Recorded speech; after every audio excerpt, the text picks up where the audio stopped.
And where do I see? Oh, the clock is here. There's another one here.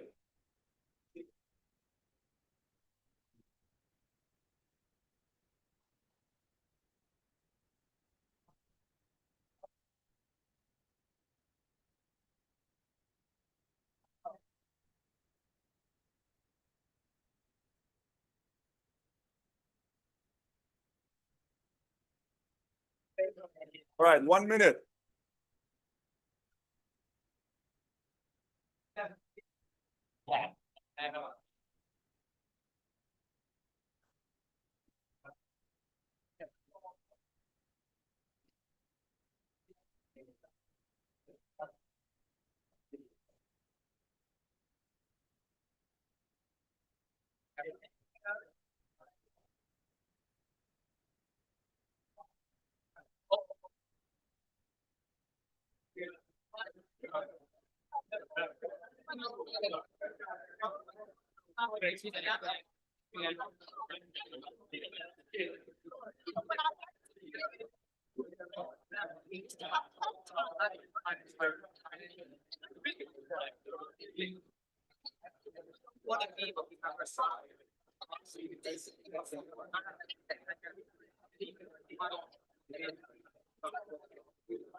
All right.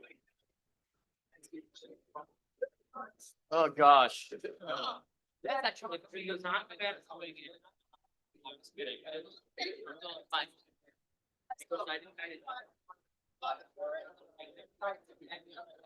right, it's time. It's time.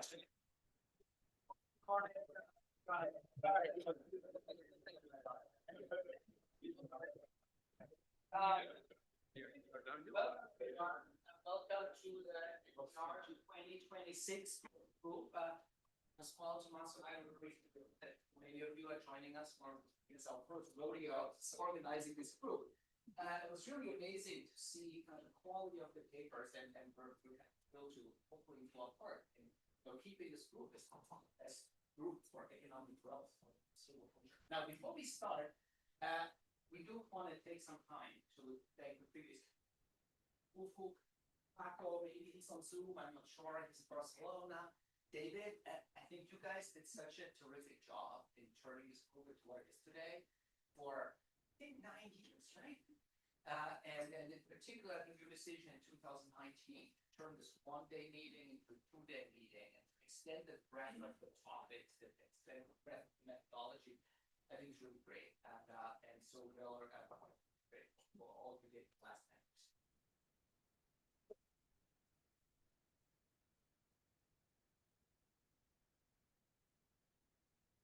But Tomaso as well, I talked about the EFEG for the future. We thought, well, what's really so amazing about I think is that it's cohesive, but it's not even, and it has a clear focus, growth, long-run development.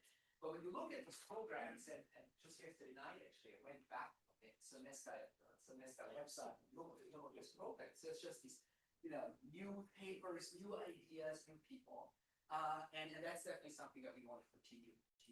The same is true for the participants. And when I look at this group, there's people who are here every year, and that's what it's supposed to be, right? So, this should be your academic home. And so Thursday, Friday, before NBER, EFG, that should be blocked in your calendar. It's got to be in Boston. But at the same time, there's also going to be new faces, which, we hope will make this group part of their academic home. And so to maybe make it easier for people who have been here for a long time to kind of get to know these new people and to talk over the top. Let me get a show of hands of everybody who's here in this meeting for the first time or graduated this year in academic job. Okay, keep your hands up. So why don't we do a quick round and you just tell us name, current affiliation, and if you graduate this year, where you graduated from, so we can okay, Bernardo, start with you. Bernardo Zero, I'm forgetting now. And my friend choose role from here. Mohammed Adnati just graduated from STEM graduates, the co-foundation and data first off. manual achievement. Currently at Stanford as a graduate, I'm tremendously super excited to be for. I just finished my thesis. I'll be going on the market this fall. Hi, again, John, I'm also John Becko at Princeton. I'm a couple years out. Hello, I'm at Columbia and super excited to be here. I'm taking McDonald, I'm a PhD. I'm Yossi Kiako. I'm the couple line for I'm graduate. I'm Tom Linsman. I'm at Harvard Business School. I graduated a year ago from MIT. I'm Adrian Bilali. I wish I had just graduated for him. At Stanford. Hi, I'm Davey. I'm a postdoc at Harvard. I'm just very different. From the corner of the University of Virginia, I graduated. Oh, yeah, this one. Yeah, no. I just graduated from Harvard. We think University of Rochester. I graduated. Welcome to growth. And I'm happy to presenting today. NYU Stir. I graduated a while back and I'm ready for the next phase. Some years ago. Very good. Welcome everybody to the school. Now, let's start with the program actually. So we're going to have 12 papers, 4 topics. Today we're going to have 4 papers on macro development, 2 papers on firms and innovation. Tomorrow we're going to have 3 papers on technology and data, and papers on pre-growth, growth defined. Rules of engagement, the usual ones, 2020. In terms of the Q&A, we're going to adopt the EFG rules, where we're not going to have like a lengthy discussion about the discussant and next comment. We want to get time for you guys, for participants, for the Q&A. We're going to start with that. Obviously, if you as a member of the audience want to upvote the comments of the discussants as well, or comment on it, do so. That's encouraged. And I think otherwise, unless I've got something, we might as well get started. So we don't bleed too much into coffee break, right? Let's go. Activity and development. Take it away. Great. Delighted to be here. Work with David, Anders, Radhika, and Yuntian, who is a graduate at NYU. So I'm going to go straight to it. Tax productivity and economic development. When we started this project, we want to think of a problem that is very important, which is the role of tax collection in development.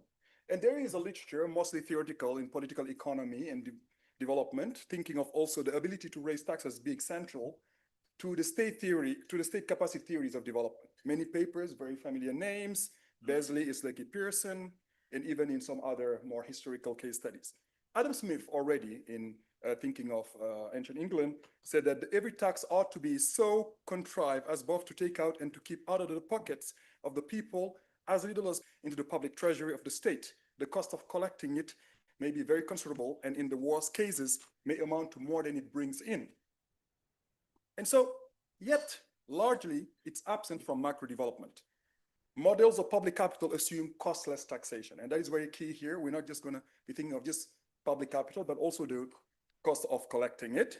Barrow, Baxter, and King have worked on this. Our discussant as well have worked on these issues on public capital itself. But there is little consensus on the quantitative importance of tax collection capacity, and that's where we try to bring some new insights. What we do in this paper in 3 steps, we bring some new data on tax collection, we're going to call here T, and expenditures on tax administration, expenditure on the IRS, think of it as X. We hand collect these from national tax authorities, 100 countries, and a long-run panel. And we're going to bring in a new fact, which is going to be this new measure of taxes collected over expenditure and tax collection. We show that it rises sharply with development. We use the word development on purpose instead of growth, and I'm going to come back to that as well. In general, we have this unit-led measure, which is very useful. For every dollar spent in the poorest countries on collecting taxes, we will collect $30. For richest countries, it's $270. An order of magnitude larger. Striking fact. So let's write a model for it. We are going to write, and what I'm going to present today is going to be the simplest model to make sense of this data and to infer some useful insight from the data. So I'm going to have a neoclassical growth model with a new element. And I want to add from the beginning here, as I do usually, the only thing you need to remember from this talk is the color of my glasses, red. So parts in red, that's the new element here, which is the tax administration sector. We're going to have tax collectors. They will use labor and they will raise tax revenue. This will fund public capital and transfers to households. And the countries will differ in productivity of firms, usual TFP, and also in what we call tax productivity, which is the productivity in collecting these taxes.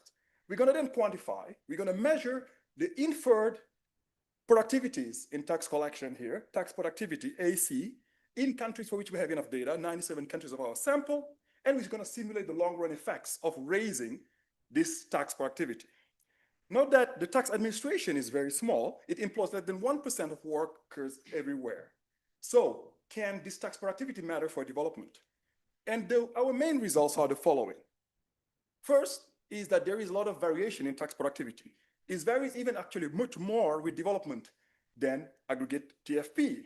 If we look at the slope of tax productivity with respect to log GDP, it is double that of TFP. Our measure of the TFP is 0.36, not far off from the measure that you get from the Penn-Ward tables.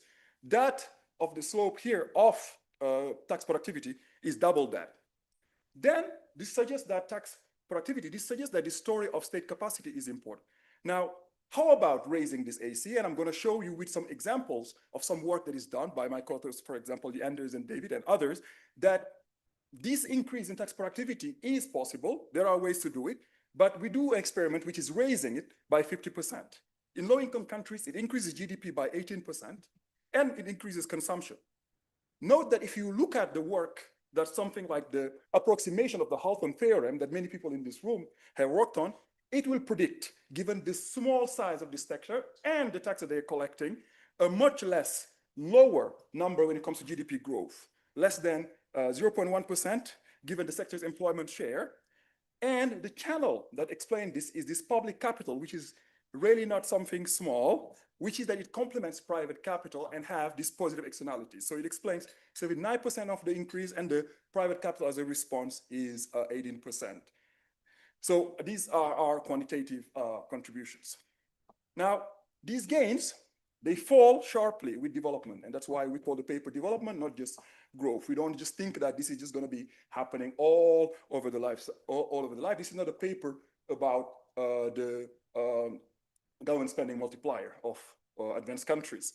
In middle-income countries, GDP increased only by 12%, consumption increased by 5%, but in high-income countries, actually consumption fall. You know, the after-tax wages fall. Public capital in poorest countries, when we compare our setting with the where there is cost of collection, actually the level of public capital is still too low, right? The efficient benchmark is 3 times higher than what we observe due to costs and the low productivity in tax collection.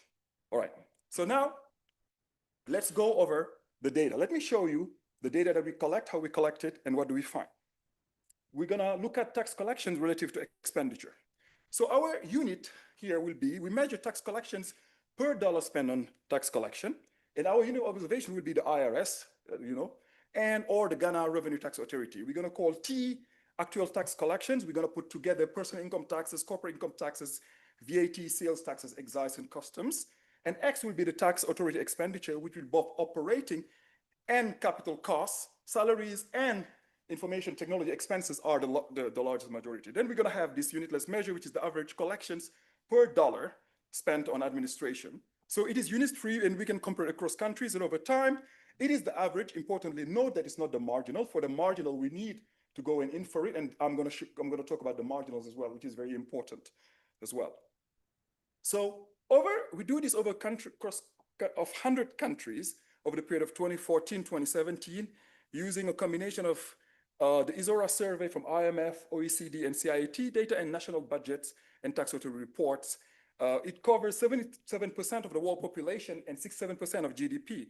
We have also a historical panel so that our comparison is not just over the cross-section with 16 countries, and in these 16 countries, a median of 52 years across countries. From the US, we have a very long panel of 100 years that are from record that we digitize, and we have other countries as well. We are able to also show these similar associations and correlations within states as well. We have subnational panels by calculating the sales taxes that are devoted to states, both in the US states and in Indian states.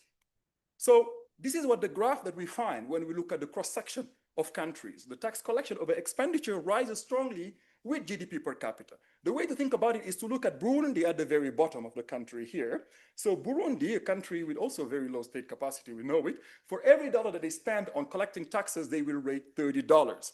And at the very top, whether it is Sweden or the US, so it's not only driven by marginal rates, US and the Sweden have very different marginal rates, but for every dollar they spend on the IRS, they would collect around $270, so an order of magnitude larger.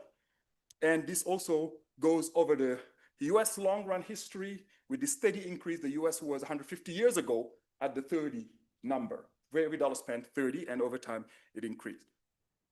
So it holds over the cross section with an elasticity of the T over X with respect to GDP of 0.25. It is steeper among low and middle income countries with a slope of 0.65 relative to richer countries of 0.23, and it is robust to many ways in which you can cut it, whether you take the scope of just looking at controlling for statutory rates, VAT, customs, or controlling for and excluding some tax authorities that have larger scope with expenses such as administrating social security or the registry. And it is also true within country over time. It is noisy, but we cannot reject the slope for the cross-section. And in the US states as well, it is very strongly correlated. In India, you can see the shape in the graph, but the slope will be less strong. So then let's now build a model to think of tax productivity and development. Our goal, in the paper, we have a fully Ramsey taxation model, but we really stripped it down. That was our initial first presentation. We stripped it down to the simplest neoclassical growth model that explains our results. And that's the beauty of working with David, I should say. Yeah. So we're going to have a neoclassical growth model with the tax administration. Again, in red, that's what is the new thing here. We're going to have a neoclassical growth model where tax revenue finances productive public capital. So think roads, infrastructure, electricity, etc. Barrow, Baxter, and King with complementarity between public and private capital. We have a novel tax administration sector that raising revenue requires labor. We have an effective tax rate tau here, which is not just announced by a government, but is going to be a combination of two things. You hire tax collectors, that's LC, and eta here is a scale parameter. Eta is going to be less than 1, and I'm going to explain further on. We'll have decreasing return to scale. There is a lot of evidence for it, is that decreasing return to scale is that you're going to handle the easy taxes first. You start with trade taxes, and then you move on to more property or self-employed income, or large firms are easier to tax. You're going to start with large firms and you go on. So you're going to have this decreasing return to scale in tax collection. And we account also for things that we find might matter, right? That taxation, some of it is lost, some of it goes to corruption and so on. So we're going to have a fraction, 1 minus theta of public investment is lost. In a sense, we're going to use here this infrastructure efficiency index that the World Bank uses in this, like in the World Bank long run growth model as well, to think of these issues. And we're going to have a share of revenue that is going to go to transfers, tax revenue, which is exogenously a disproportion here, zeta, that we're going to be calibrating using to match some moments. So our countries differ now in TFP. So AM here, as in the sense of modern sector. So this is like a one sector economy. I'm going to show you extension as well, where we have a traditional sector where people can evade easily as well, because that can be important. But AM here, think of a modern sector. So there's just one sector now. AC, the productivity collection. Theta is the loss. Here, corruption parameter, you can think about it. Transfers, eta, and LC, the size of the collection sector. And now we're going to have households. So household will have CRA preference in consumption, separable preference distribution of labor with a Frisch elasticity of epsilon. And what they're going to do, their budget constraint is going to be they're going to have private capital in the future. Consumption today is going to be the net return on capital today, plus the after-tax income and the transfer that they receive. They take the tax rate and transfer as given and do their standard consumption saving problem. The final goods now is going to be here, where we're going to consider the Barrow, Baxter, and King preferences, where we're going to have this complementary constant return to scale in private input, K and L, so LM of the modern sector, and we're going to have increased returns. So overall, we're going to have this public capital that has this zeta elasticity of public capital to output, and theta here lowers the efficiency. Theta being less than 1 tells us that not all public capital is just going to be making firms more productive. There will be some loss associated with it, right? And now the tax administration sector. Now, how about taxes? Again, so this is where we have this decreasing return to scale. LC is going to be the number of tax collectors. Eta is going to be less than 1. Each additional collector becomes less effective than the very last. And the government commits to LC in advance, and the household response. So we're going to consider here a Stackelberg game. In our baseline, we're just going to keep LC fixed. I'm going to show you an extension where we endogenize LC, where the planner chooses LC to maximize the welfare of the households. Okay, and we're going to endogenize it. The budget of the government is the following. So they're going to be on the left-hand side, what they're going to spending transfers, which are proportional to taxes collected. They're going to pay wages to the tax collectors. The wages here of the tax collectors is just going to be the wage of firms. Okay, once we have the extension with the traditional sector as well, we're going to have this wage differential, this wage gap that we know exists between the administration and the economy in the developing countries. They're going to have public capital that they are going to provide, and they provide it by doing what? Collecting taxes, and with the depreciation of public capital, and public capital cannot be negative, so they cannot, that's the constraint that you have it, so it's not just like usual borrowing. In our extension with the Ramsey model, we have borrowing and all of those things, with the important element that poorer countries borrow at higher rates or more difficultly than richer countries. So what identifies the T over X that I showed you in the data in our model is that you can simply here just do the simple calculation here by taking the taxes collected, the tax rate, right? So taxes collected is the tax rate times the wage, okay? And the expenditure is the wage times the size of the collection sector. The wage cancels out. You're going to have this formula here. There is a direct link then between the data statistic and the tax productivity AC. So given AC and LM, higher T over X is associated with higher productivity in tax collection. But T over X here is the average product of collection. What we have actually, in fact, that there is a link between eta, the average, and the marginal. The marginal product is proportional to eta times the average, and this will help us identify the eta, the decreasing in scale of tax collected. And we're gonna now examine this economy at the steady state. How does the steady state of this economy look like? So that's what we do now. We're gonna take the model to the data. There are some elements that are very standard. The novel part for us is the tax collection sector. Data elements from the literature, so I'm going to skip that and focus on, again, what is on red, which are the two elements for us that is important. Return to scale in tax collection is going to be 0.05, and the output to public capital 0.2. So these need some discussion. Let me go over those. First of all, eta is essentially the marginal product of collection over the average product of collection. And there are micro studies like work of David and Anders, where they go in Ghana and they improve the technology essentially, and they improve enforcement in property taxation.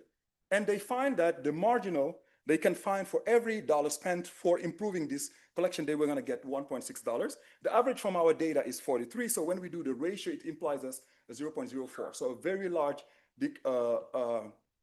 scale, you have a very convex costs essentially, okay?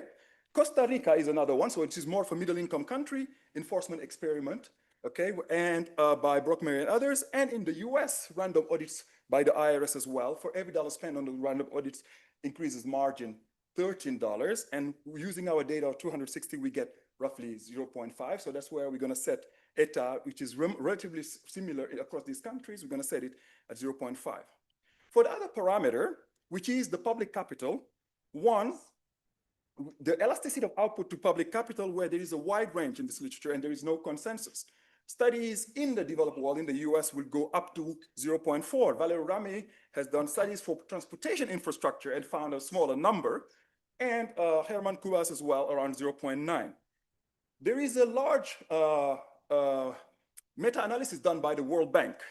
And in that meta-analysis, the ranges vary And really what this tells us that this is something that we should not just pick one parameter. So we're going to put a baseline that is roughly in the number, and we're going to do some sensitivity analysis around this. For corruption, we're going to use the World Bank long-run growth model, like we said here, which this infrastructure efficiency index that they consider, they don't have it for each country, but they have it across groups of countries, the low, middle, and high income, that for the low, only 58% remains, and for the high income, only 80% of what is collected for public capital remains, and it captures higher waste in public expenditure at low incomes. All right, so we're gonna now match these four moments, and intuitively they map with our parameters. So the aggregate productivity AM will going to be the tax to GDP ratios, tax productivity AC, collection per expenditure, transfers to match the transfer that we find as a share of GDP, and the size of tax collection sector. All right, so how does our model perform when it comes to the targeted moments? Our model performs very well. One of the main differences is essentially just for the tax to GDP, there are a few countries at the bottom that we do not undershoot. But when you look at Mozambique, for instance, and Lesotho, from our knowledge of those countries, these are countries, Mozambique has some offshore leases, and Lesotho has these trade agreements with South Africa, which helps having more higher tax collection per taxes over GDP. The untargeted moments, note that our model captures well the private capital to labor ratio increase with GDP, the public capital, effective public capital to GDP increase, and the investment share of GDP increase. And note that this decrease in labor, okay, due to this income effect, as we grow, our model is in red. Labor supply as a share decreases relative to the world average. Now, one interesting idea now is what are the inferred tax productivity and TFP? The inferred tax productivity on the left-hand side has more variation than the TFP variation, with a slope of 0.67 relative to 0.36, so double that. So tax collection, especially unproductive in poor countries, and so it's a direct proxy for state capacity. And I'm gonna end on this counterfactual, which is what will be the long-run effects of raising tax productivity. What we do a permanent increase in AC of 50%. This is transformative but feasible. There are some micro studies that do this, including one that we are currently running in Gambia. And what we find is that when you increase this AC by 50% across different income groups, red, low income, green, middle income, and blue, high income, GDP grows much stronger in poorer countries, labor supply decreases, wages grow much stronger in poorer countries. But when you look at the after-tax wages itself, the rich countries are already at the frontier, so you're gonna have the after-tax wage decrease, and consumption, in fact, decreases for much richer countries, okay, while it increases for poorer countries. And this is mostly driven by public capital. I'm gonna conclude that these gains are an order of magnitude larger than if you look at the Halton accounting to a first order, because public capital is a positive externality. How do we compare relative to the efficient benchmark? We are 1/3 below expansion. So let me conclude. We provide new data on this very important issue, and public capital in poorest countries is 1/3 lower than the efficient benchmark. So thank you for listening to our talk.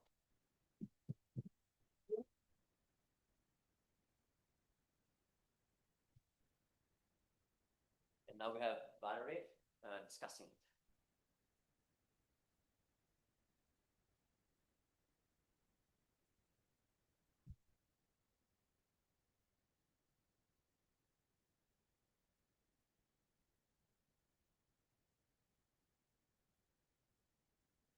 All right.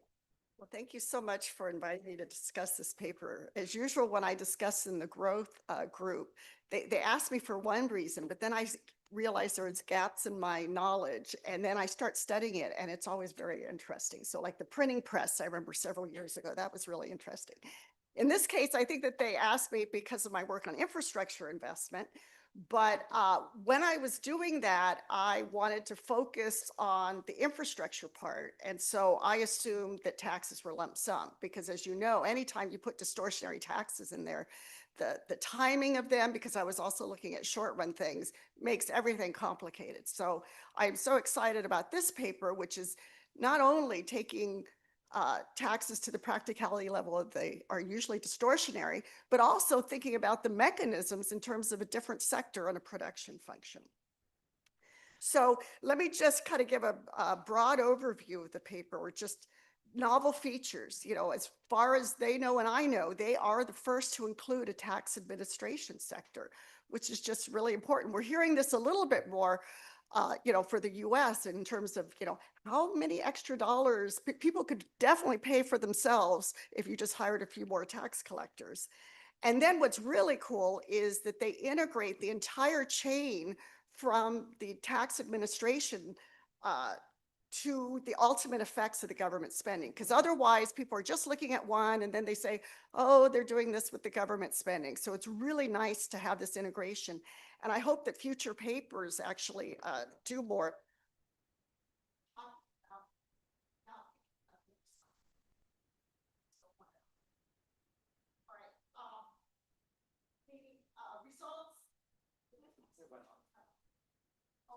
Maybe, sorry about that. I was trying to adjust it.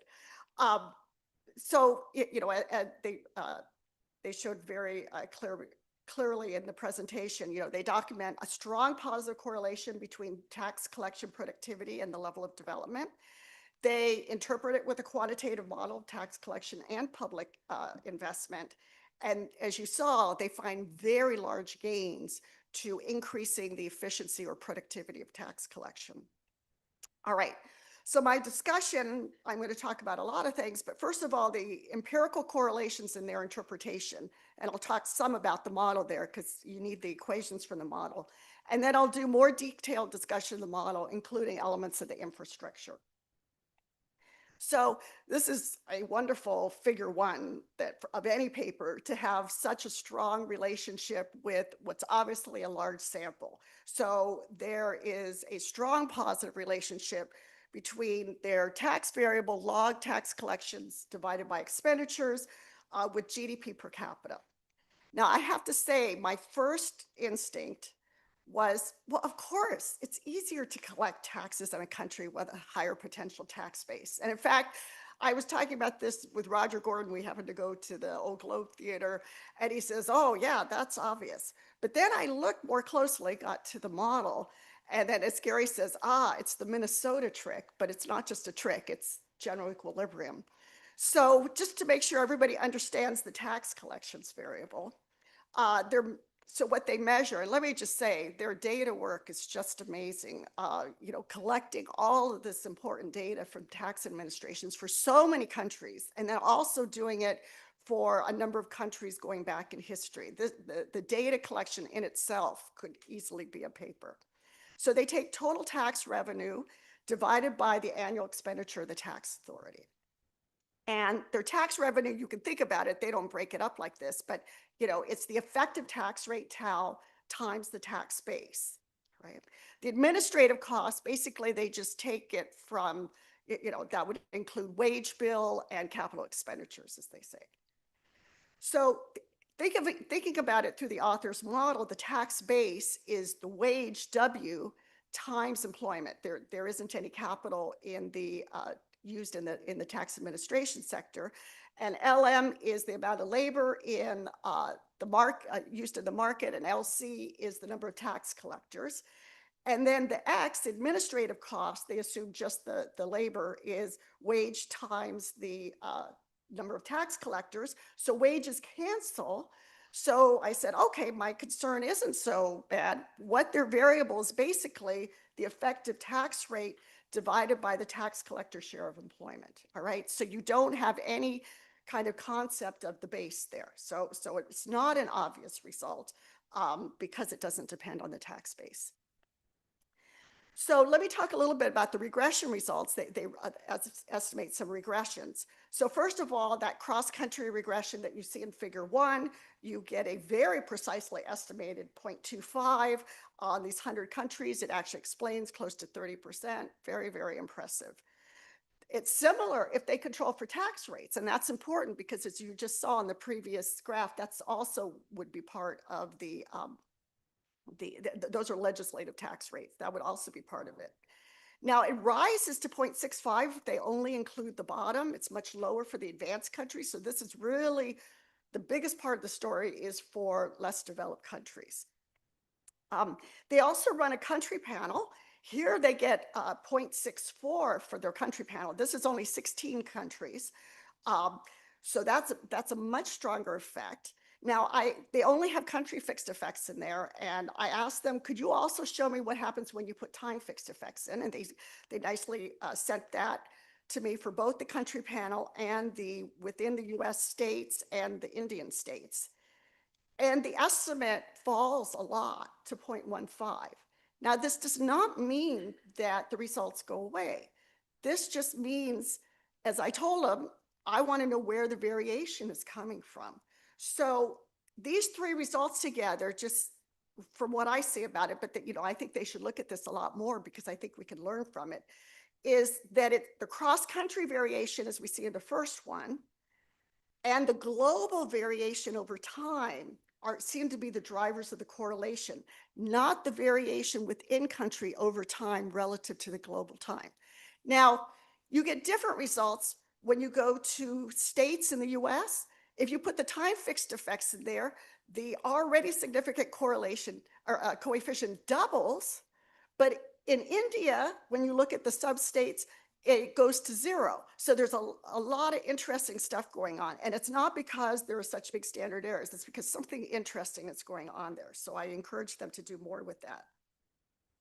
So the author's interpretation of the correlation, all right? So they argue that low income countries have lower productivity of tax collection. And certainly within the context of their model, the way they measure it does suggest that. In their model, the effective tax rate, remember, is tau equals that productivity AC times labor to the eta. So that's the tax collection productivity. And they calibrate eta to be very small, 0.05.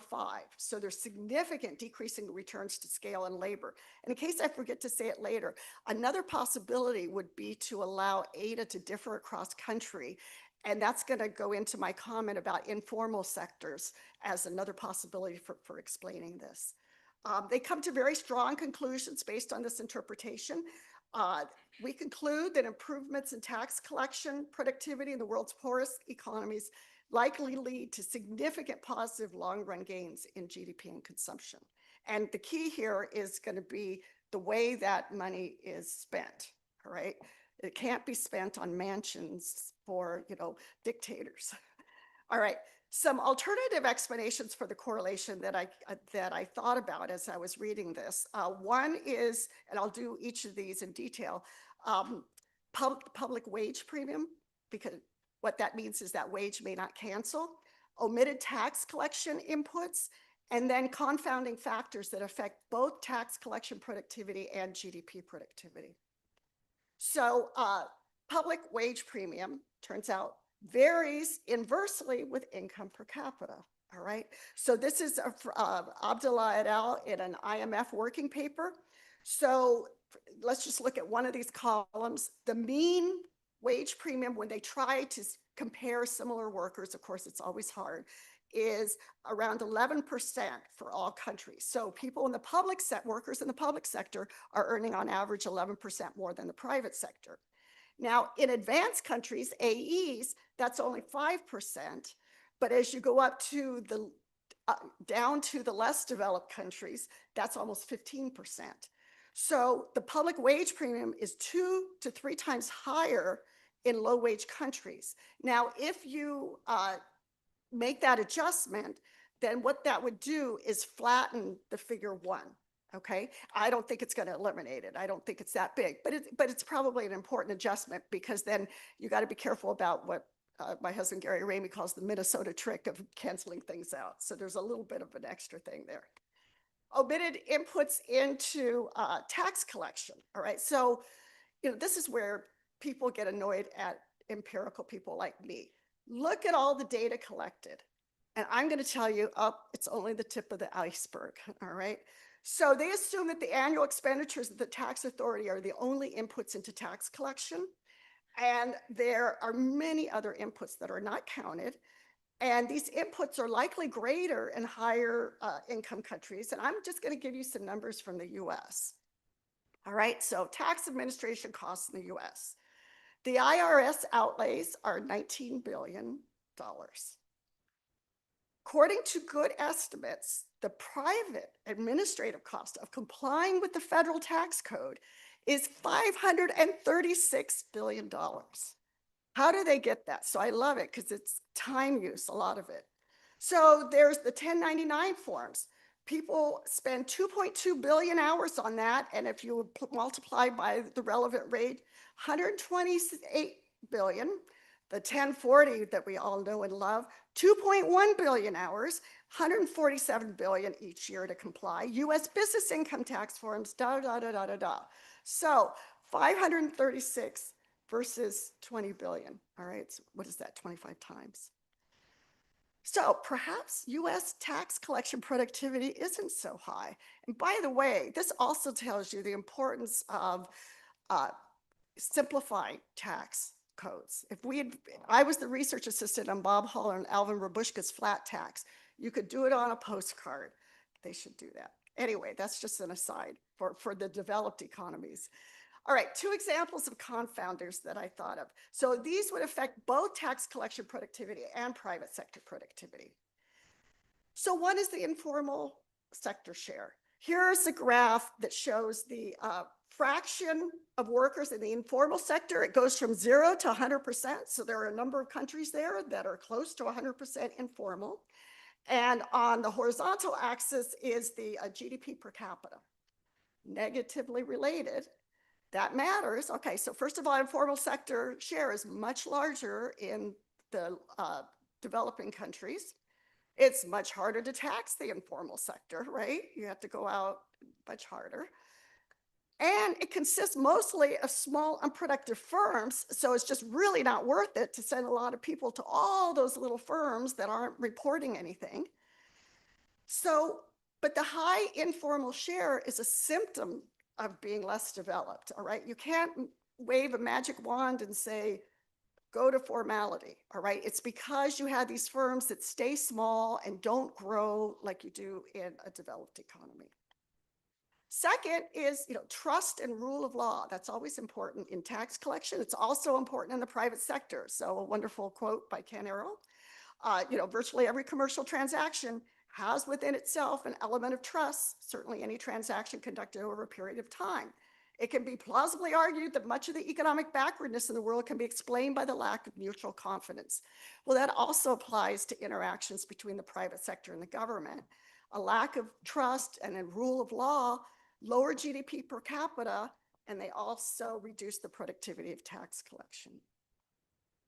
So the implication for the author's experiment, which is, let's have a 50% exogenous 50% increase in that AC, the tax collection productivity.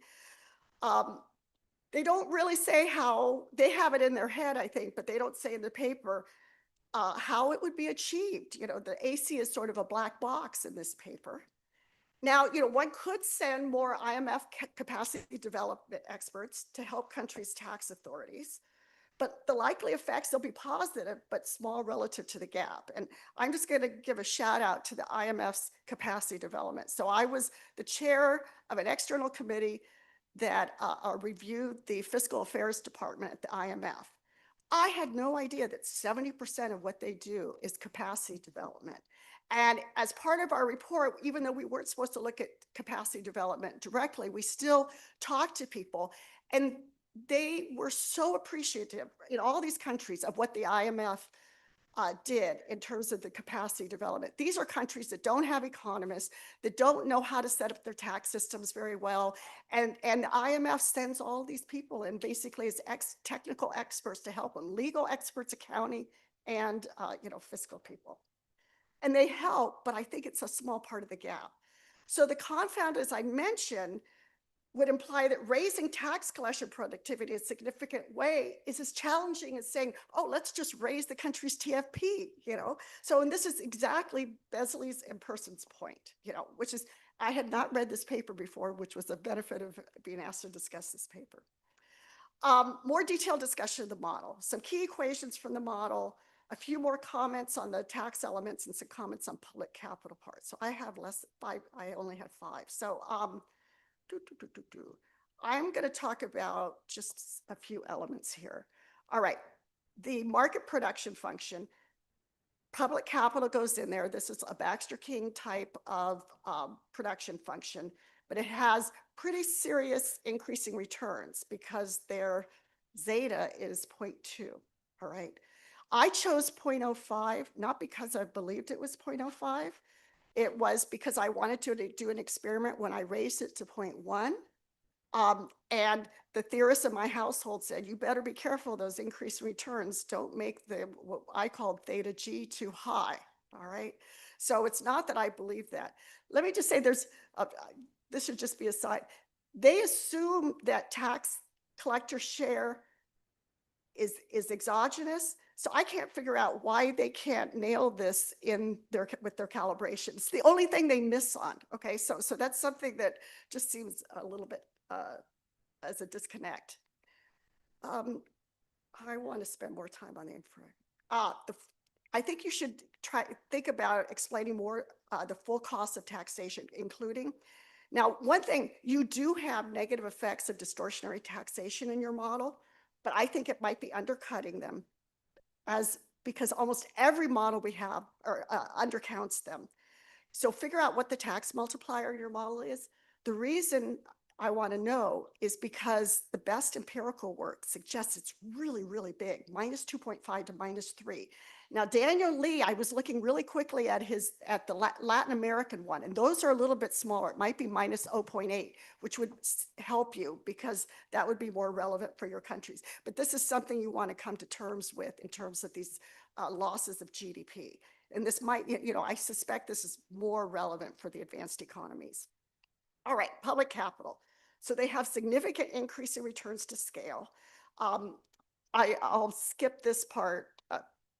The way they describe theta, it's inefficiency of investment.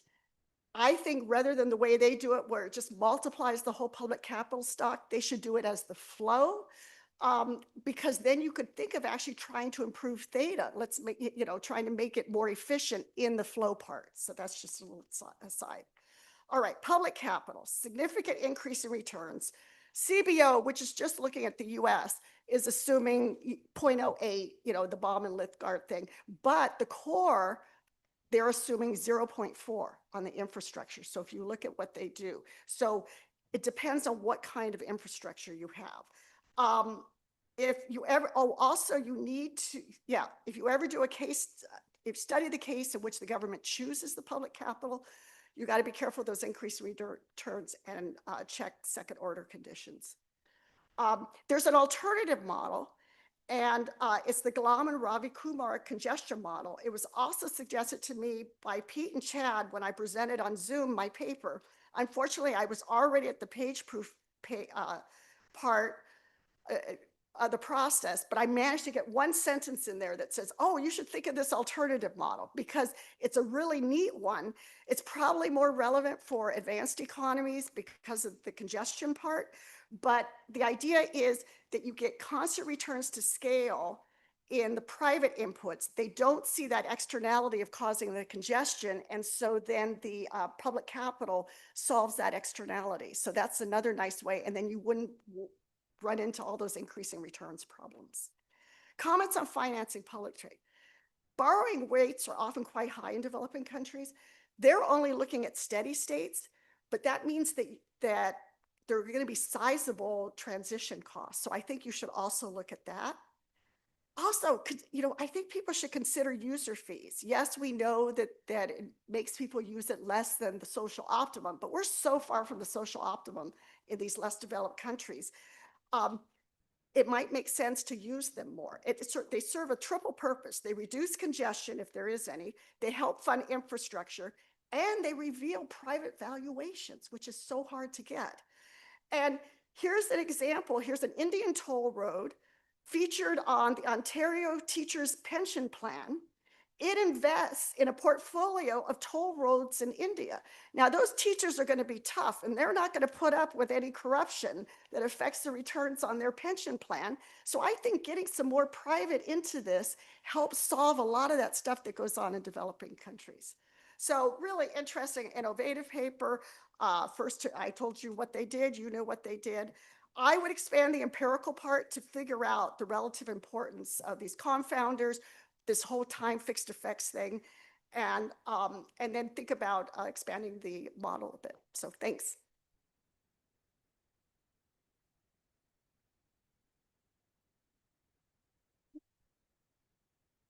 Yeah. So let's just open up questions from the floor, and then like maybe at the end, like if there is time, you can like answer to Valerie. Yeah, we do one time. Okay. You guys. You pick, yeah. Not start from Pasquale. Okay, great. Finally, I get to use these privileges. So anyway, like my question is related to Valerie's point about the private and public effort in raising taxes, which I think is super interesting. So I guess that one way that I was thinking about it is that could be precisely the ERA in the decreasing returns to scale. So like, like it's a joint effort. So ERA is the importance of public input. The 1 minus ERA is the importance of this private input, which is kind of like fixing the back. And if you take Valerie's numbers, like it also gives you like an ERA of 4%, if I did my calculations correctly, because she had 20 billion for the public and 500 billion for the private, right? So like if you think in terms of Cobb Douglas, that also gives you ERA 0.04. And so great, but last question is, in the paper, you said that Holton theorem predicts a very small number, but if you're going to apply Holton's theorem, and going back to this comment, you should also take into account that the AC is not only saving government resources, but also private resources. So you shouldn't do it only with the share of government employees. You should do it also, you should take into account the time that is saving on the private sector. Yes, but maybe go to the mic also, that also the online can.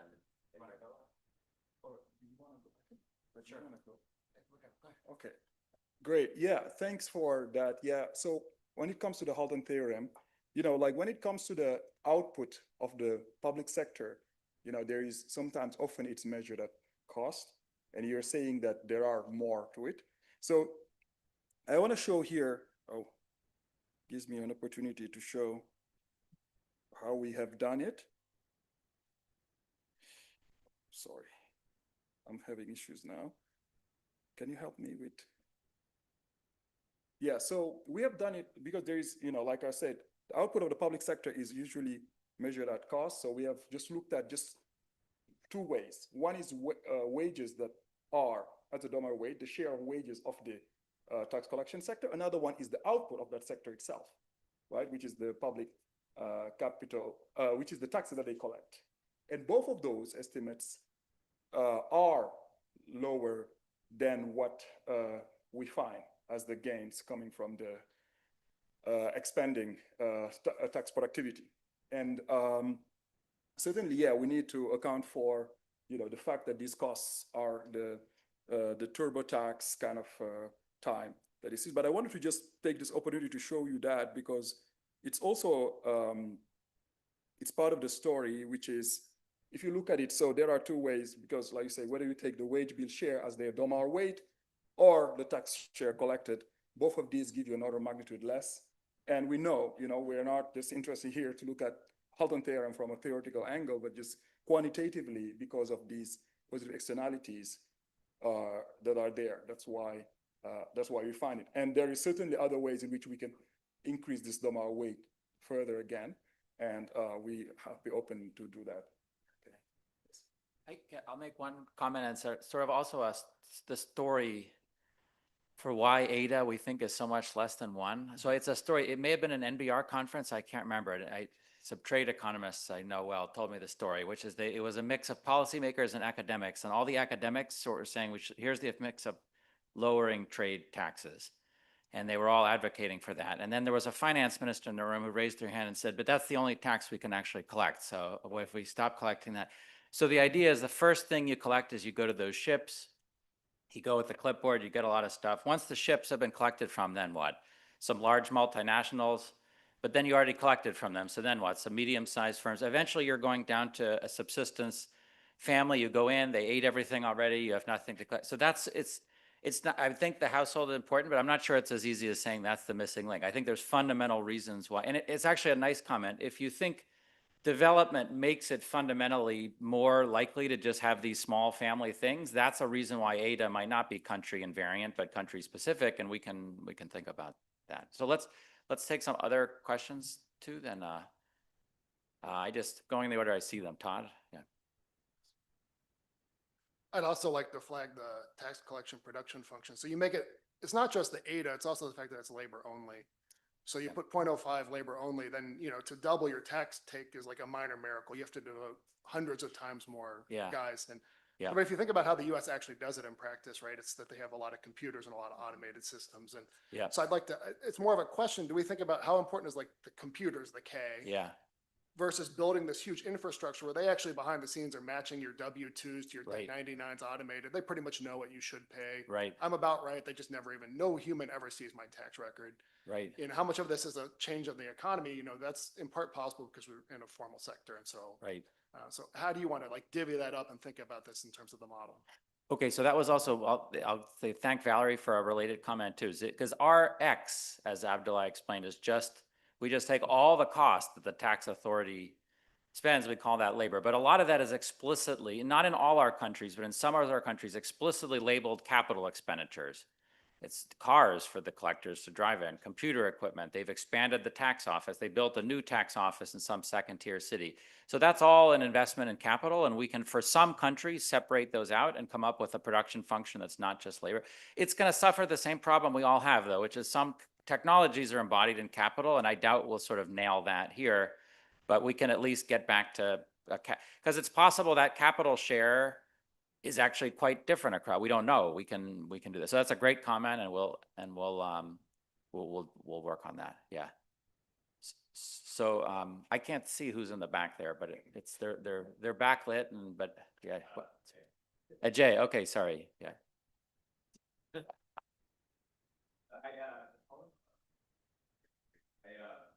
About like financial sector development, because the more transactions that end up in the financial sector, the more visible we are. Right? So like in a very poor country, it's not really worth it to issue a credit card to like a family saver. But as the country becomes more developed, right, you just have more people making more transactions in a form that's directly visible to the company. Yeah. I mean, to your earlier point, it's almost like it's not even just the country-specific data, but almost like an endogenous data. Yeah. Sure. Okay. It's a good question. It has, yeah, no, it's one of those things that, imagine for whatever reason, the country becomes more of a service-based economy or a financially developed thing where it'd be much easier to collect tax. So that would make you better without making AC better. So that would be an example where there's a feedback from financial development through the AC. The AC would not just be, about what the tax authority is, but the tax authority, it's a little bit like Valerie's comment at the beginning. It maybe there's reasons that even if the tax base is, there's the wage cancels out, maybe in that case it wouldn't. So actually, let me just take that opportunity then, because one of Valerie's main comments was sort of in our heads, we know why AC is going to go up, but maybe, so it's like part of the reason this project started is we spend a lot of time talking to the micro crowd. And the micro crowd, there's people like Augustin Bergeron, actually Anders, who's our co-author, Gabriel Turek at Pitt, Jonathan Weigel at Berkeley, Adnan Asim Khwaja. There's a whole slew of papers that basically say, what can we do in that tax administration to get them to raise more taxes? So Adnan and Asim's paper is like incentive pay. Newsflash, if they get to keep some of what they collect, then they do a better job collecting it. They call that paper tax farming redux, because tax farming was, ancient history. They had tax farmers who were get to keep, and there was all sorts of problems. Oyebola Okonogbe of the World Bank has electronic tax filing. There's a JEP paper sheet. There's a whole bunch of things that if you read them, they're literally about what that tax office does to do better at what it's doing. So I do think there's lots of things that motivated us that really are about AC that, yes, I acknowledge that the trust plays a big deal, but there are some things which are independently about what the tax office is doing. And that's like what we have in mind. Yeah. I was gonna talk about the ancient Roman Empire because they had incentive pay and that led to a lot of resentment. Right. You know, they even showed up in the Bible, the tax collectors. No, there was, so one of the main outcomes, Adnan, this was in Pakistan, they looked at, did it show up resentment? It's, the wrinkle there is it led to more bribes, you know, because anyways, it gave more power to the collectors, they demanded more bribes. So there was a hand up, yeah, go ahead, Karthik. This is truly just a clarification. I just wanted to inquire after the production function for goods, the increasing returns to scale and the Cobb-Douglasness of it. Yeah. At least in my imagination, public capital is mostly rival and probably more substitutable with capital than it is with labor. Yeah. And I'm just curious if you explored that a little bit and a little bit where the literature's at on estimating that directly. Thanks. So yeah, the literature, I don't think the literature has a firm grasp on what production, Todd and I were talking about. Todd and I are writing a Journal of Economic Literature on development accounting that we're going to send to all of you. And,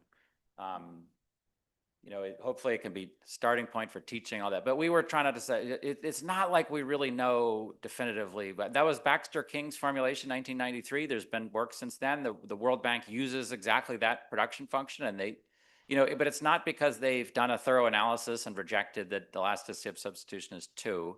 I think it's sort of, you know, if you think about schools, you know, you just say you have to have certain government schools, you have to have, that sounds like a real stretch, you know, but if you think about, like, I don't know, Valerie and I were talking, I thought she was going to say, oh no, your zeta is much too high or whatever. I kind of think zeta could be even bigger. In fact, I don't know if you know this, Dave, but we sort of did a back of the envelope with your paper with Rick on railroads, and I think you get 0.6 if you take your numbers seriously. So you say railroads, you know, so I'm just saying it's not like the jury's out and we know it's exactly like this. I'd say it's still open, and we're trying not to ram that down your throat. We think that's plausible, but yeah, sorry, Valerie. Go ahead. I was just gonna say, you have to be careful that you're not because I looked at their paper, I couldn't figure out how you got 0.6 Yeah. because there's that elasticity within the production function holding everything constant. Right. And then there's the general equilibrium Right. elasticity where private capital goes up. And so you have to be real careful when you're trying to interpret. Right, which one is the long run? Our model has both, and which one is 0.6? I can't remember right now. You're right. It's possible that the 0.6 included the private sector response, which we have. Yeah. Public capital is not also recent. Also, the response to public capital also depends on the level of development. Exactly. But this is just a number. Julieta, yeah. So I have a question. It's mostly a clarification. If you guys can, I wonder if you can comment on the nature of the externality and how do you think about this idea that in a way, because there is this complementarity between public investment and private investment, what you do when you increase public investment is you also increase the base over which you are taxing. And that is not going to go directly into your AC the way you're identifying it, I think. And in many ways, I think it's important because it goes back to this issue of how much of this fact comes from just the development. The fact that in low-income countries, you have a lot of informal firms. And then do we need to improve the capacity of these offices, or what we need to do is somehow solve the development process at the point, or bring in public infrastructure, and then the tax collection is going to be so much easier. Right. Sure.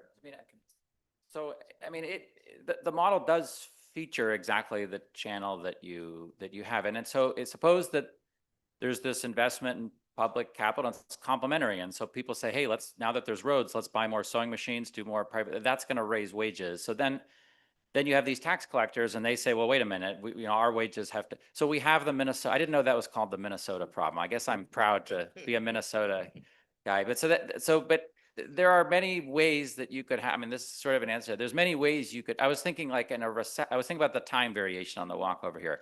Suppose in the Great Recession, capital income goes way down. A lot of people lose jobs. Did the IRS lower the wages of their staff?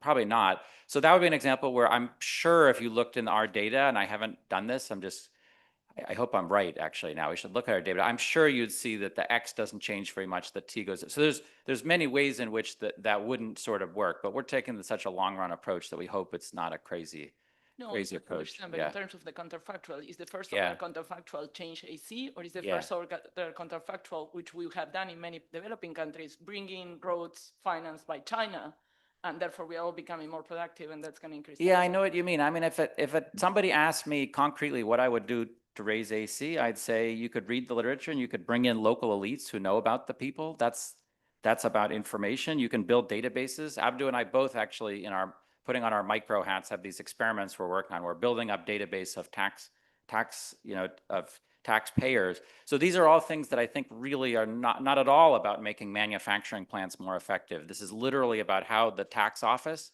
with the same amount of people can go out and be more effective at collecting taxes. I'm sure there are things like trust which raise both.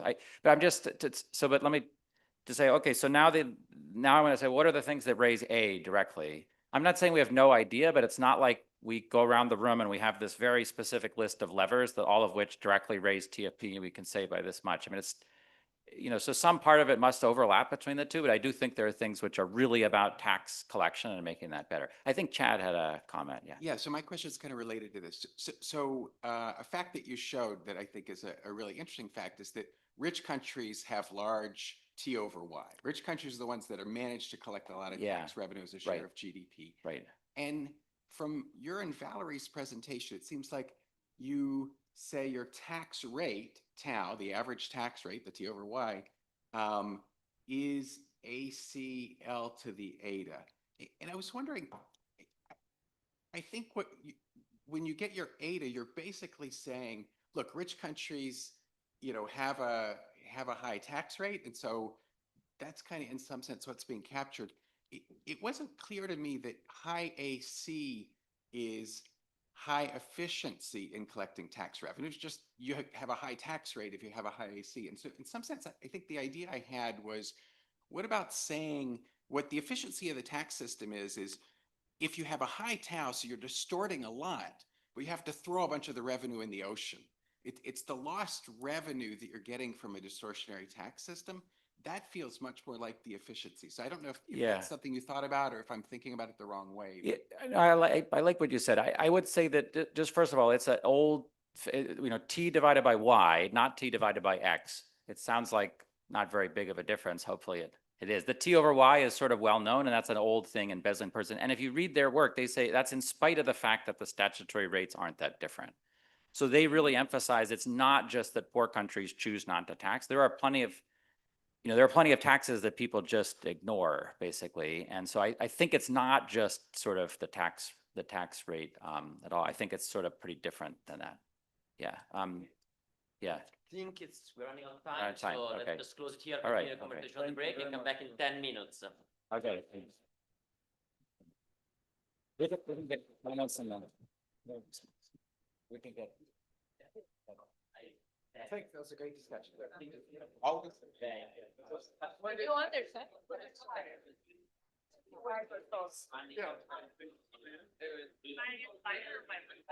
Yes.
Does this work, huh? Yes. Okay, Good. great. We are very happy to continue with Tilman Rapp, who is gonna join Columbia University next year. Yeah, with newly depreciation and Princeton, growth yeah. guidance from machine repair in Uganda. Thanks, Tommaso, and thanks so much for coming, everyone, and putting my paper on the program. As Tommaso said, this is a paper on capital depreciation in Uganda. And the reason we should care about this, the starting point for this entire paper, is the fundamental observation, probably known to everyone in this room, that the world's poorest countries have much less capital compared to the richer ones, both true in levels as well as a share of output. And the question is, okay, why is that true? And what are the implications for growth and development? Now, when thinking about where capital goes in the world economy, natural starting point, known to everyone in this room, natural starting point would be the net return on capital. How much production or how much revenue a firm or an investor can expect to make from adding one piece of equipment to its production process. And the reason these things are related is the idea is, well, maybe the world's poorest countries have so little capital because their net return on capital is low, and so no one wants to invest there. Now, the way we write the net return on capital, something like this, R minus delta. Well, R is the gross return on capital. How much extra production can you get out of this additional machine? And delta are the costs associated with that due to extra repairs, maintenance, other types of depreciation expenses. So looking at that, it's thus true. Well, the net return on capital can be low for two reasons. Either R is low or delta is high. Now, the starting point for me for this paper was to say, well, the first of these two explanations has gotten a lot of attention, including from lots of people in this room. Macro and development economists have thought a lot about how the gross return of capital varies across the process of development. There have been models written, RCTs conducted to measure R across the spectrum of development. So there's a lot we know about this side of the equation, and you can already see where this is going. My paper is on the other side of this equation, is on delta, the costs to upkeep capital. And I argue that there's much less we know about that. Neither is there lots of rigorous empirical measurement of how costly it really is to keep machines alive in developing countries, nor is there much of a micro-founded theory. And so that's where my paper comes in. One line, what my paper does, I provide new field data from Uganda that I've collected on how expensive it really is to keep capital alive in Uganda. And I'm going to have a model to think about what it implies. And to preview the results in another one line, is I find that a notion of delta, which I'll define a little bit more in just a bit, is around twice as high as a benchmark from the US. So these costs are around twice as high as in the US. Now, this benchmark is relevant because what economists have traditionally done when doing development accounting and writing down an equation like this, for lack of better data, is they just often assume that delta is the same everywhere across the world, parameterized at its US values. And so I find that the numbers that I find are actually in Uganda around twice as high as this benchmark number in the US. And then I'm going to try to think about, okay, how much can that quantitatively explain for why some places have more or less capital and are richer than others? And the number that you see there is that the quantitative version of my model implies that this can explain roughly 9% of variation in GDP per capita within Uganda, this channel that we've potentially previously ignored, that depreciation might also vary with the process of development. Okay, so these are the two things I want to talk about today. First, empirics, and then a little bit of development accounting within Uganda at the end. So let me get started with empirics, evidence on capital upkeep in Uganda. As I said, data from my study come from a large field survey I've conducted, 1,400 roughly enterprises all across the country of Uganda. These are enterprises in two sectors, food processing and passenger transport. Let me show you a photo. So this is a food processing machine, a grain mill. So Tommaso and others have worked with grain mills in Uganda before.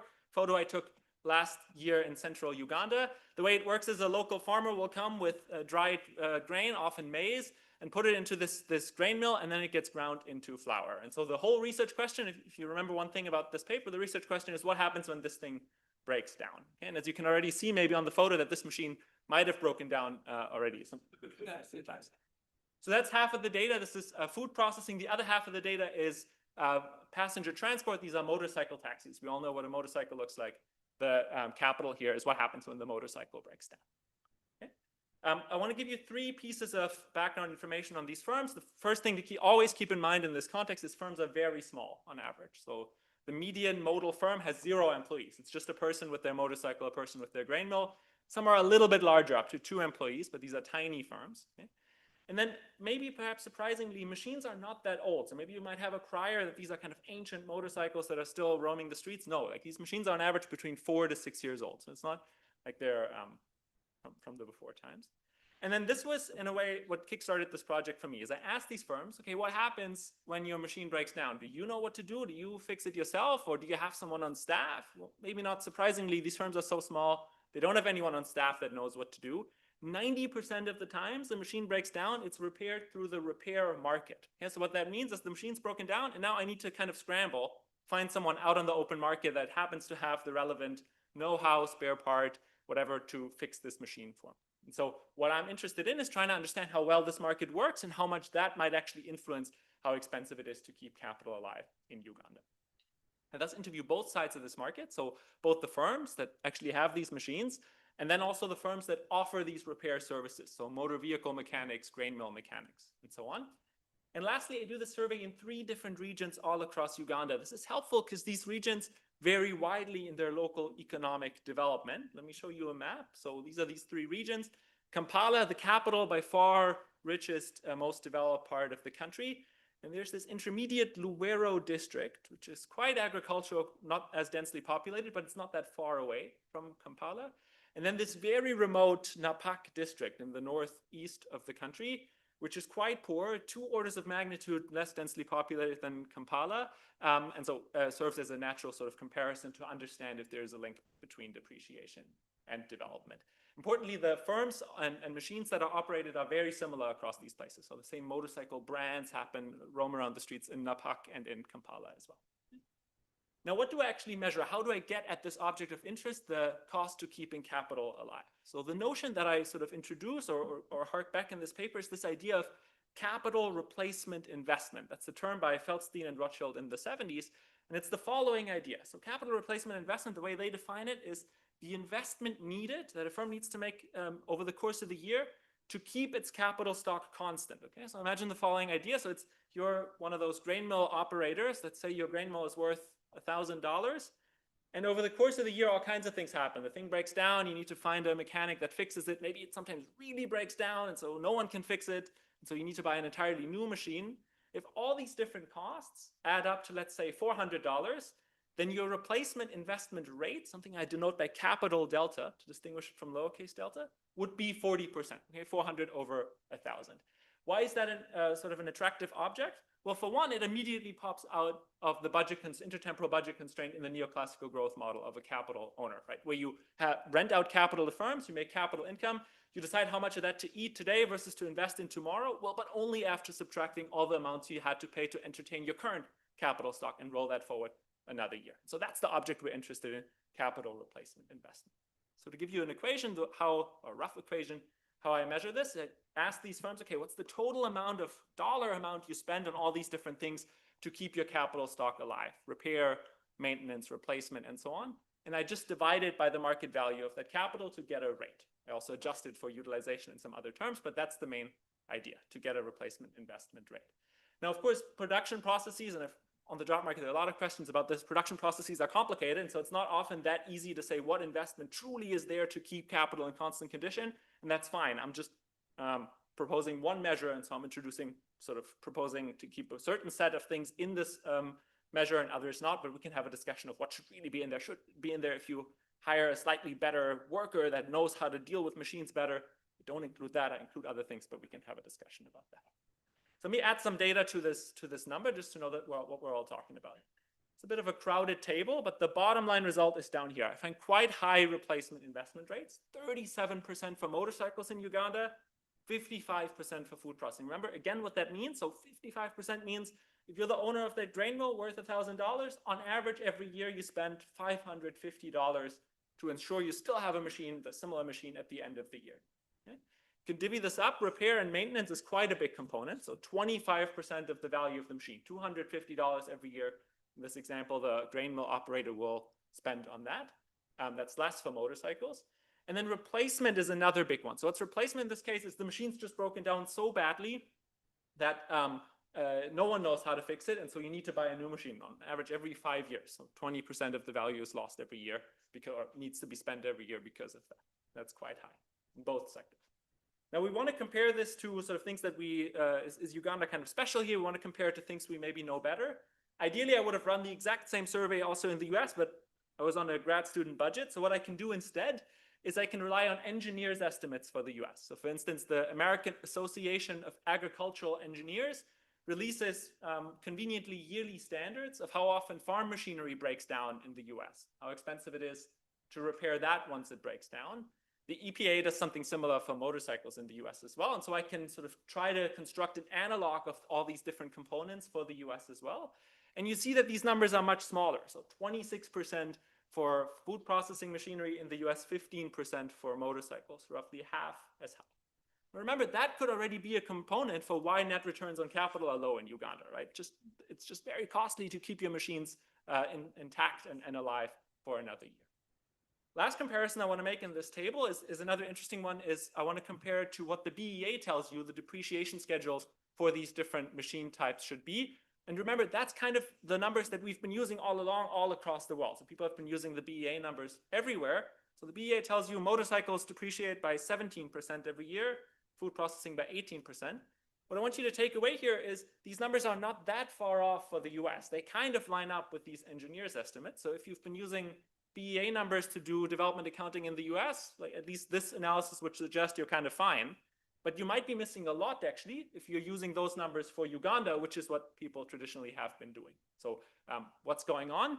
One sort of critique you could have with this comparison here is that you say, well, do we really believe this? It's not really an apples-to-apples comparison.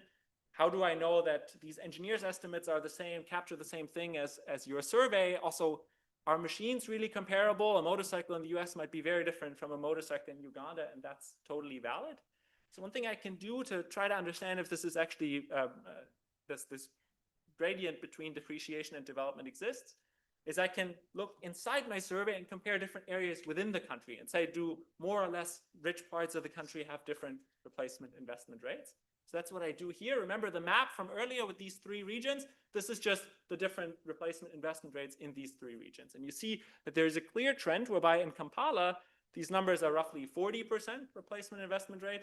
And then in this very remote district, these numbers shoot up because it's just very difficult to get your motorcycle repaired if you're in the middle of nowhere.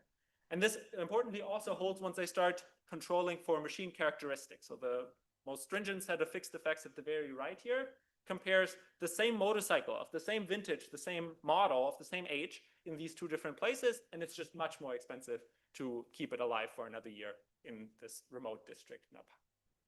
Okay, so what's going on? The key hypothesis I have in this paper is that it's all about the market for machine repairs. This market just somehow doesn't work as well. It's just not as easy to get good supply of mechanic services if you're in the middle of nowhere. And the way I conceptualize this is through this notion of scale effects in the repair market or increasing returns to scale, whereby you kind of benefit from having 100 other motorcycles next to you that also might break down at any given moment. That's sort of much easier for you to then also get repair compared to you're the first motorcycle in town. You're your only thing in town. It breaks down once a year. That's very difficult to do. And so in the paper, I won't have time to go into that. I have lots more direct evidence, including from my survey of mechanics, that also show that this seems to be one of the mechanisms. I find that mechanics in this remote district are much less skilled, have fewer spare parts in store. There's also fewer of them. You need to wait much longer to find someone who's skilled, who knows what to do. So there's more evidence for that in the paper. In the last sort of 8 minutes I have, I want to talk about development accounting and say, okay, how much can this contribute to the question that we started with, which is why is there no capital in poorer places around the world? Okay, and so that's the second part of the paper, development accounting in a model of repair with endogenous depreciation. So what I do here is a pretty standard development accounting framework in a neoclassical growth model with the one twist that depreciation is now not just an engineering constant. Delta is not just 10% and that's it. But instead, it's an endogenous outcome of the market for capital repair, subject to these increasing returns to scale. And we want to calibrate that to Uganda and understand, okay, how much can this contribute to gradients of development within Uganda? Okay, we just briefly skip through or flash how I set this up. Fairly standard neoclassical growth model, constant returns to scale production function, classic capitalist capital accumulation problem. capitalists decide, okay, I rent out my capital to firms. I need to pay replacement investment cost, maintenance, repair, and so on of the existing capital. And from whatever's left, I decide how much to eat versus to invest in tomorrow. A system like this, we've all done this before, yields convenient steady state capital intensity that looks like this. Importantly, the replacement investment term or depreciation term is in the denominator here. So this is nothing new. We've all derived this before. It's not surprising. If it's very expensive to keep your motorcycle around for another year, in steady state, you're going to have less of this. And so we can plug this into development accounting framework to ask, okay, how much does this new channel potentially contribute to gradients in GDP per capita? So we get this development accounting equation where GDP per capita is now a function of two things that are allowed to vary.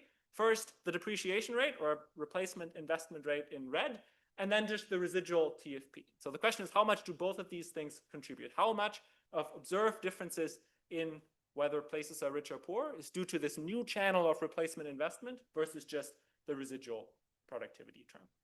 Now, I haven't told you yet why I believe that these replacement investment rates should be different across places. Why shouldn't it all just be the same? And I won't have fully time to show you the model that's underlying that. But just in words, in the paper, there's a full model that endogenizes replacement investment decisions, where there are capitalists who make optimal decisions of how much to replace them or when to replace a machine versus how much to maintain it, how much to repair it. There's a sector of monopolistically competitive mechanics that offer repair services. And then there's a full sort of spatial GE framework where people decide whether to become mechanics or become workers. There's an endogenous number of mechanics in every region. There's clearing capital markets, labor markets, and repair markets, and so on. All right, the one new component here that I do want to spend 2 minutes on is that in the paper, I produce or provide a new or propose a new micro foundation for why we should expect there to be scale effects in the market for capital repair. Say, I could just assume it, but I actually want to say, well, it's maybe not surprising that it should be easier to get repair if there's a lot of other capital around you as well. And so what I derive and prove in the paper is that there's a new source of these scale effects in a market such as capital repair, which is subject to two characteristics that make it kind of unique if you think about it. And these two things are that capital repair, if you think about it, is both unpredictable in demand. So what I mean by that is you don't know when your machine will next break down. You can't really schedule in advance. Hey, mechanic, can you come next week? Because I know my machine will break down then. Can't really do that. It's unpredictable. And at the same time, it's timely. So what I mean by that is as soon as your machine's broken down, you ideally want it repaired as soon as possible because you otherwise sit on a broken machine and don't know, you won't be able to operate. And so I prove in the paper that these two things, unpredictability and timeliness, give rise to a new form of increasing returns to scale, where intuitively you kind of benefit from having 100 other grain mills next to you who also might randomly break down at any given moment, because then together our individual demand events approach the law of large numbers, which becomes much easier dealt with for the local repair sector. I'll just show that to you in a photo. Or in a little picture. So imagine you're in the middle of nowhere. There's only 5 demand events randomly distributed across the year, and you're the mechanic deciding how to deal with that. You don't know when they come. Then there's the chance that the system easily gets overwhelmed as 2 demand events come relatively close to each other. So this leads to high cost, long wait times, and high marginal cost for the mechanic. But if you scale this entire system up by, say, factor 10, there's 10 times more capital, 10 times more mechanics, the law of large numbers kicks in and that becomes a much smoother problem. So that's the rough intuition. In the paper, I also derive that channel. So what you get is as there's more repair demand, so more machines that might break down, marginal cost for these mechanics go down and prices for repair also go down. So it's a new source of scale effects that I propose in this model. All right, the last 2 minutes. I calibrated to Uganda spatial economy. I have access to brilliant administrative data from the Uganda tax authorities, which allows me to do that. In the last 2 minutes, I want to think about, okay, let's go back to the question that we started with. How much can this actually contribute to a development accounting exercise? And so I go back to the development accounting framework from earlier, and I should say, the calibrated model replicates that I get a gradient in replacement investment rates with development. So through the model, Kampala will have much lower over there, much lower replacement investment costs in this remote area. All right, let's go back to development accounting in the last 2 minutes. So what are we looking at? We're doing development accounting within Uganda. So if you're brave, you could also do this across the world, but I want to be within Uganda where I have a much clearer sort of consistent database. So what are we looking at? 55 districts all across Uganda, ordered by GDP per capita from poorest to richest. and normalized by the median region to visualize the spread. So the richest region over there at the far out there is Kampala, which is roughly 5 times as rich as the median region. And so the name of the game is now, okay, how much of this spread is due to this new channel of depreciation potentially also varying across these places in line with development? And that's the dark bars here. So the dark bars are capital output ratios being different compared to the median region in all these different places. And the light bars are just the residual TFP. By construction, they'll add to 1. And so you see over there, Kampala kind of has more capital than the median region because depreciation rates there are lower, or costs of depreciation are lower. And if you kind of squint and try to fit a line through those dark bars, you can see that they kind of contribute a little bit to the entire spread. If you do this quantitatively, you get a 9% of the variance in GDP per capita across Uganda is explained by this new channel through the lens of the model, that depreciation is different. Now that leaves, of course, 91% to still be part of TFP, the residual. So you might be disappointed in that, but on the other hand, if you think that our role as macro development economists is try to understand what's in this residual, it gets us 9% of the way there. All right. In the paper, there's a lot more. Think about policy counterfactuals. I also think about implications of this for the measurement of capital stocks in the Penwell table. Penwell table kind of assumes that depreciation is the same everywhere, so we might actually be mismeasuring capital. I have a chapter on this in the paper. I won't go into that today. So with that, let me just conclude. The whole point of the paper is we used to think that depreciation is an engineering constant, when instead there is evidence that it might be an endogenous economic object. So I've shown you data in line with that and then thought about implications for development of accounting. Thanks. Matt?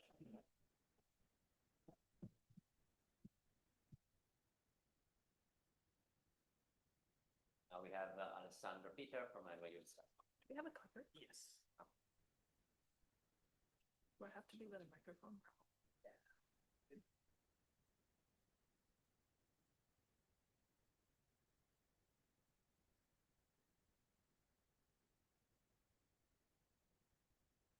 Okay, thanks so much to the organizer for a fantastic program on the new team and also for asking me to discuss this paper.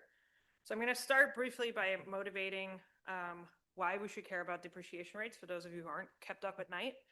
They clearly haven't been taught by Pablo, because I've been waiting for this paper since first year of grad school, when he just offhand mentioned that this parameter is like super important for outcomes, and yet we just kind of assume whatever we want. Well, that's not quite true, but there's a wide range of things we assume. So I personally have been waiting for this for like many years, but for those of you who haven't, so what do we usually assume about delta? So here is just a list of 20-ish randomly, AKA Claude chosen papers from either the top 5s or JMEs that think about the US macroeconomy and what delta do they assume. So the BA aggregate for the US is around 6%, but then you see that it ranges from like anywhere like 5-ish% to over 12%, sometimes even within the same paper. So GHK for equipment is 12%, and further down for structures, which depreciate much less, about 6%. Do we care? Well, we know both capital output ratios and output are proportional or are functions of the depreciation rate. So back of the envelope, let's take an alpha of 1/3, an interest rate of 2%. Then capital output ratios vary from about 5 to 2 of that range just within the US. And steady state output varies 48% across this range. So this is huge. We really want to know what delta is. More to the point of this paper, what do we assume for developing countries? So again, here I'm plotting the BEA aggregate. These are all the US calibrated models from the previous slides. What do people calibrate kind of across the spectrum of development? Here on the x-axis is GDP per capita. Basically, the calibrated deltas we use in the literatures are essentially uncorrelated income, and most of them are standard within the 5 to 10% range. What do the Penworld tables do? They basically assume that within each asset class, everything is what it looks like in the US. And the only thing that varies is composition. So Uganda has more structures and less software. So actually the Ugandan depreciation rate is smaller than the US one, because software depreciates kind of much more than structures do. Very few measures of this delta in low-income countries, which is why Tillman's paper is so successful. I should mention there's one exception, which is Julieta and Elisa, who measure kind of tractor wear across countries. Those are the kind of gray dots down here. This is one component kind of depreciation, but clearly we sort of, so shout out to them, but we need more kind of evidence. So broadly, I think this is a fantastic job market paper that does three things. First, it proposes a new measure, that's his headline capital delta, that's very high. That says on average 55 or like 40 to 50+% of the value of a machine is to be reinvested every year. Then he builds a spatial model of Uganda that Tillman talked about a little bit, which has this cool new channel of scale effect that explain about, like, say, 8% of within Uganda differences. And then he didn't have time to talk about it today. He takes a step back and talks about development accounting. So if delta varies with development, what do we use this delta for? We do the perpetual inventory methods to measure capital stocks. Maybe poor countries actually have 15% less capital than previously. It's a first order question. It's a super creative approach. Like, I want to know what happens to capital when it breaks down. Let me go to the repair market.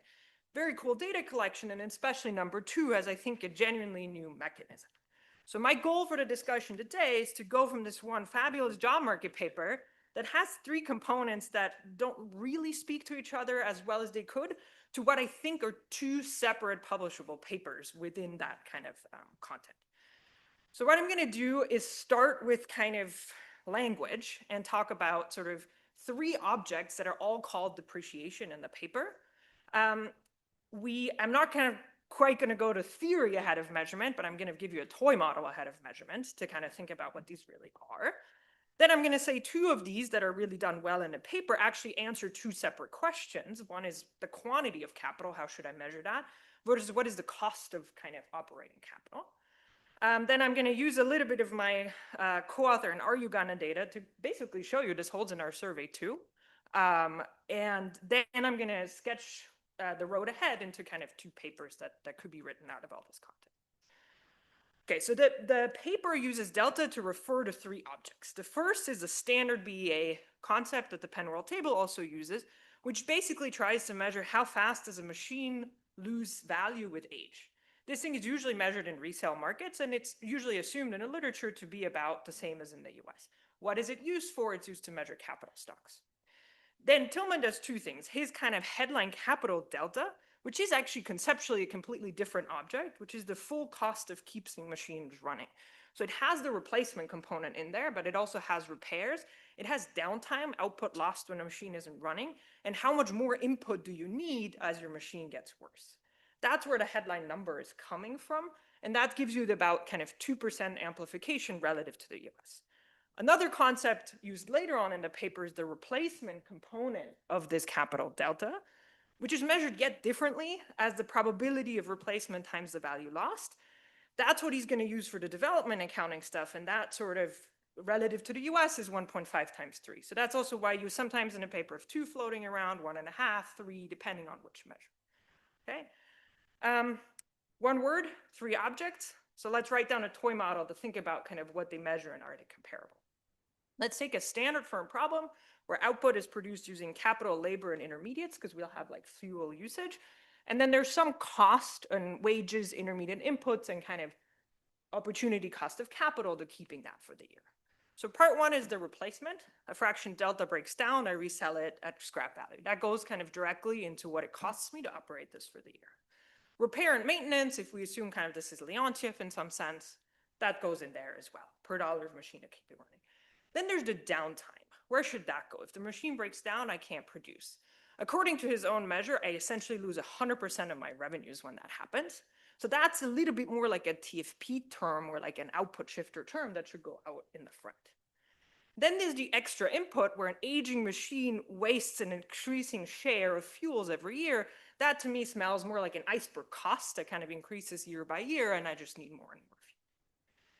Basically, all of these components make a machine expensive to use, like what output do you get for the machine, the capital delta, but not all of these should kind of feature in what makes a machine cheaper over time, which is what the BEA kind of tries to measure.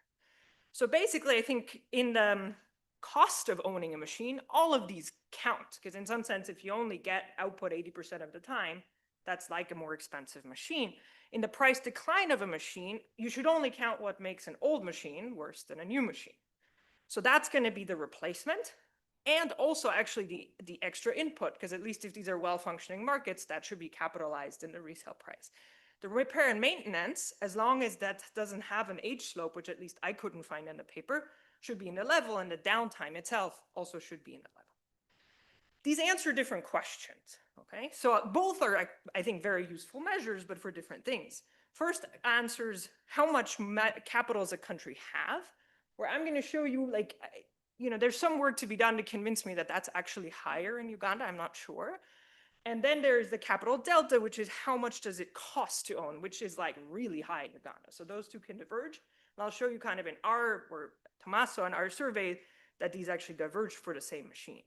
So what the paper does is it measures this delta very well, but then uses a component of it to answer the quantity question, when really it's more of like a cost calculation. Okay. So let's look at a different Ugandan survey, which has been developed by kind of Tommaso, and then I jumped on later. But here I'm going to use some of the data they collected for their first paper, Achieving Scale Collectively. So why is this particularly cool? Because one of the sectors is the same as Tillman has, which is grain milling. I mean, he also has coffee machines in there, but as grain mills as well, and then we have two others. The sampling frame is pretty much the same, so those should be as comparable as possible. So Tillman measures the cost side, so the repairs, the downtime on the fuel. We don't, or Tommaso doesn't measure that in their survey. Achieving Scale Collectively does have a measure of the price side. So how much does kind of the value of a machine go down over time? On the replacement component of the capital delta, they overlap. So here we can kind of see how well these things replicate. So here's basically the punchline. So if you just look at the value of the machine that is lost per year of age in sort of a BEA adjacent way of measuring that, in sort of the three sectors in Tommaso and our paper, you get about 6%, relatively stable across these sectors. What does this look like in Tillman's paper? It's not actually computed, but he could. All the data to compute this measure is actually in the paper. The replacement hazard, which is, you know, like how likely am I to replace that machine? In, I'm going to just abusively say our data, even though some of this collection predates me, but anyhow, is about 25% across these sectors, which is very similar to Tillman's 33% for food processing. The fact that it's slightly smaller for us is also perfectly consistent with the story, because we only have urban Uganda, and you know, he shows it's bigger in rural. The full kind of replacement investment plus downtime and so on, we can't measure in the ASC. It's 55 in processing. So 3 points I wanted to make here. So this kind of two different concept of losing value over time versus maybe being replaced. It's not just theoretically kind of a different object, like quantitatively for the same machine, it's like vastly different, 6% versus 25. The good news is like where the measures overlap, they kind of agree. This is stable across sectors.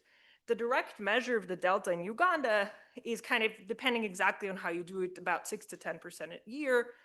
That's kind of around US rate. So I'm going to come back to that when I talk about the development accounting kind of exercise you do. And note that this is most likely an underestimate because that suffers from survivorship bias. And there's like lots of things you would want to do with that number before kind of plugging it in. Okay. So this is what the paper does. It has these three measures. For what I can tell, they kind of replicate in our data, which is very nice. And I think now what we should do is take these two measures, so the capital delta and the small delta, and write two papers out of it. So this is Tillman's current paper. So first let's scratch the growth. There's actually no growth. It's a steady state model. And then we're going to write sort of two papers out of this. The first one, which is sort of the capital delta paper, is the one that I'm going to call the repair markets and spatial income differences. Tillman spent a little bit of time on that. And so I'll spend the next kind of 4 minutes doing a more classic discussing what does it do and what are my nitpicky comments about this paper. Standalone, beautiful paper. And then there's a second one that thinks about small delta, the quantity of capital, and does the remeasuring the capital quantity of capital in poor countries. Both of these, I think, have like fantastic potentials on their own. Okay, so there's the repair markets paper. So Tillman went over this fast, but I think the key kind of cool new contribution of this is this new agglomeration channel. So what's going on in this sort of more micro spatial trading model is that machines break at random time, and every idle day costs output, and it's like a social cost. Because the machine isn't working and the workers sit around idle. I'll argue that that's the right model kind of on the next slide. Then you buy repair in a local market. So in order to be effective, the mechanic has to be nearby, he has to be skilled, and he has to be free to do work. So in order to be fast, repair needs idle capacity. And when you're very far from the law of large numbers, that's super costly. Okay? And there you get these scale effects. There's very few machines. It's expensive to repair them. There's less capital. There's thinner demand. All this kind of data collected on downtime and fuel usage is going to be very important to calibrate this model. It never really boils down to just like the one measure, but they're all important kind of pieces of that. Okay? This is really a new agglomeration force that at least I haven't really seen before. We had, talked about some of this in our work in Uganda, but I've never kind of seen someone formalize that. And it does account for a sizable kind of 9% of income differences. Turns out this scale effect that Tillman has across markets also holds within firms. And that's, I think, kind of nice because that's what his theory would predict. If a firm has more machines, it has smoother demand for repairs, it's cheaper, so it's going to repair more and replace less. That's exactly what you find kind of in our Ugandan data, where bigger firms, this is for replacement rates of capital by firm size, replace their capital more slowly. Why do we even mention that? It's sort of cool that your mechanism also works within the firm. Also, right now, it's only a motivation in the paper. I think that should be a moment that you target. And the fact that it's kind of relatively smooth even among these micro firms points to the fact that it's really your channel of agglomeration and timeliness rather than just vertical integration, kind of tier one. So, okay, my more kind of concrete standard discussing nitpicky comments. So first of all, the mechanism, that's the really cool new part of this piece of the model, is that repair prices and wait times vary across space. This you can actually measure, I think, precisely within your model and kind of discipline that. And the second thing, and that's I think going to really help you, is right now the way the model is written, you have this capitalist, and the way downtime enters the problem is it just reduces the returns to capital, but labor can do other things while the machine is broken down. Whereas in practice, the broken machine loses the whole output. So in reality, what happens in this context is if my motorcycle breaks down, I kind of sit around and wait for a mechanic. I don't really do anything else. And like idle time is really important in this setting. And kind of now this is actually our survey. Workers sit around 20% of the time and are idle even in normal times. So why is this kind of helpful? Because I think it's going to strengthen your mechanism. At your kind of chosen, anyhow, the benefit of this is you may be able to retire a capital share of 2/3, which I think is a little bit high to swallow, put in a more standard value, but you can still have the same or even a larger quantitative punch if you take seriously the fact that it's not just the capital that's at idle, but also the workers. Okay, and the second, I think, big question with all these sort of very cool papers that go into the detailed micro data and study a few sectors is external validity. You have motorcycles, you have food processing. Now here, I think it's not super obvious even which way it cuts, but I would encourage you to sort of explore both. So first, Tillman says even himself in a paper that the sectors he studies are special and particularly useful and that the firms are tiny and there's no in-house repair. That would lead us to think that we're actually overstating the aggregate kind of importance of these markets. On the other hand, especially motorcycle transport is, I would think of this as largely an intermediate input. Like if I can't, get my motorcycle to go somewhere, then like that output is also lost. So in some sense, you have an amplification kind of hidden in there through intermediate inputs. So kind of maybe think about that a little bit. So that's paper one. That's, I think, basically there. And then there's paper two, which Tillman didn't have time to talk about, but it basically says, look, if delta varies across countries, we do a standard perpetual inventory methods, then maybe we're mismeasuring capital stock. I think that's a fantastic idea. There's a little bit of fine tuning kind of to be done.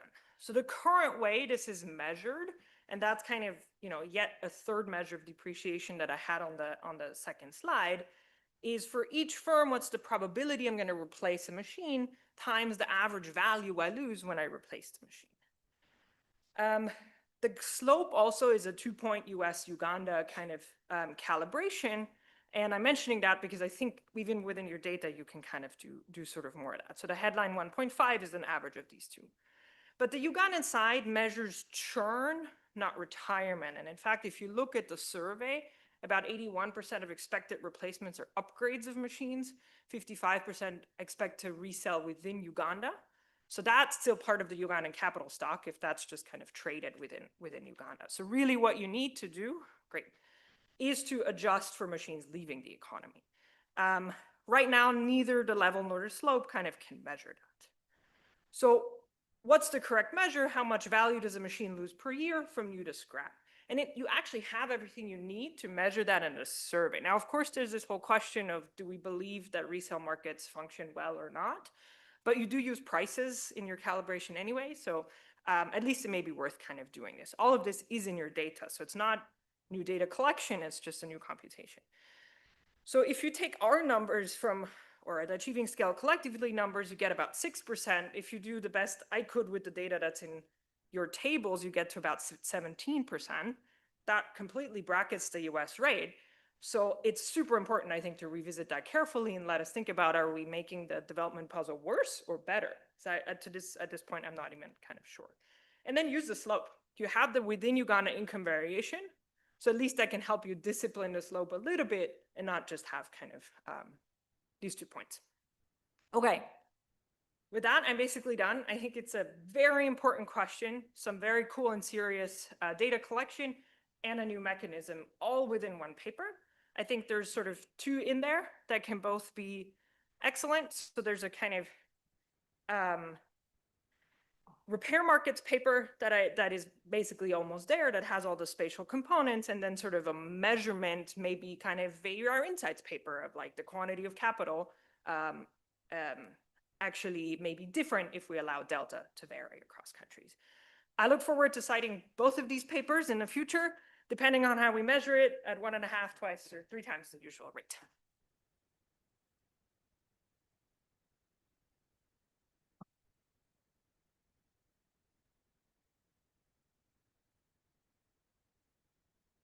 While Tillman is setting up, so everybody who asks a question, could you try to make an effort to use the microphone so that people can hear you guys? Fantastic. Thank you, Alessandra. I really appreciate it. Those are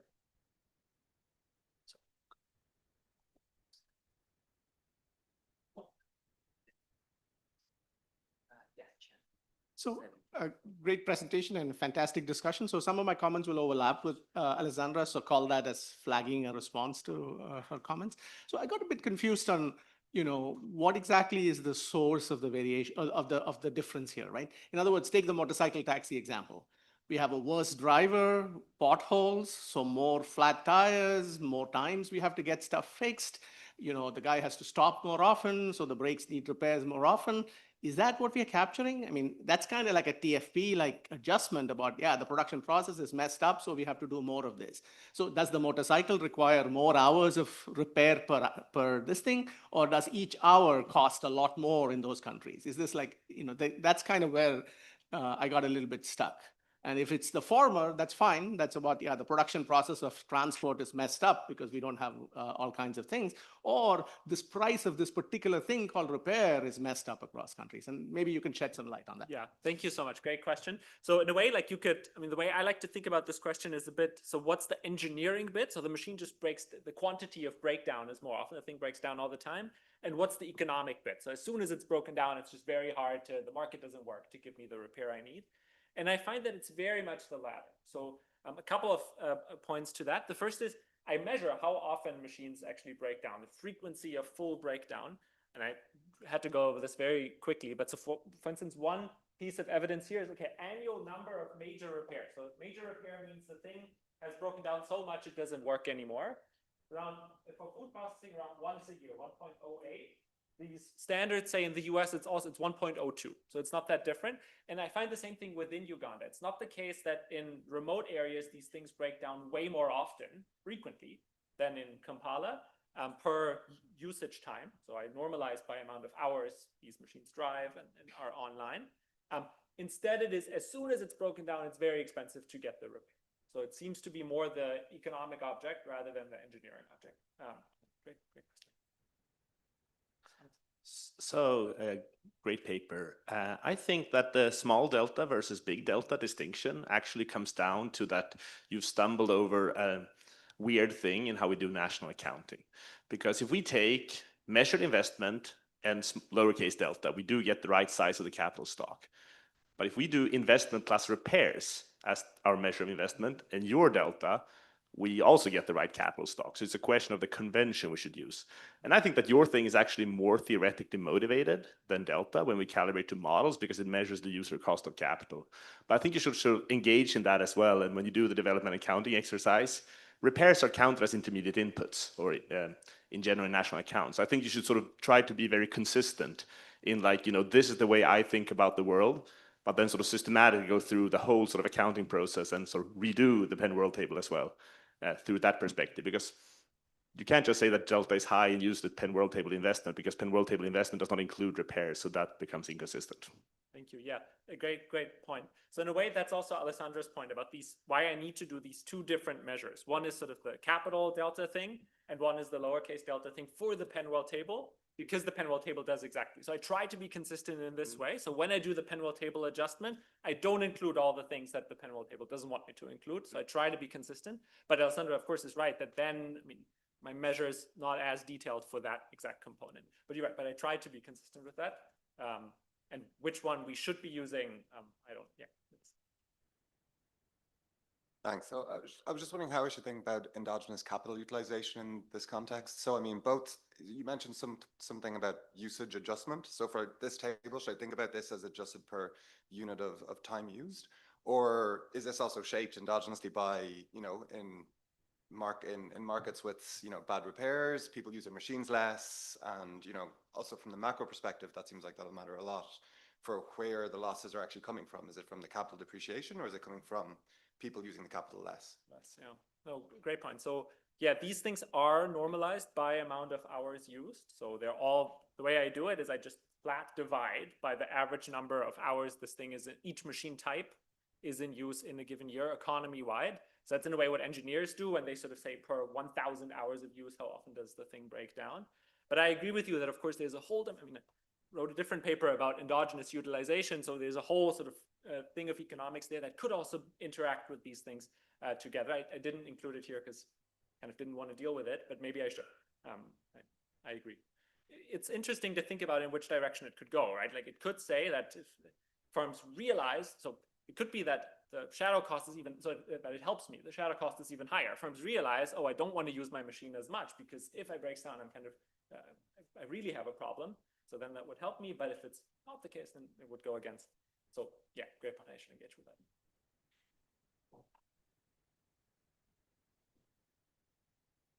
Two questions, quick questions under the theme of markets versus technology. So the first one is if you say you're pointing to its prices to repair it, not that there's more repairs, is that really technological because of your micro-founded increasing returns to scale story? Or is it just the local mafia runs the repair shop and they just earn a lot of profits? So technology versus markets. And the other big picture question on depreciation, when you think about the market price for resale, is it obsolescence or depreciation? And sort of it could be equally as good technologically, but something better has come out, and now that market price for the previous one has gone down. I think in the US, software has a very high depreciation rate, and there's no physical breakdown in software. Yeah, thank you. The first, so the qualitative research, no one mentioned the repair mafia to me in that region, but it's interesting. I wouldn't know. I wouldn't know how I can test that that's not what's happening. So I mean, in a way, like the sort of backwards test I have is I say I assume that there's no mafia, and I find that the channel that I propose, which is just because of these increasing returns, matches the empirical evidence kind of well, but that's not a clean test. Yeah, that's a good, remind me of the second question? Obsolescence or. Yeah, right. Interesting. Yeah, so that's in a way the reason why I didn't want to measure. I mean, Alessandra is right in that I could just do it. I could use my data on prices and resale prices to get at obsolescence. I don't do it because I don't want to. I mean, there's great papers, people in this room on obsolescence in developing countries. I don't want to take a stand on whether that's larger. In my context, it's not the case that in the last 10 years, better machines have come out in Uganda. It's not the case that at some point I was thinking, do electric motorcycles come out and everyone's upgrading to those? It's less than half a percentage point of my sample. So that doesn't seem to be the case. These grain mills, I think, also haven't really been upgraded in a long time. That's the case. Yeah, like Alessandra, I think, we've all been teaching development accounting, and every time you teach it, someone asks about depreciation. So this is a paper long overdue, so really glad to see it. I want to ask you also about this graph in the repair market, which I found intriguing. So the thought experiment I had, I grew up on a farm in Kentucky, so I was wondering about Kampala versus rural Kentucky. And it seemed to me it might not just be density. Like I suspect the replacement rates are low in rural Kentucky versus Kampala. And as I thought more about that, it seemed like there's probably repair work also has a TFP component. And so maybe that's room for feedback from TFP. And I was wondering if you thought about that and included that, or how you think about those issues. Yeah, great question. So one way I sort of try to get at TFP of these mechanic workers is I try to actually run a survey of how sort of skilled and qualified they are. So they have to do a test, like your motorcycle emits blue smoke, do you know what to do? And do they get it right or no? And I find that that's actually a huge gradient. I don't, somewhere in the appendix that's in there. So in remote areas, these mechanics don't really know the answer to these questions as much. Currently that's not in the quantification. The quantification is only about these increasing returns to scale. But there definitely does seem to be some evidence for that. And that's also maybe one of the reasons why there's lots of trade in mechanics. So you get the mechanic to come all the way from Kampala, even if you're in the middle of nowhere. You don't want to rely on your local person because maybe they don't know what they're doing. One thing I want to say about Kampala versus Kentucky. So maybe, correct me if I'm wrong, but I think one difference could also be that firms are smaller. And so in Kentucky, potentially if you're a large farm, you still have someone on staff that is only there to be there as soon as the thing breaks down for you, or you have some sort of person that you have kind of on call and their whole service is there with you within a day or something like that. And in Uganda, even in Kampala, you won't have that, especially not in the smaller firms. That it's just there are not these contracts. So maybe that could be another difference between the two. Yes, no.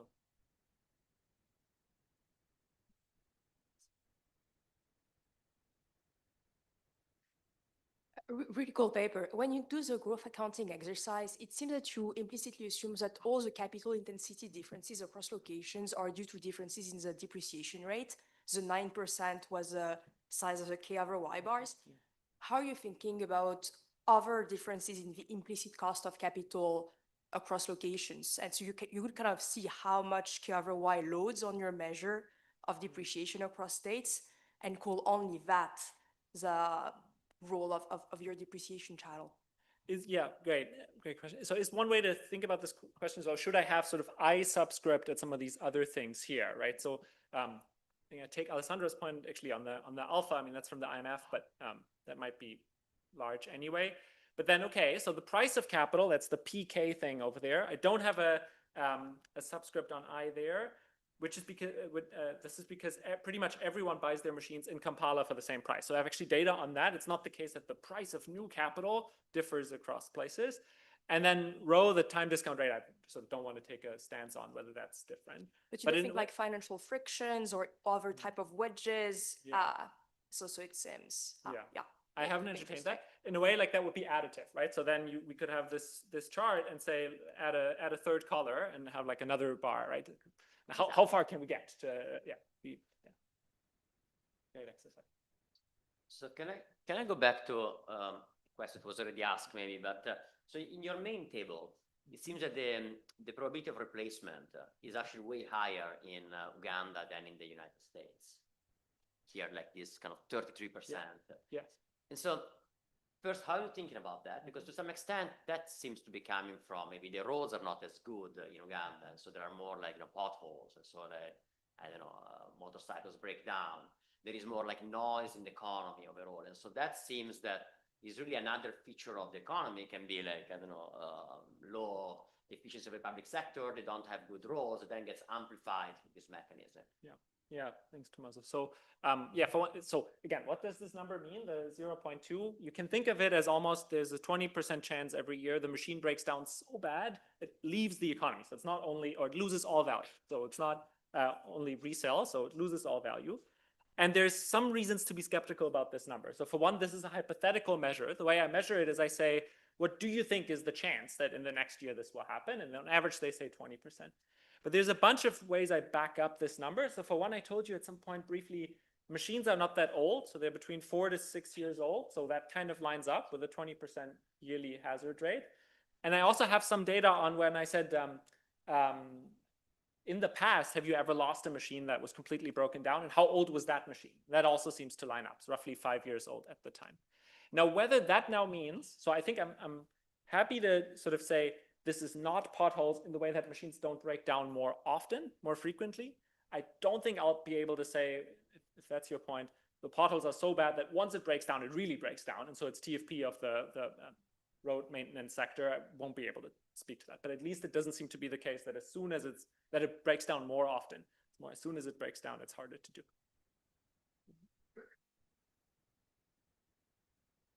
But just following up on this, I realize that this works slightly different in your theory. But if it is the case that the repair market is so inefficient and somehow keep repairing your machine actually reduces the probability of having to replace it.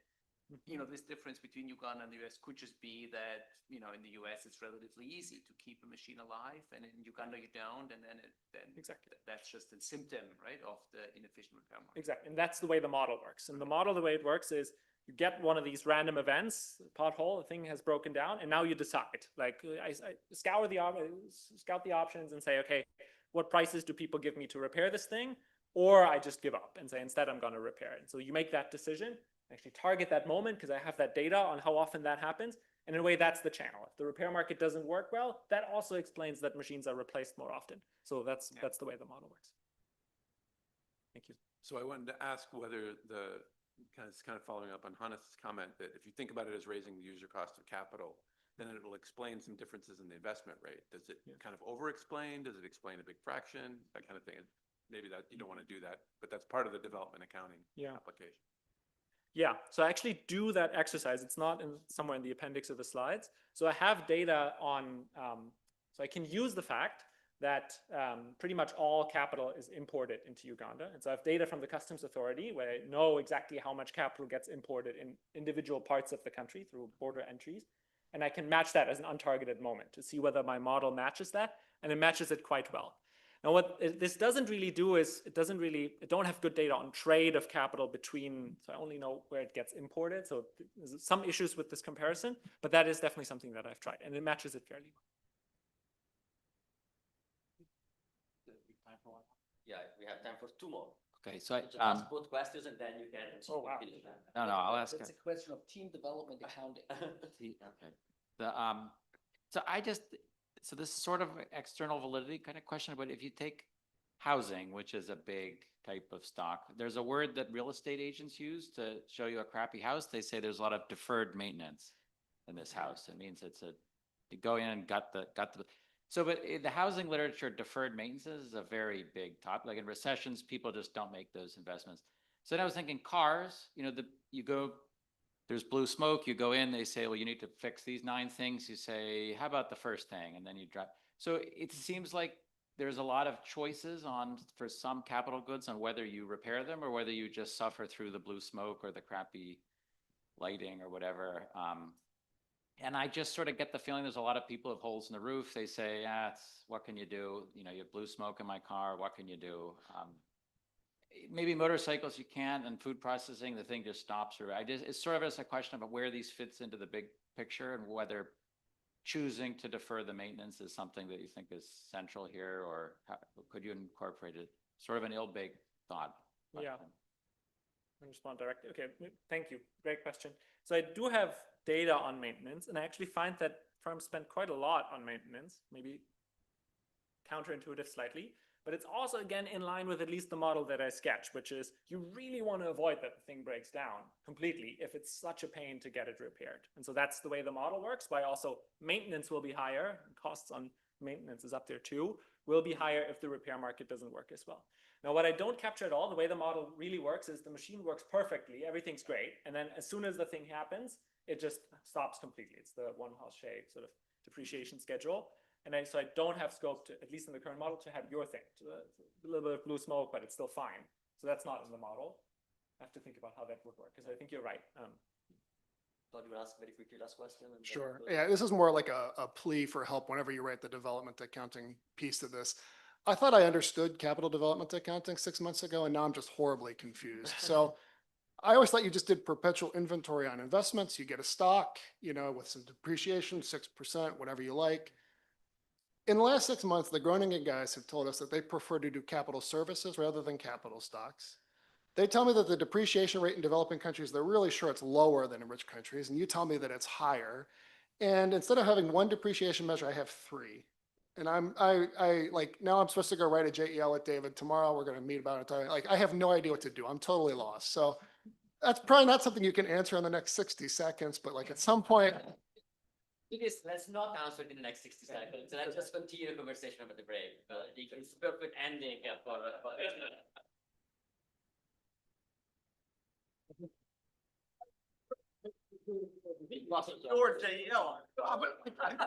It's amazing. I really thought I understood everything, and now I don't understand anything. Yeah. Hey, figure it out and tell me.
Okay, let's take a seat.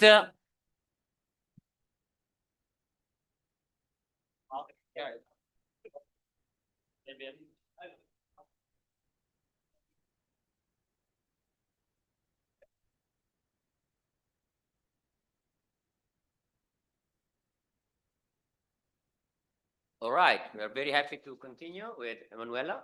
Hopefully I'm saying your name correctly. Yeah. From Stanford. Hi, everyone. Thank you for having us, and I'm excited to be here. Thank you to the organizers for the opportunity to present this and get feedback. Today, I'll be presenting misallocation versus inequality, which is joint work with Pete Chang and Emma, who's at the IMF. The motivation for this project starts from Pete and Chang's work in 2009, which found large dispersion in revenue per input in Indian manufacturing. And they argued that this is consistent with input misallocation that reduces overall productivity. Therefore, policy reforms that aim to fix this misallocation could raise incomes for workers and owners on average. The natural question that comes up then is why does this misallocation persist? In this paper, we're going to try to investigate one possible answer, which is that such policy reforms could increase consumption inequality and therefore be unpopular. Of course, not all dispersion in revenue productivity could reflect policy-driven misallocation. It could also reflect, for example, adjustments costs. However, we argue that the revenue productivity dispersion that projects onto the firm size distribution could be reflective of the extensive size-dependent policies that are in India.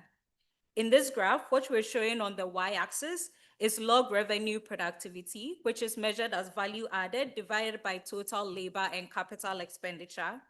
And on the x-axis is our measure of firm size, which in this talk is going to be proxied by firm employment.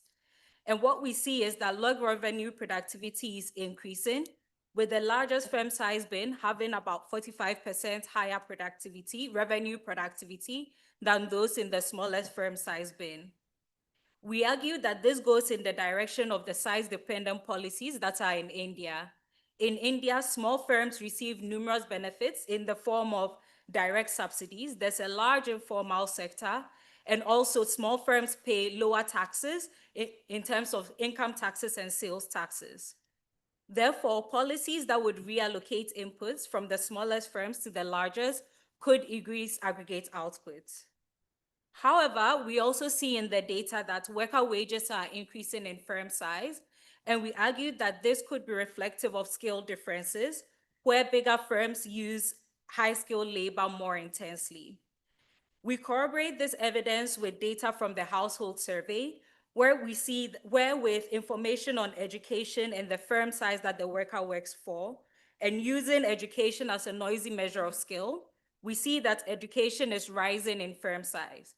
So this picture tells us that there's one possible dimension of inequality, which is worker inequality. So reallocating workers or reallocating input from the smallest firm to the largest firm would increase demand for high-skilled labor and therefore increase the skill premium.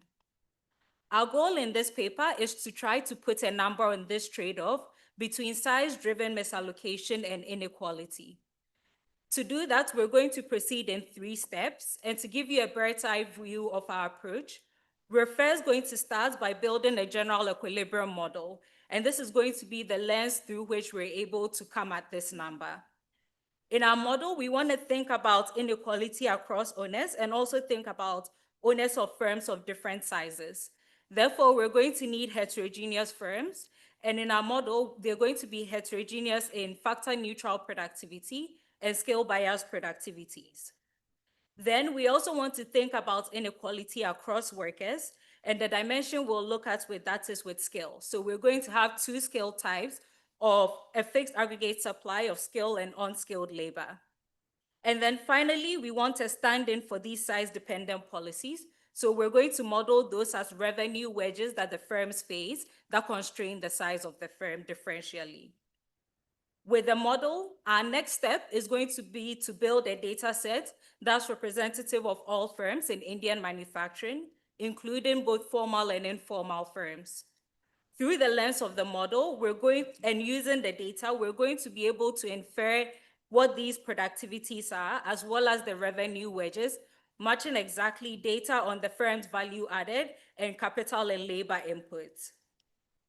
Then, given our inferred productivities and revenue wedges, our third step is going to be to run a counterfactual exercise. In that exercise, we're going to hold the productivities fixed and remove the dispersion in the revenue wedges that comes specifically from size, keeping all the other dispersion. And then we're going to solve for the new equilibrium to determine what are the new level of wages, the scale premium, profits, and aggregate outputs. In the interest of time, I'm going to skip the literature review, but I'm happy to go back to it and talk about how we relate to the literature if there's interest during the Q&A. So first, let's talk about the first step, which is building our model framework. We want to write the simplest model possible to illustrate what we're trying to say and get at this number. And so we're going to build on Peter and Chang's model from 2009. We're going to have Cobb-Douglas over sectoral output into final good production and CES aggregation of firm output into sectoral output. And firm production is going to be Cobb-Douglas over capital and labor. A key deviation from their paper is that labor is going to be a CES composite of low-scale labor represented by LSI and high-scale labor represented by HSI in the style of Katz and Murphy. The elasticity of substitution between the scale types is going to be eta, which we're going to assume is greater than 1, so that there's some substitutability, though imperfect. And firms are going to be heterogeneous in their scale bias productivity, which we're going to represent by AHSI. Another deviation we make is that we're going to assume that firms are heterogeneous in their capital intensities alpha, and this is going to allow us to be able to match the heterogeneity in firm level capital shares without modeling mixed distortions as they do. We're going to assume fixed aggregate supply of the two types of labor, and we're going to keep our capital supply markets simple with a small open economy with perfectly elastic supply at rental rate R. Our workers are going to be hand to mouth, and we'll relax that later. They're going to inelastically supply 1 unit of labor and have CR preferences over the final good. Our firms are going to be monopolistically competitive, and they're going to be heterogeneous in the productivities and in the revenue wedges. The revenue wedges are going to show up as follows in profits. They're going to show up as a tax on the revenue of the firm that differentially constrains the size of the firm. The firms are then going to make input choices subject to economy-wide wages, WH and WL, and the rental rate. And these profits the profits that they make are going to go to absentee owners who also have CRA preferences. Therefore, our equilibrium is just going to be the allocations and prices such that firms optimize and labor markets clear. Okay, so now we have the framework that's going to guide the data work. Now let's build the data set that's going to be representative of Indian manufacturing. To do this, we're going to combine 2 data sets. The first is going to be the annual survey of industries that covers larger firms in Indian manufacturing plus a smaller sample plus a random sample of smaller firms. We'll combine that with the survey of unorganized manufacturing, or the SAM, which is more representative of informal manufacturing, which is a large sector in India. This is going to cover self-employed proprietors and firms that are too small to be in the ASI. Combining this with information of the official sample weights in these data sets, we're going to have a data set that's representative of Indian manufacturing.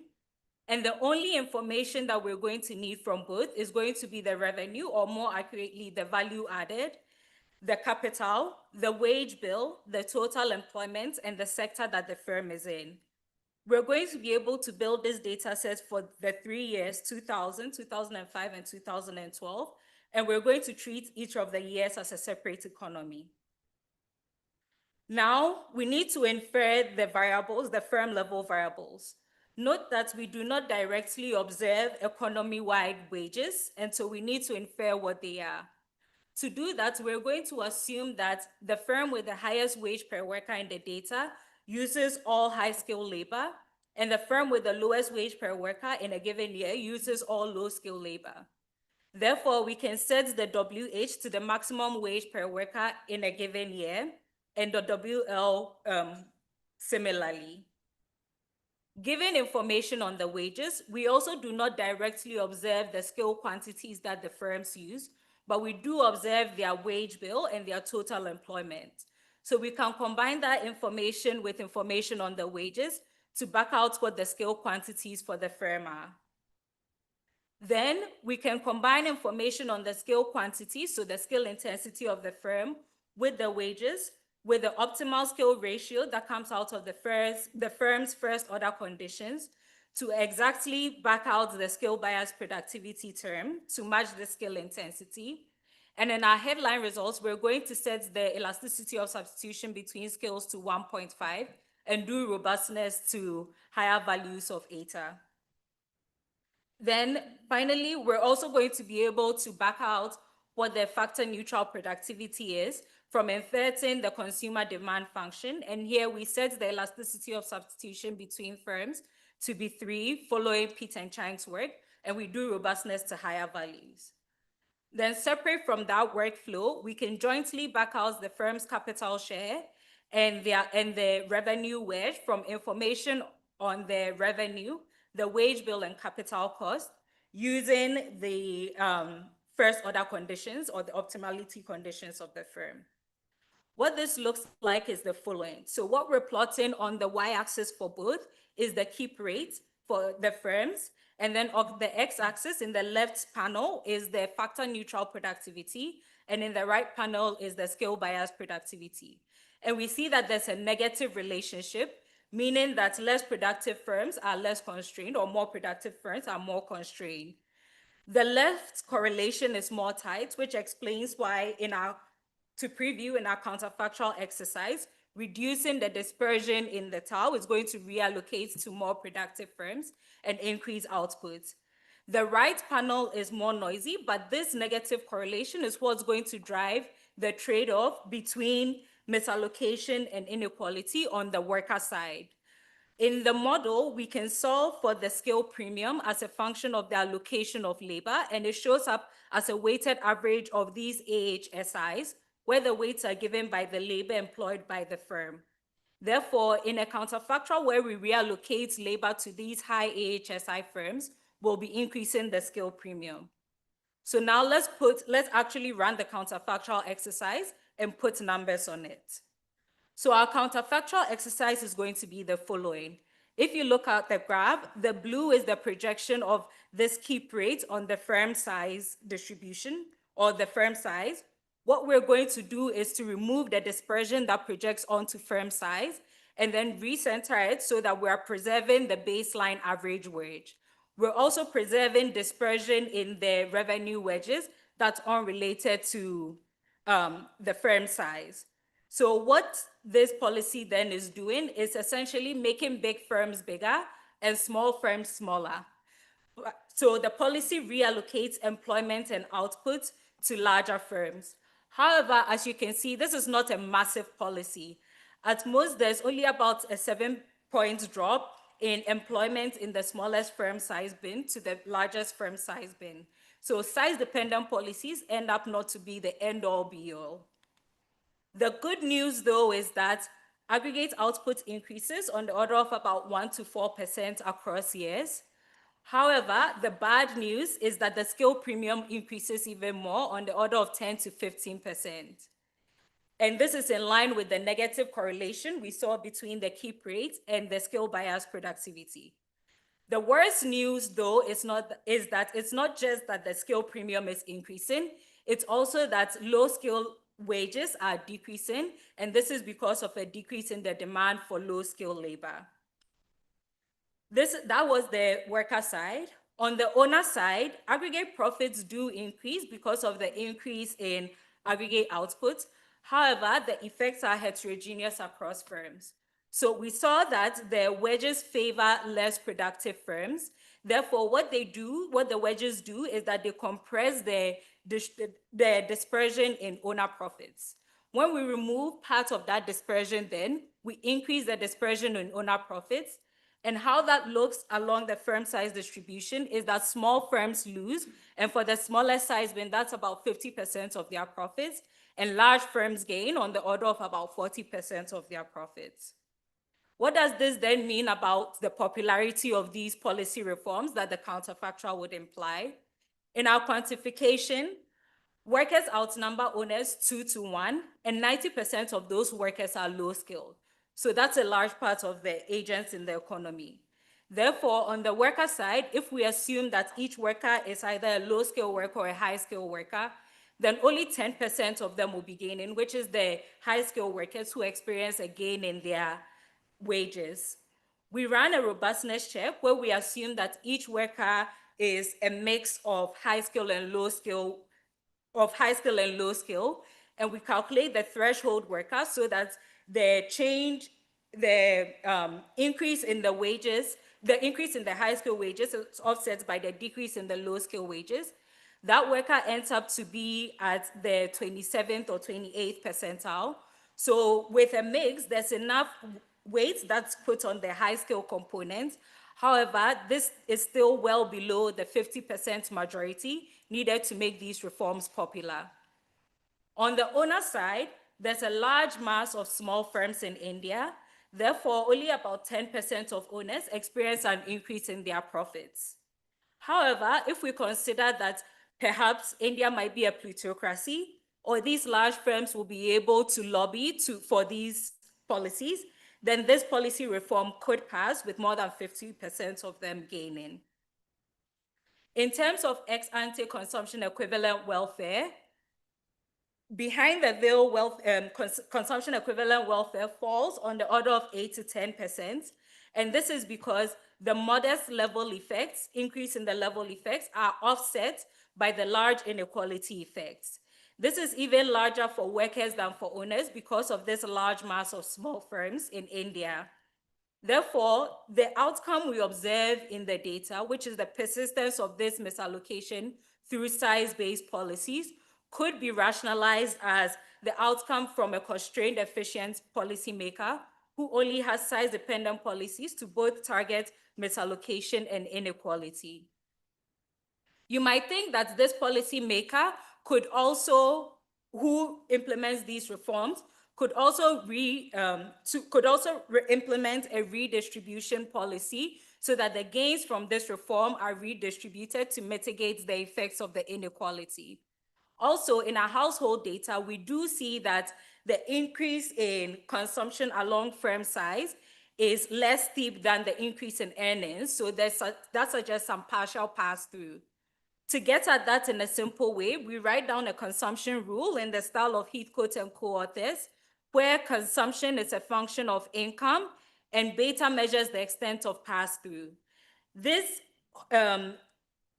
contains our hand-to-mouth headline results when beta is equal to 1, and we're going to choose beta to match the consumption versus income slope in our household data. And we also choose lambda so that this redistribution policy is budget neutral. What we see is that the level effects are kept constant by construction, but the inequality effects are largely mitigated so that the overall welfare impact falls from negative 10% to negative 2%. However, it is still negative, suggesting that what we observe in the data is consistent with a constrained efficient outcome. Additionally, the percent of agents who gained more than doubles. However, it's still well below the 50% to make these policies popular. We ran a host of robustness checks in the paper, but one that I would like to highlight is the higher substitutability between workers. So you might think that the 1.5 we take from Katz and Murphy is a macroelasticity, and so would not reflect the elasticity of substitution at the firm level. To do that, we run our counterfactual exercise, or we back out all the firm values and run our counterfactual exercise with higher values of etas, going as high as eta equals 4. What we see is that the inequality impacts are tempered However, across all those values of ATAs, the low scale wages are still decreasing. And so our headline results go through. And I can talk about the rest of the robustness checks in the discussion if there is interest. But to conclude, for Indian manufacturing in recent decades, we show that eliminating size-dependent policies would increase allocative efficiency, but worsen inequality, and the vast majority of workers and firms would lose. This is one possible answer to why such misallocation persists. In terms of next steps, our model is very flexible and the data needed to get this number is not that demanding. And so our next step is to do this for other developing countries, which also have a large mass of small firms and size-dependent policies in the form of a large informal sector. Additionally, we wrote down the simplest possible model to make our point, but you can extend the model in multiple ways, and we're thinking about what the most interesting one would be. Thank you.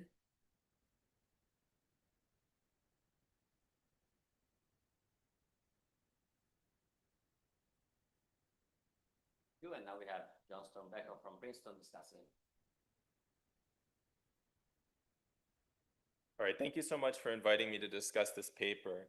I'm a trade economist and I was asked to discuss a macro paper, so I'm going to talk about public finance, and hopefully we all have fun. So I actually really like this paper, so let me sort of just spend a slide discussing what they do and what I like about it, and then we'll move on to some constructive criticism.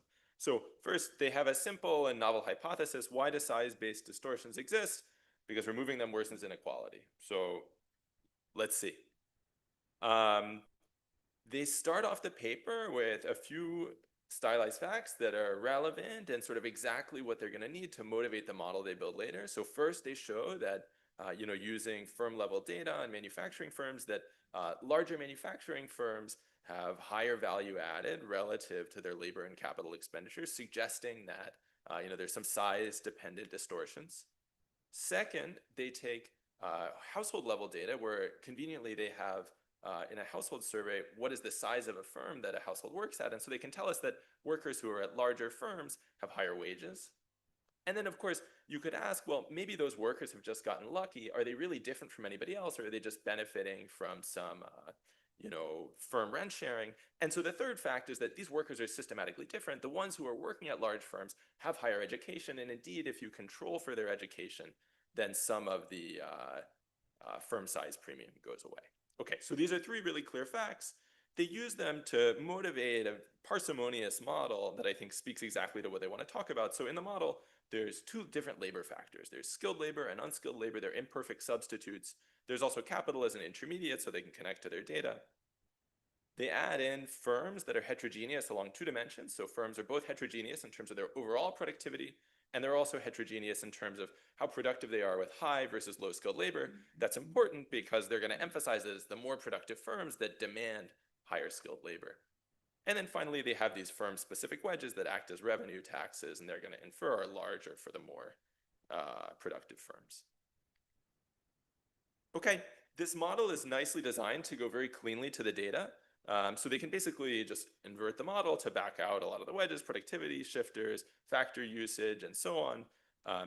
One slightly unconventional step that I'll talk about at the end, if we have time, is that they infer factor prices by just assuming that the lowest paid workers in the economy supply this unskilled factor and the highest skilled workers supply the skilled factor. And then they don't directly estimate elasticities, but they do a lot of robustness to them. Okay, so what do we get from all of this? Well, we get a concrete lesson, which is that if you remove size-based distortions, that's great for efficiency. Output goes up like 2%, but it's also quite bad for inequality. So, wages fall for the unskilled like 6%, and they rise another 6% for the skilled.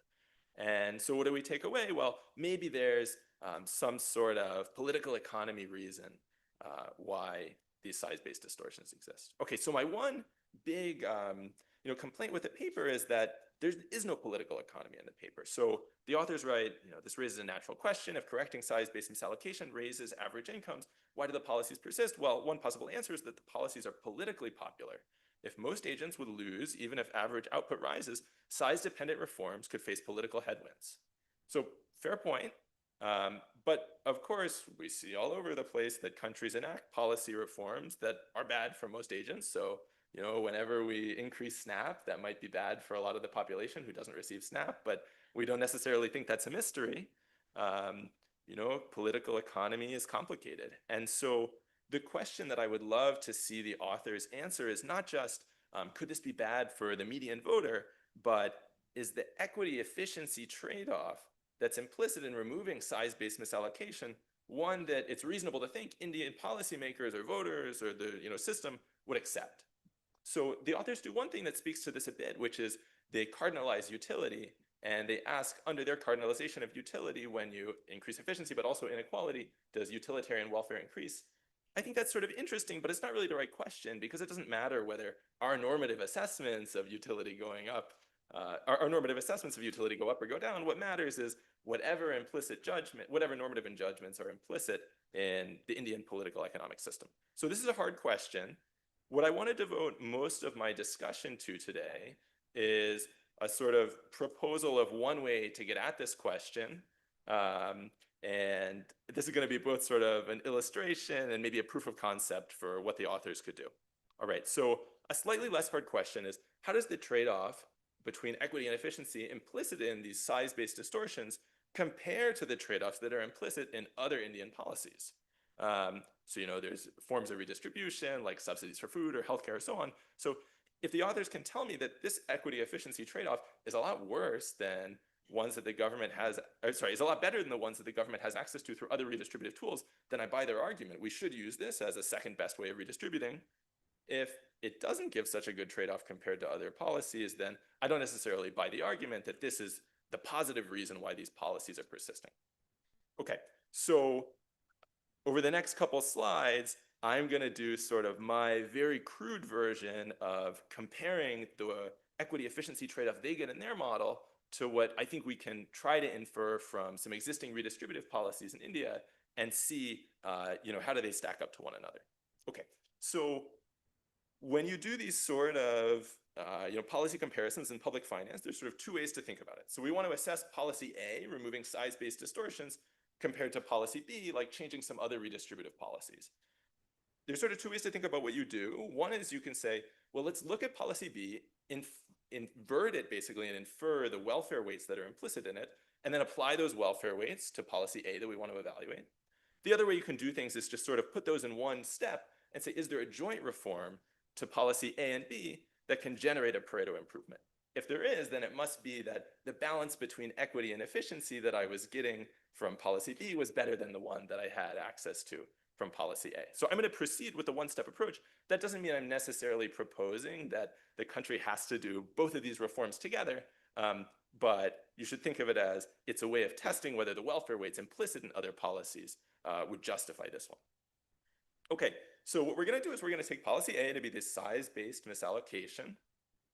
We're going to take policy B to be other sort of more directly targeted redistributive policies. So any of you who know me know that I know nothing about India and nothing about practical policy implementation, but a little bit of Googling and clodding say that India uses quite a few commodity subsidies on necessities like certain types of food and healthcare, and then it has income taxes, but those are only paid sort of at the very top by like the 25%, the top 25% of income in India pays income taxes. Okay, so you could think about reforming these two things jointly. What we're going to do is we're going to remove A, size-based misallocation, and we're going to adjust B so as to keep all households indifferent. And then we're going to ask, do we raise tax revenue? That's one question of, do we get a Pareto? That's one way of evaluating, do we get a Pareto improvement? So just to situate in the literature for folks who are interested in this kind of stuff, it's been known since at least Naito in 1999 that sometimes you want to have production inefficiencies. So, these sort of distortions before you reach households in order to redistribute, even in the presence of redistributive policies, if your redistributive instruments are sort of not as rich as you could possibly want them to. So here what's key is that they have two different labor factors, but only an income tax schedule that targets my total income. All right, so let's move forward with this proposal. I'm going to do this in two steps. So first, I'm going to do a warm-up version where we ignore the fact that India doesn't have like full nonlinear income tax schedule. And just suppose it did. That makes the public finance a little bit easier. And then second, we're going to go to what about the case when you also have to redistribute through, you know, food subsidies and stuff like that. All right, so to do this, I wrote down sort of a variant of the author's model. So what's the variant? Well, first, I'm going to abstract from capital income and just sort of treat their firm owners as if they're part of the labor income distribution. Second, Emanuela talked briefly about how they have two different calibrations of the model, one where there's just two different household types, the unskilled and the skilled, and then they have another one where there's a continuum of households. I'm going to adopt the continuum one here. So the idea is that each household H has some share of their labor endowment that's low skilled, some share that's high skilled. And then I'm also going to add to the model endogenous labor supply. Why do we need endogenous labor supply? Well, otherwise we effectively have access to lump sum taxation. So this endogenous labor supply is going to be the source of distortions from redistributing through these other instruments. Okay. So here's sort of the key step, and I should give all credit here to Costino and Werning, whose argument I'm effectively following. So what we're going to do is we're going to remove size-based misallocation. And then at the same time, we're going to change the income tax schedule. So we say if you initially earn some income Y, at that income tax level, we're going to change what your taxes are depending on how big of a change in wages you would have experienced and what was your keep rate on that change in wages. So that if you had an increase in wages, we're going to take that away from you. If you had a decrease in wages, we're going to give that back to you. Okay? So let's think through what this does for all the households. Let's think through what this does for the planner. Okay, for the households, you know, the envelope theorem says they don't care, right? Their initial consumption labor supply bundle is still feasible. For the government, there's sort of two different effects. There's the direct ones before households respond, and then there's the indirect ones due to household responses. Okay, the direct revenue effect, when households don't adjust their labor supply, is, well, the government just collects all of the increases in wages throughout the whole economy due to this productivity enhancing force. That's the same as saying that the government collects all of the increase in output from the reform. So the government's collecting 2% extra of GDP here. We need to compare that to how big is the efficiency loss from the change in redistribution that's going to influence people's behavior. Okay, so what is that second effect, that behavioral revenue effect? Well, people are going to change their labor supply. What happens when they change their labor supply? That loads onto their marginal tax rates, right? So if people decrease their labor and they're facing a marginal tax, the government's going to collect less revenue. How much do they decrease their labor? Well, it's their labor supply elasticity beta times the change in the log of their marginal post-tax wage. Okay, so to compute the change in their marginal post-tax wage, it's useful to think about a benchmark. One benchmark is the case where everybody was supplying a single factor, so their wage went up, and then the tax rate went up accordingly. In that case, the post-tax wage for everyone wouldn't have changed at all, right? But we're in a slightly different world relative to that benchmark, because in this world, higher income people got a bigger increase in wages and lower income people got a smaller increase in wages. So taxes would have had to increase more relative to the benchmark at higher incomes and less at lower incomes. That means that relative to the benchmark, marginal taxes are increasing more, disincentivizing labor. And so here I'm plugging in sort of the math that comes out of that. It says exactly that statistic you need to pay attention to is how much does the slope of wages with respect to initial income change as a result of the reform. So how much steeper or shallower does the income distribution become? All right, so if we knew all these statistics, then we could compute what was sort of the second revenue effect on the government and then add it to the direct revenue effect. If it's positive, then we should have just reformed the redistributive policies instead of getting rid of size-based misallocation. What happens? Okay, so I'm going to plug in 25% for the marginal income tax rate. That's the average rate paid by income tax earners. And so here I'm implicitly assuming that's the same as like the phase out of subsidies for people who aren't paying income taxes. Claude says beta around 0.2, I don't know. And then here, this last thing, if you normalize the units of labor that each individual is supplying under the baseline to 1, then you can infer the change in the slope of the wage schedule due to the reform. You can get that exactly from the numbers that they report in the paper. It's basically just how does the high skilled wage relative to the low skilled wage change divided by their initial difference. Okay, so we do all that. What do we get? It says the fiscal costs of undoing the inequality generated by the removal of size-based taxes is an order of magnitude smaller than the efficiency gain. So I made a ton of assumptions here, don't know if it's correct. We have to go next and do inefficient redistribution still. But so far, maybe this casts, the slightest bit of doubt on whether this is really such a big inequality effect relative to the efficiency gain. Okay, so I promised we were going to do this in 2 steps. And here I've sort of made things easy on myself because I didn't take into account the fact that India doesn't have a perfect income redistribution system, right? They have income taxes sort of at the top, but my understanding is that lower in the income tax or lower in the income schedule, a lot of how they redistribute is with commodity subsidies. So there's subsidies on certain types of food, there's subsidies on health insurance and so on. And that's going to make redistribution more costly, right? Because not only are we going to distort how much people are going to work, we're also going to distort how they spend their money on the income they have. All right, so the theory says the right way to incorporate that is we have to think about how much they sort of load onto a wedge once again, but now it's not only how much they load onto the marginal tax wedge, but how much they load onto the subsidy wedge. So there's a second indirect revenue effect where we need to say, what's the average across all households of how much their consumption changes due to the change in subsidies, dot product with the baseline subsidies. So if you cause me to load my consumption more onto goods that are initially subsidized, that's going to generate additional costs for the government, additional inefficiencies. Okay, and you need to use compensated elasticities here because the government's adjusting everybody's utility to hold them indifferent. All right.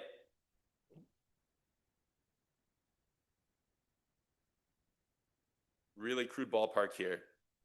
Suppose that we're going to do this with subsidies on lentils and oil, which the internet says are subsidized around 20% currently. The low-skilled folks in their model lose 6% of their wages. So if they spent alpha share of their budget on those, then you'd need to raise the subsidy by 6% divided by alpha to compensate them, right? Okay, this is sort of a necessity good, so maybe let's say its demand elasticity is a half. That would mean that their consumption went up by 6% over alpha over 2. So now we can compute this revenue effect and say how much you load onto the wedge is, well, the initial wedge level, 20%, times how much everybody scales up their consumption of lentil and oil, times how much money was being spent on those in the first place. I'm assuming this is only really relevant to the bottom half of people who spend more of their money on that, and then I'm multiplying it again by their budget share. When I do this, this also comes out to a pretty modest number. Again, so it comes out to a pretty modest number. This approach would be one way to sort of ballpark, is the inequality efficiency trade-off implicit and the author's estimates comparable to other Indian policies and therefore the political economy. So obviously, I do not want any of you to take seriously the substantive point about whether I'm claiming India cares too little about inequality to justify size-based misallocation. What I'm doing here is illustrating an approach that maybe the authors could use to convince us that this is a inequality efficiency trade-off large enough that it could actually justify things in practice. Okay, so that's my main point. I have just a few minutes left, so let me do a subset of my laundry list. So some other things that might have occurred to you when you were reading the paper. There's a couple of choices that the authors do that I think sort of bake the model a little bit in their favor, and I was wondering if they could show it without it. So one is they use inelastic labor supply. When labor supply is inelastic, but high types become demanded more, since quantities can adjust, prices adjust more, so that leads to a bigger influence on inequality. Another one is that when they calibrate wages, they assume that all of the difference in earnings between top earners and bottom earners is due to that they supply different factors, as opposed to maybe I supply unskilled labor, but I just have a lot more units of it. That also sort of moves things in their favor. I mentioned before that they have sort of 2 different versions of the model, one with a binary skill distribution, one with a continuum. I think the continuum one is just like strictly better and still simple, so they should do that. Another thing on the calibration of the skill distribution, they have this really nice data that includes at the household level what's educational attainment. They use that when they're showing us their stylized facts that more educated households work at bigger firms, but they never bring that back into the calibration, as I understand it. That would be really nice, even if just as sort of a sanity check on the way that they currently calibrate things. Okay, one more. In the model, or in the paper, they emphasize a particular dimension of misallocation, which is these size-based wedges on firm output. But there's an additional dimension of misallocation in the model because there's wedges on firms, but there's also an intermediate input. And so we know, which is capital. And so we know that when firms are trading in intermediate inputs and they're all distorted, then there's going to be a double marginalization problem. And so that means that part of the efficiency gain that they get when they remove size-based subsidies is due to how much they load onto that initial wedge. They have some discussion of how much capital changes when they do their exercise, and it's not very much, so I understand that this is probably not an important force, but this is something that'd be great for them to be a little bit more concrete about. Okay, the last thing, I really like the model. I love that it's parsimonious and talks exactly about what it needs to. That said, I don't actually know whether it's going to be accurate as a predictor of how much does inequality rise with respect to these firm-based taxes. One thing that would add a lot of credibility is if the authors could consider some sort of quasi-exogenous shock and something that the model at least says would behave similarly to firm revenue subsidies. So like, I'm a trade economist, so I always think of trade shocks. Can you show me a change in trade policy which shifts demand for maybe larger firms which tend to be exporters? Can you document what that does to the income distribution? That would add a lot of credibility to the exercise. Okay, so I'm out of time.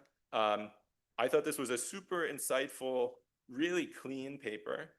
For me, there's just one missing step, the political economy, and I'm excited to see what the authors come up with on it. Thanks.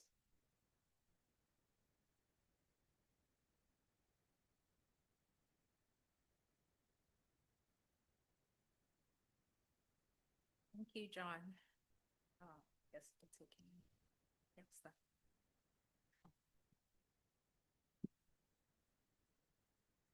Hi, thanks. Very cool paper and cool discussion. So if I understand correctly, in your model, being a similarly skilled worker at a small firm versus big firm is like the same? Because I thought the kind of US, I mean, I'm not a labor economist, but that whole discussion usually, or that consensus from the US is somehow like better to be at a large firm. And that could be sort of wages or the whole like AKM stuff, or also there's maybe more job security. Now, I think you kind of say in your data when you control for education, a lot of the gradient goes away, but is it all of it? And was that, why did you choose to kind of have that, I think, kind of like stark component that there's no benefits to having people move to larger firms?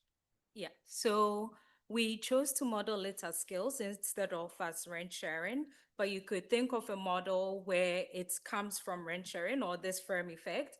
I think though that depending on how you write that model, what's going to be key is how substitutable being a different worker in different places might be. One thing we did check in our data to go the skill route instead of, say, rent sharing was in the household survey. We ran a regression of the wages by firm size. And when you look within an education group, that gradient is flatter. It doesn't all go away. So there is, say, a firm effect. But because we don't have information on employer-employee match data, we're unable to decompose that effect. And so went the skill route as a natural way to start. Yeah. Yeah, and then. Yeah, you say. Yeah. Oh, sorry. No, it's already got. No, it's okay. Yeah. Very interesting paper. I'm just wondering about, have you thought about the conceptual distinction between like distortions on a firm of a particular size versus distortions on industries that have a very large scale of production? I'm thinking in India in particular, like the firms that will outsource high-skilled IT, for example, they tend to be very, very large. They also tend to employ like the most educated workers. And I'm wondering if something about that industry, either it just has distortionary policies applied to it, or it's just easier to tax, for example. Yeah, so we did think about it. And in our headline results, when we ran the counterfactual, we're looking within a sector, so a 4-digit NIC sector. So everything is looking within one sector and keeping the sector level averages. In the paper, we do run an exercise where we think about this within versus cross-sector dispersions. And what we see, just as a way to think about what the implications of broad reforms would be, and what we see is that removing the distortions within sector have a larger effect than looking cross-sector, which was puzzling to us as well, considering evidence from trade, but that's something we can look into as well. Yes. So a great paper. I really like the hypothesis. One question I had, and the finding that the demand for low-skilled workers declines and therefore their wages decline is somewhat provocative. And I was wondering if you kind of enrich the model to include non-homothetic consumption, where as people become richer, their demand for tasks which are really intensive in low skills actually goes up. So yes, maybe what we need to do is to take people out of factories and make them gardeners and drivers and other forms of thing. And there is evidence on that. As inequality increases, demand for low-skilled labor actually, there could be a positive effect. Like in the US, that's the famous U-shaped kind of wage profile type of change. So maybe something like that might be a way of calibrating the extent of that demand. And then see how sensitive this is to that. So maybe this problem does not exist because the demand for drivers and gardeners will offset this negative effect on the low-skilled worker. I see. Okay. Basically, same question on the production side, not the consumption side. So, I mean, the finding that low-skilled workers actually lose, do you want us to take that super seriously, or is it really just about inequality increasing? So, when I see skill ratios rising in firm size, my first thought is non-homotheticity. It's not just that large firms are more productive in using skilled labor, it's just that requiring larger size requires more skilled labor. So like Chandler taught us, for example. And in a world like that, it's actually much more difficult to get low-skilled labor to lose when the economy scales up. I mean, you can rig up examples, but there's a productivity effect from growth that pulls everyone up. Yes. So how seriously do you want us to take the low-skilled labor? Yeah, so we were also very surprised by low-skilled wages going down, and to convince ourselves of what's happening, we ran a counterfactual that kind of looks like what you were saying, which is like a skill bias technical change one, where there's a uniform increase across all firms of the AHSI to match the increase in outputs. And in that case, the low skill wages did increase. So I think in this case, it's an issue of that reallocation that's happening.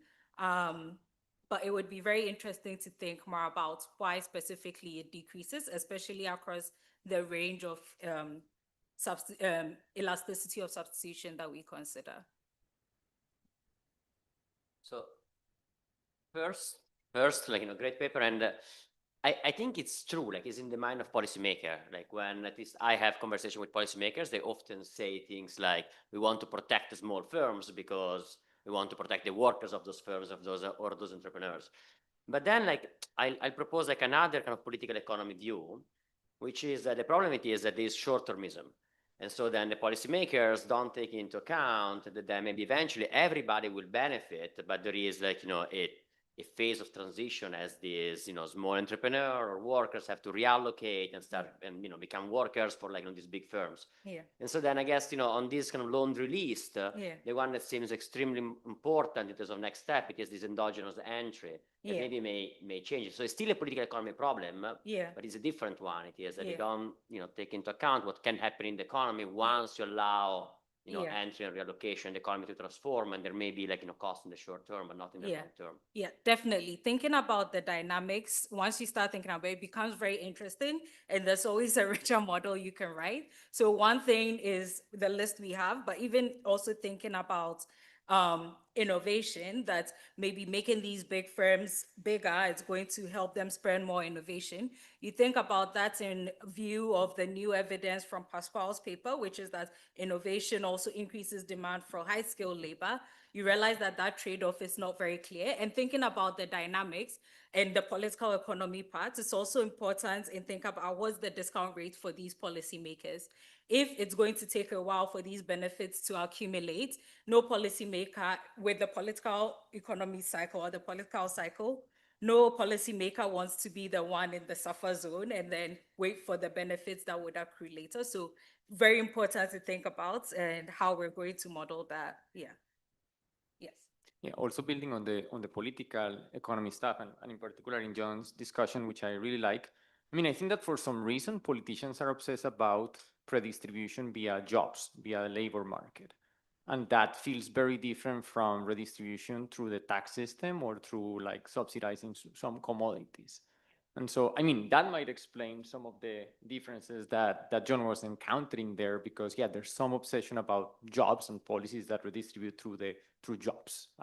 In our models, they're the same because people only care about consumption, but maybe people care about more than just consumption. Yeah, I don't have a very strong answer to that. I think if I had to guess, or if I had to come up with something on the fly, I think a part of it is also that targeting is very hard in these poor countries. There's such a large informal sector as well.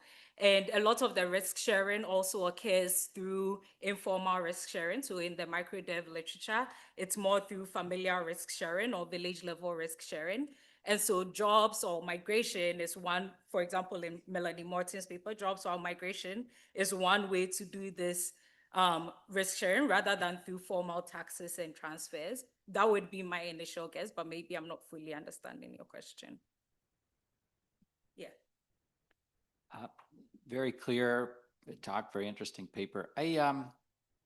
There's several papers that have looked at size-dependent policies and size-dependent misallocation, as you well know. So there's the Bacchus paper, there's Leal, who was a student of Richard when I was at Arizona State. There's other ones, but the conclusion was always that it doesn't really make a big difference for output. And maybe that's because of the models you write down, you're sort of at the bar, you're just moving the smart.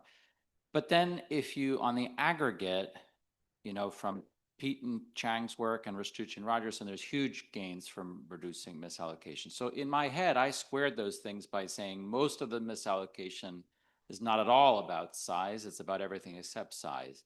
And so you sort of convinced me that for this portion of the TAUs, it is probably, you just don't want to redistribute away from, to toot my own horn too, and Abdullah's, I think it'd be pretty hard to collect from those guys. So it's sort of a natural outcome. But then I'm sort of convinced that you have the right story. But then I'm sort of thinking it probably applies only to a very small fraction of all the misallocation that's out there.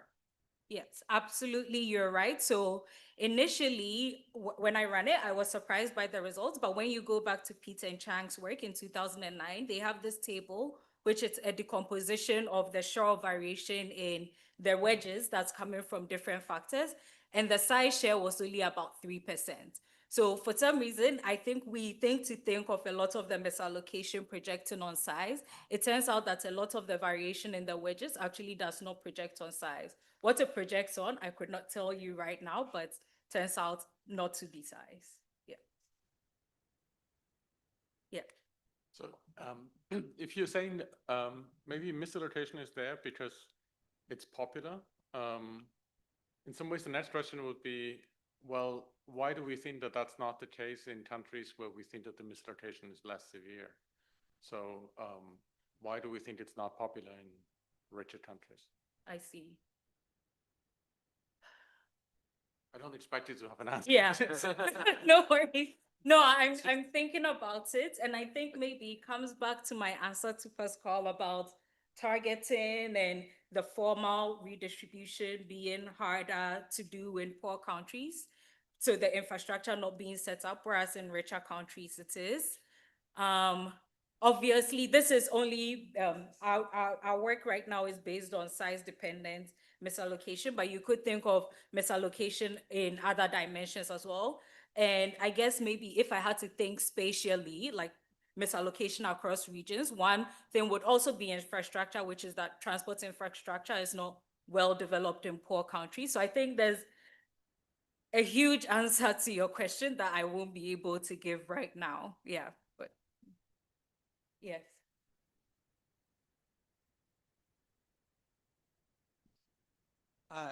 Yeah, great paper. I just wanted to follow up on Pasquale and Tommaso's point about the political economy sort of relative to John's discussion, which I think I took John's point to be sort of like there are these other types of redistribution that the government could step in with. But then if we think about sort of where those policies are housed, like the ministries doing the agricultural policy are not the same ministries doing the labor market policy, are not the same ministries doing the old age policy. And if you think like, all right, we're going to change fertilizer subsidies or something like that. And now we need some other ministry to change because we want to change. It just doesn't sort of seem like the IO of how government works doesn't really seem consistent with all of these things working together. And that seems like a reason for sort of like why you might think of these things in isolation as opposed to sort of in a broader policy environment.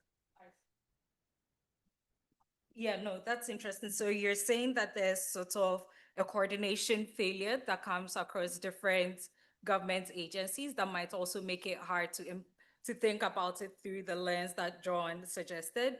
Yeah, I can see that. Yeah, I agree.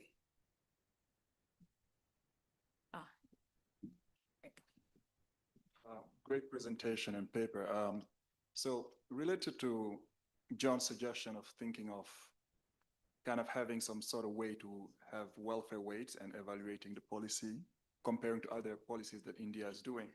A simpler way that linked to the public finance sometimes is to measure the marginal value of public funds of different policies, and maybe that can explain why these policies are chosen. And this marginal value of public funds is usually how much consumption equivalent you get relative to the cost that you are paying. So that could be a reduced form way if you were to compare it with other policies that India does. Thank you for that suggestion. And I think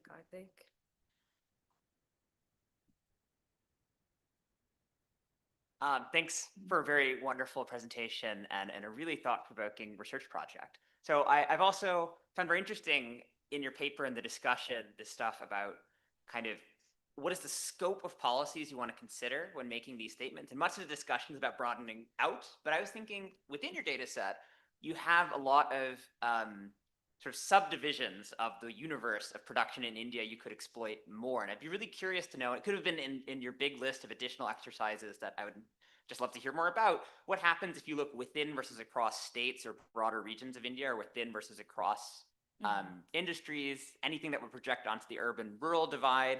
Because I think that could be quite informative about sort of salient aspects of political economy in India, at least as far as I might think about it, and could sort of anchor these discussions even more to what I think we know about the political economy of India. So I'd love to hear kind of what you have done there, or kind of what you would be able to do given your data.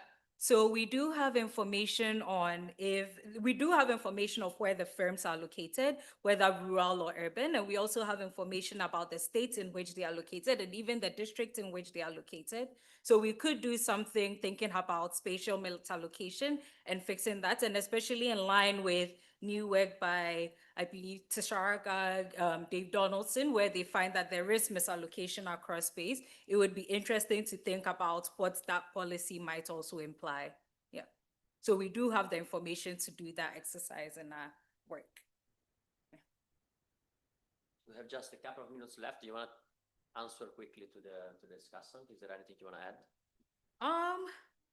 Unless Pete has something to say. Yeah, great discussion. Thanks so much. Yeah, okay.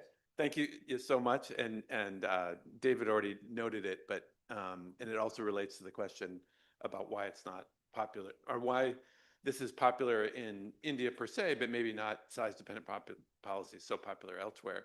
If I take into account your compliance costs are much higher, and that the size distribution, we're not saying the size distribution is driven, that was one of Emmanuel's slides. If it's driven by technological differences or skill differences, then conditional on that, there's this mass of small firms and its compliance costs are going to be very high, including compliance costs of like just redistributing to them, which I think people have kind of touched on. So you could see why this might be a second best policy that wouldn't be pursued in other countries, because there's just different fundamentals in terms of tax collection costs and the size distribution of people you're collecting and redistributing to and from. Could I ask one, we have like 1 minute left. So I was just wondering, manufacturing is small in India relatively, right? 10% of employment. So did you guys think about whether similar forces are at play in agriculture and services? I know that the data is different, but just, if this was really a political economy argument of redistribution, you might think this should also be present in all of these other sectors that employ more people and on average the poorer half of the population. Yeah, so I think, because you could make the argument that the policy we're thinking about is also in line with some form of trade policy. And in that case, but whereas in this case, I think with the model that we've set up, that would affect, given the only thing driving the results in the model is that there's differential wedges that fall more, the burden is larger on more productive firms, and that bigger firms use high skilled labor more intensely. So I think to the extent that that's true in manufacturing and other sectors, the results would go through. But again, we don't have the data to do that. So yeah, so I think to that extent then, if those two things are true in any other sector, it would go through, whether traded or non-traded. But yeah, I would need to think about it more. No, thank you very much.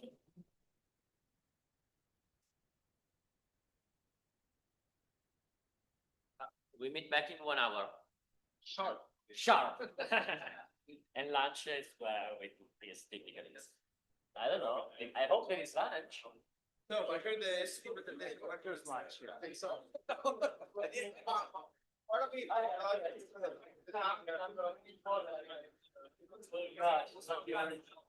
Yeah.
And okay, that's me. Perfect. All right, we're good. All right, that's me. I think we have roughly. Yeah, so I'll take this, then I'm done. Then, okay, we're very happy to start again with Taster from Princeton. Wonderful. Thanks once again to the organizers. And I'm very excited to present Public R&D Meets Economic Development, Embrapa and Brazil's Agricultural Revolution, which is joint work with Ariel Ackerman at the IADB, Jacob Bascona at MIT, who's right there, and Heitor Pellegrina at Notre Dame. And I forgot this usually, but I think I'm supposed to tell you these are not the views of the IADB per se. Okay, so the big question that kind of motivates this research project is the following. Can R&D investment, or public R&D investment in developing countries drive productivity growth? Now, there's one view in economics that would kind of push in the direction of no, and it's going to go something like this, although it's a bit of a caricature. We first observed that research and development activity is very concentrated in a few countries, and that's potentially indicative of big productivity or cost advantages of doing so. Nonetheless, there are, and this has been documented to be, large productivity benefits from technology upgrading in low and middle income countries. But that creates a sort of two-track world where R&D is productive in the frontier, it happens, and then all of the chips for development policy in low and middle income countries go towards adopting a best set of technologies that exists and was developed elsewhere. On the other hand, there is a lot of evidence, and mounting, I would say, amounts of evidence, suggesting that growth through adoption can have severe limits.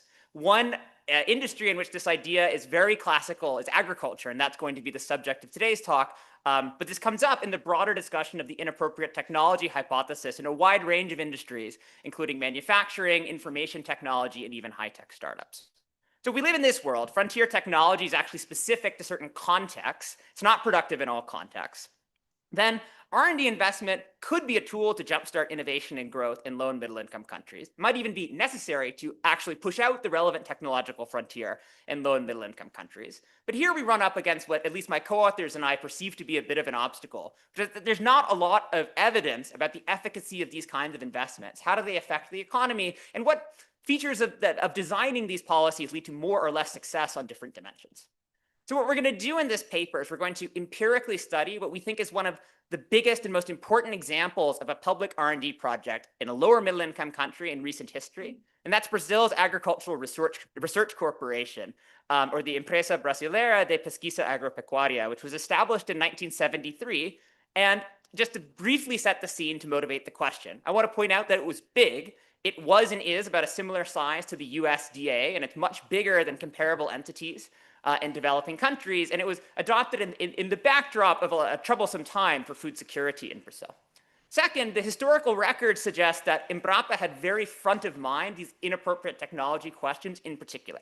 So pictured here, this gentleman is Dr. Eliseo Alves, who could, in fairness, be called one of the founding fathers of Embrapa. And in his own words, he saw at least looking back, the main issue in Brazilian agriculture is not one of potential, but the lack of science that was specific to what Brazilian agriculture needed to exploit the natural resources of the country. And then finally, we might have more front of mind what Brazil is today as an international agricultural powerhouse. But as I sort of briefly alluded to, the Brazil of the 1960s and 70s that introduced Embrapa was not that. It was a major food aid recipient from the United States. And the thinking behind this policy was how could we potentially jumpstart growth and food security in that industry. So in the aggregate, much changed between the beginning and the end. And that points at least circumstantially towards a possible role for these kinds of investments. So what are we going to do in this paper to try and tell the story and evaluate each piece of the puzzle? We're going to start in the first part of the paper, which I will fully say in the shorter presentation will get much less emphasis, but I want to describe fully, to just try to study directly how Embrapa affected and continues to affect the trajectory of agricultural R&D in Brazil. And to do that, we're going to put together what we think is a very unique data source I'll say a little bit more about, which gives full information on the resumes and academic output of essentially the universe of agricultural researchers in Brazil.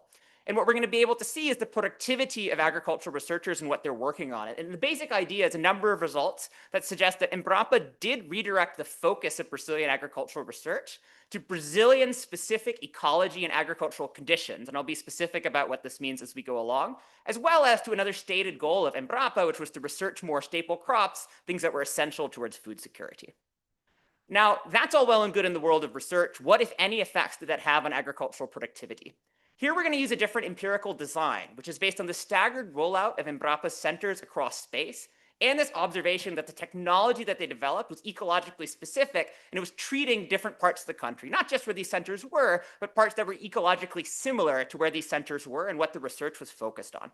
And the broad message here is going to be, when we use this empirical design with regional panel data in Brazil to directly measure a slew of agricultural outcomes, there are large positive effects on productivity that accumulate over time.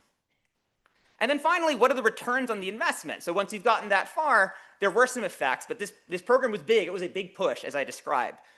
We are going to do some calculations based on part 2 and direct data on costs, because that's administratively available. We're going to suggest the headline benefit cost ratio, I'll obviously have to explain to you where this comes from, is 17. And that may seem really large. It's actually kind of well within the range of a lot of studies of tropical agriculture and innovations thereof. And we'll have one more subtle lesson here, which is sort of consistent with what we think are the key economics, is that it's driven a lot by scope rather than scale. So it's not just about making a big investment, it's about making an investment that was widely spread across Brazil and developing appropriate technology for all the different regions of Brazil. And hopefully that'll sort of become clear as the presentation goes on. Okay, so let me give a little bit more institutional context to kind of supplement what I said on that second slide, some of which is sort of redundant with what I mentioned earlier. So the 1960s were a time of demographic transition and food inflation in Brazil. I mentioned about Brazil's position in terms of food security. What about agricultural science? There was quite some clusters of agricultural science. They were focused on the centers for historical export crops like sugarcane and coffee, and focused ultimately on trying to improve those industries. Embrapa launched in 1973 with the design principles to target key national priorities. And we find kind of interesting that an explicit model was the US National Institutes of Health and the post-World War II US scientific drive, and to establish research laboratories throughout the country. I will return to this in a second. And it was and is large. And here are just some statistics about how that compares to other parts of the world.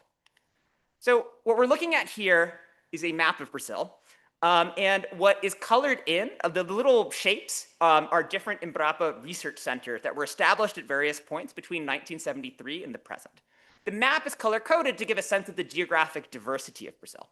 So we're going to use this information in a large part of the analysis, and I just want us to observe a couple things to start. First, Embrapa's research centers are pretty thinly spread geographically across Brazil. So if you were to population weight this, a lot of the people would be in the bottom right, in cities like Rio de Janeiro and the city and state of Sao Paulo, but research centers are spread much more broadly throughout the country. And second, they're spread very broadly across the ecological niches of Brazil. In the longer presentation, I try to get the audience to what I believe to be a middle school level of Brazilian geography. We will do much less today, but in the top left, of course, in blue is the Amazon rainforest. In the bottom right is the population centers, and that middle belt is a lot of what we might know today as where open land and agricultural production is in Brazil. But that was not the case in the 1960s and 1970s. And a small detour to give a sense of what Embrapa does and where it operated might help give some context for what we're doing. So this dark green region in the middle is the Cerrado, and the Cerrado is a tropical savanna, which looks a little bit like that image above. Now, what are the features of the Cerrado? It has very acidic soil that's very deficient in nitrogen and highly saturated with toxic aluminum. And factually speaking, before the 1970s, the main activities in the Cerrado were low productivity cattle ranching, and there was a lot of underutilized land. Now, against the backdrop of this, Embrapa, again, sort of more primary source material from sort of how LSU Alves looked at this, Embrapa thought of its goal as trying to develop a research ecosystem in the Cerrado that could understand first scientifically what's going on, and then building on that to try to develop technologies that would be useful for farming the Cerrado. And I don't have time to kind of go into what this is, but it sort of covers a lot of bases. Some of it is about soil modification technology, like agricultural liming, new kinds of nitrogen-fixing bacteria. Some of it is crop breeding. So Embrapa historically has a very outsized role in tropicalizing the soybean, which had mainly been cultivated in temperate environments until a lot of the efforts by Embrapa to breed soybean varieties that would be effective in Brazil. And the Cerrado today produces 40% of Brazil's soy and 60% of its cotton. And Jacob almost convinced me to take this out of the slide yesterday. Sorry, but I think it's interesting. I think it's important to know that it is recognized within the agricultural research community, anecdotally, that Embrapa had a very outsized role. So this is a picture of Norman Borlaug, a Nobel Peace Prize winner, kind of one of the architects of the Green Revolution, to put that story very short. And he and others, there are sort of many testimonies of Embrapa's kind of unique role in developing technology suitable towards Brazil. Okay. So against that, so have in mind the outline that we had earlier about effects on research, research productivity, and the return to R&D. The research part, I am, as promised, going to go more briefly through. So our data, as I said earlier, is coming from this Platforma Lattice, which gives us the CVs of about 35,000 agricultural researchers and information of over 1 million articles that they've written. So we know where they were published, and we have their titles, so we have some information about what they're about. Now, if you'll excuse me for not being able to go so carefully over the empirical strategies and the regressions, I'll try to at least tell you what the high-level conclusions are here. First, when we look at particular articles and the topics that they're about, and we can do this in a sophisticated way, controlling both for location and individual fixed effects, so selection. Embrapa scientists are much more likely to study Brazil's ecology, for example, mentioning one of the 6 major biomes that I mentioned earlier. But interestingly, that's primarily explained by where they work in the country. So conditional on working, broadly speaking, in these frontier regions of Brazil, it's more comparable, but there are just simply a lot more Embrapa scientists out there. Now, that could be indicative of just putting an Embrapa. You take existing experts on the Amazon, you send them out there and put an Embrapa hat on them. When we look at the field level in the aggregate, we actually see that Embrapa's research is moving the totality of agricultural research in Brazil, and we think that's indicative of crowd in, not crowd out.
sort of what we've learned in the process. A lot of the closest ecological similarity, take the Cerrado, the tropical savanna of Brazil, that doesn't look like the Pampas in Argentina. It actually looks more like West Africa. And interestingly, that is a very explicit priority of Embrapa and sort of concurrent research organizations in West Africa to try to work together on research in tropical agriculture. So interestingly, I think you would not even necessarily look in South America to do that kind of research. And I agree, it was just inherently would be really interesting, as well as useful for identification, as you say.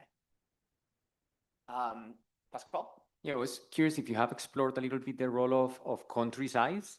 So Brazil is a big country, but if you think about many other countries, like they're smaller, so perhaps it doesn't make sense for me to develop my own science, and instead I should kind of like piggyback on other science because I'm small.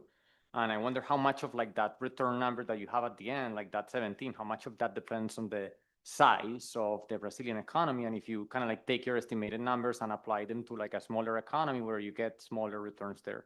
Totally. I find this an immensely interesting question. And I sort of see this as interesting in the broader quest with my co-authors to understand the inappropriate technology hypothesis. In generality, it's kind of been spoken about in an interesting way about whether you want to invest in R&D and property rights as well, because both are costly relative to piggybacking an international technology. I think in Brazil, it probably matters that there is a lot of land availability as of the 1970s. And towards, the exact recommendation for sort of spreading research around the country, it inherently probably matters that Brazil is geographically diverse. Maybe we haven't thought to do it, but constructively, I mean, if you believe the mechanics of the counterfactual, we could make Brazil less ecologically diverse just as a thought experiment, or physically smaller, which kind of both go together, and sort of see how similar or different are the returns on investment. And I think that would be really quite interesting. Thanks. Oh, yeah, I guess this is related to David's point about the research to TFP pipeline there. So just thinking, I guess, related to this kind of, are we concentrating talent, or how this is happening? Because I don't think, as I understand it, your point is mainly intermediate inputs are what are going up here, but it's not like we're getting a lot more scientists, right? It's like we're kind of concentrating them. So I'm just curious how you think about that, or if there's kind of an open question to some extent. I think there are a lot of questions about the mechanics of human capital development in Embrapa. And there the units are kind of interesting because you could measure it in terms of people, or you could measure it in terms of human capital, the intensive margin in terms of what they're capable of. I mean, what I'll say is the number of agricultural researchers in Brazil goes up an enormous amount. I mean, it's not a huge number of human beings, but neither are university systems and a lot of sort of very influential research organizations. And anecdotally, and this is within the budget that we put in the denominator of our benefit cost analysis, there is a lot of emphasis both in Embrapa, but also in CAPES and other sort of Brazilian scientific organizations to fund training, fund people getting PhDs in agricultural sciences and to come back to careers in public service. So I come out of I mean, with a little additional context, sort of come out of this thinking that that is actually a really large portion of what's going on. And it's actually, as we've discussed before, kind of related to a lot of the cool work that you've done on the same topic. So, Hannes.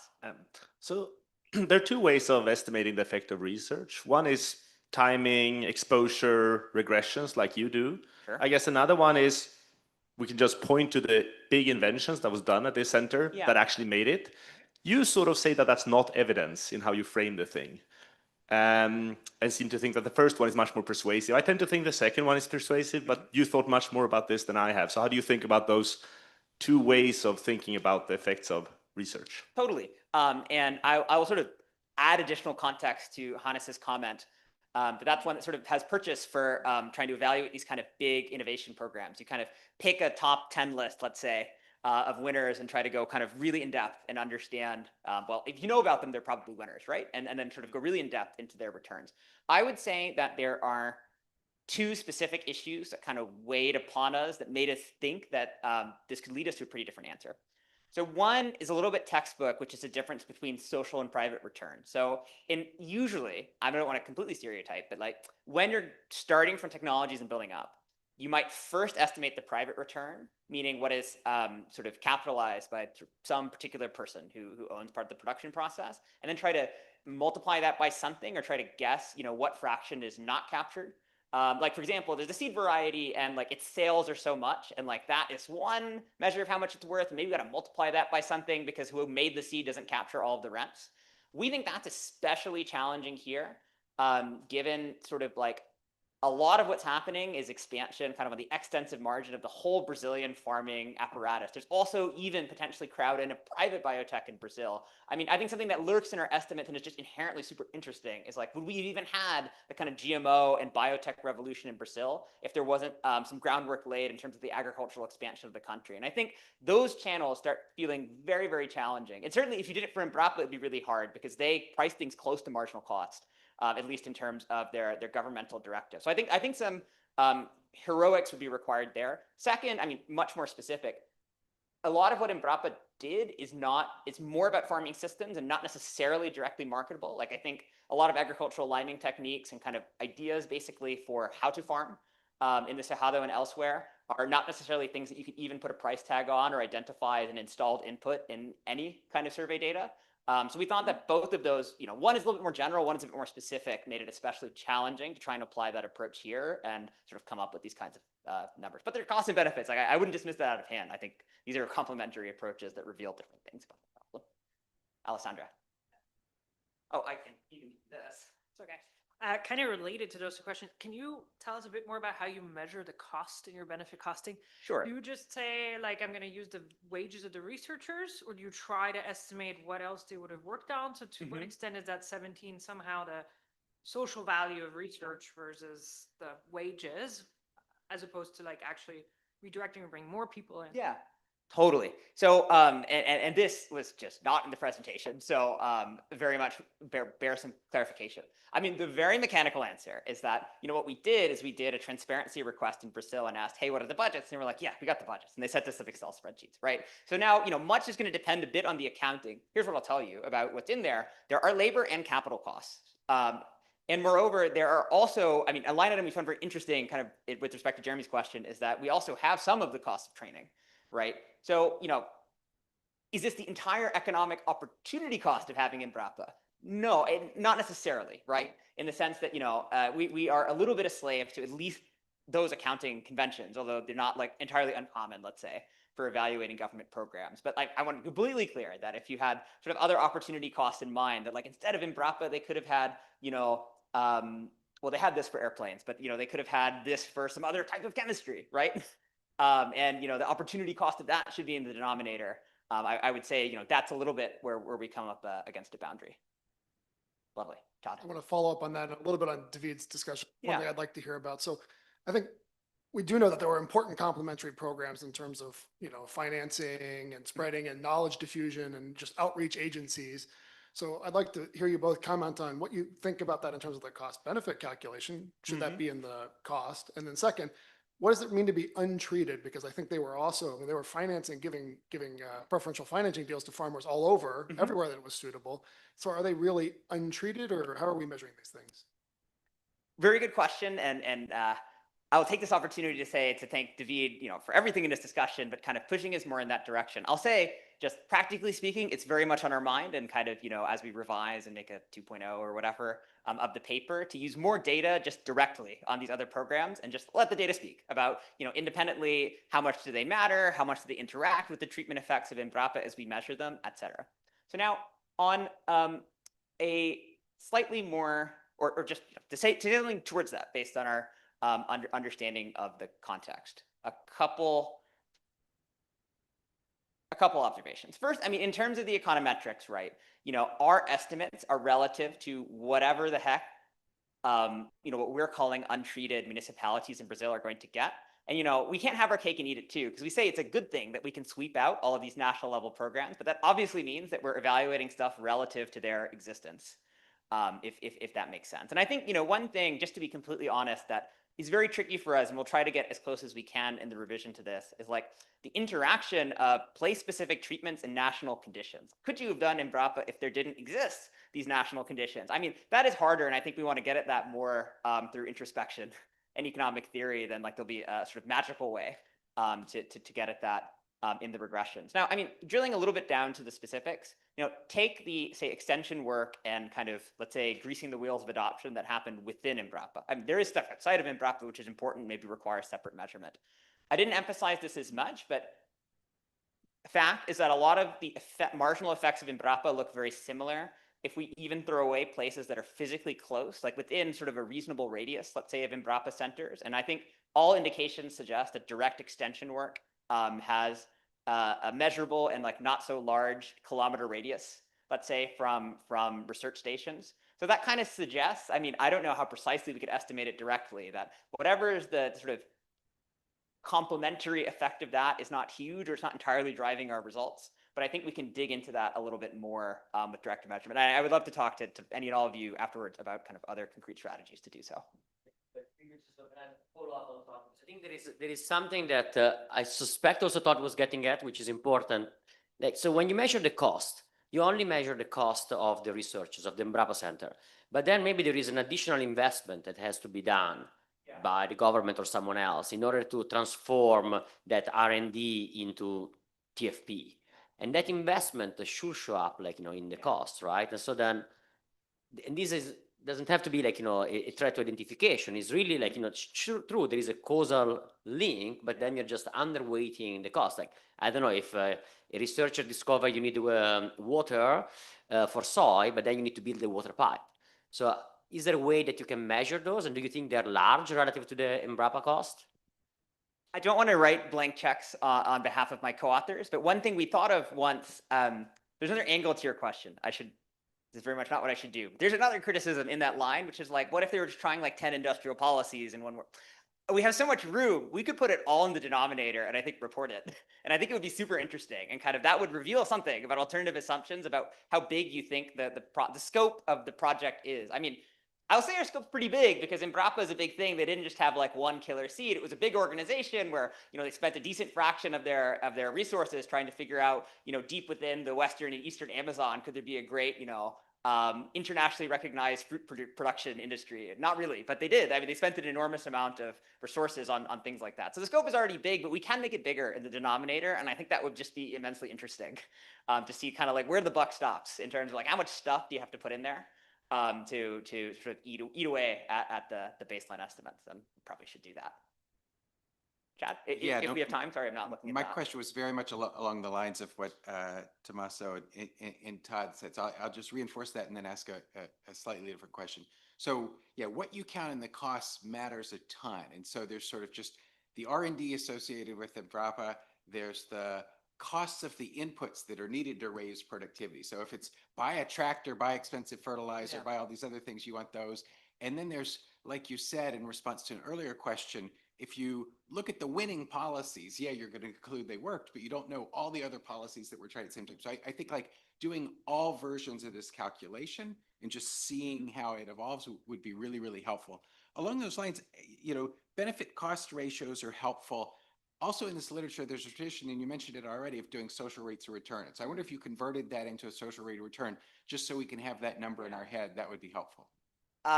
Thank you very much for that question. Only additional thing I'll say about the first bit, which I hadn't thought of until you sort of raised it. In the short presentation, I kind of just went through with one definition of, land productivity, which is just sort of output and numerator, land, the denominator. In the paper, we experiment with different definitions of TFP, which obviously feels like a reasonable thing to do in this concept, sort of, different things that we could. And I showed you very quickly that bar graph, which showed all the inputs, and there's an additional bar for the output. And you can kind of see output goes up more than any individual input except chemical. So most ways of averaging that to form TFP, it's going to go up, but the number will change, right? So that I just wanted to clarify. We calculate an internal rate of return in the paper.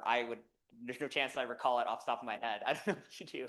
Jake, I was hoping you would just look it up on your phone in the middle of that question. No, I'm sorry. No, I'm just joking around. But I agree that would just be like another useful unit in which to express the answer. Also follow-up question. So people talked about the denominator. Now I want to talk about the numerator.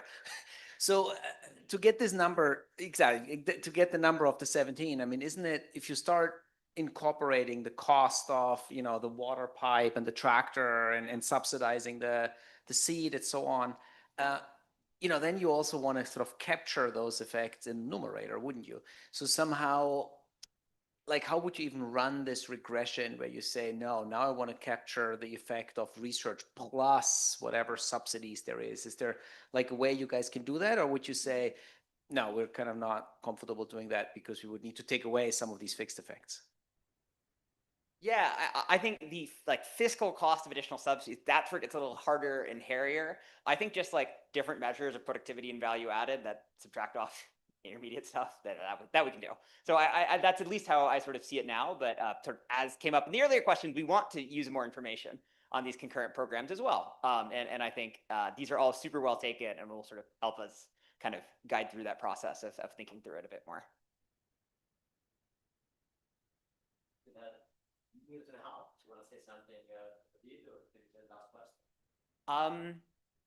Towards David, sorry, towards David, I certainly had written something down when he was talking, but what was that? Again, I think I've said thanks a few times, but I think these are all really, really lovely comments. Towards parallel trends, at least we can check it for certain outcomes using the censuses earlier. But I sort of understand where you're coming from conceptually, and the long difference in randomization tests, I think, give us some confidence, but we could be even a bit more formal about that. Sorry. They're missing intersecting. 100%. Yeah. And I think, I'd say that goes in a few different dimensions. There's kind of like the other policy zone that we've talked about a little bit. There is just input and output prices. That is kind of well within the radar of things that we've been, and look, if output prices are changing, that changes the valuation of things and how you think about overall welfare. If input prices are changing, it depends how elastic they are. Although I think something that's important and will sort of emerge if we do that very carefully is that, for example, certain inputs like land are pretty readily available and scalable up, if that makes sense. In this context. And I think that's, part of what will emerge if we do that. And then finally, the rest of the research ecosystem, totally. And I think we would love if we could do something as precise as possible there. And we're, perhaps just constrained about where we feel comfortable making statements in terms of the data. So thank you.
Already, 2:45.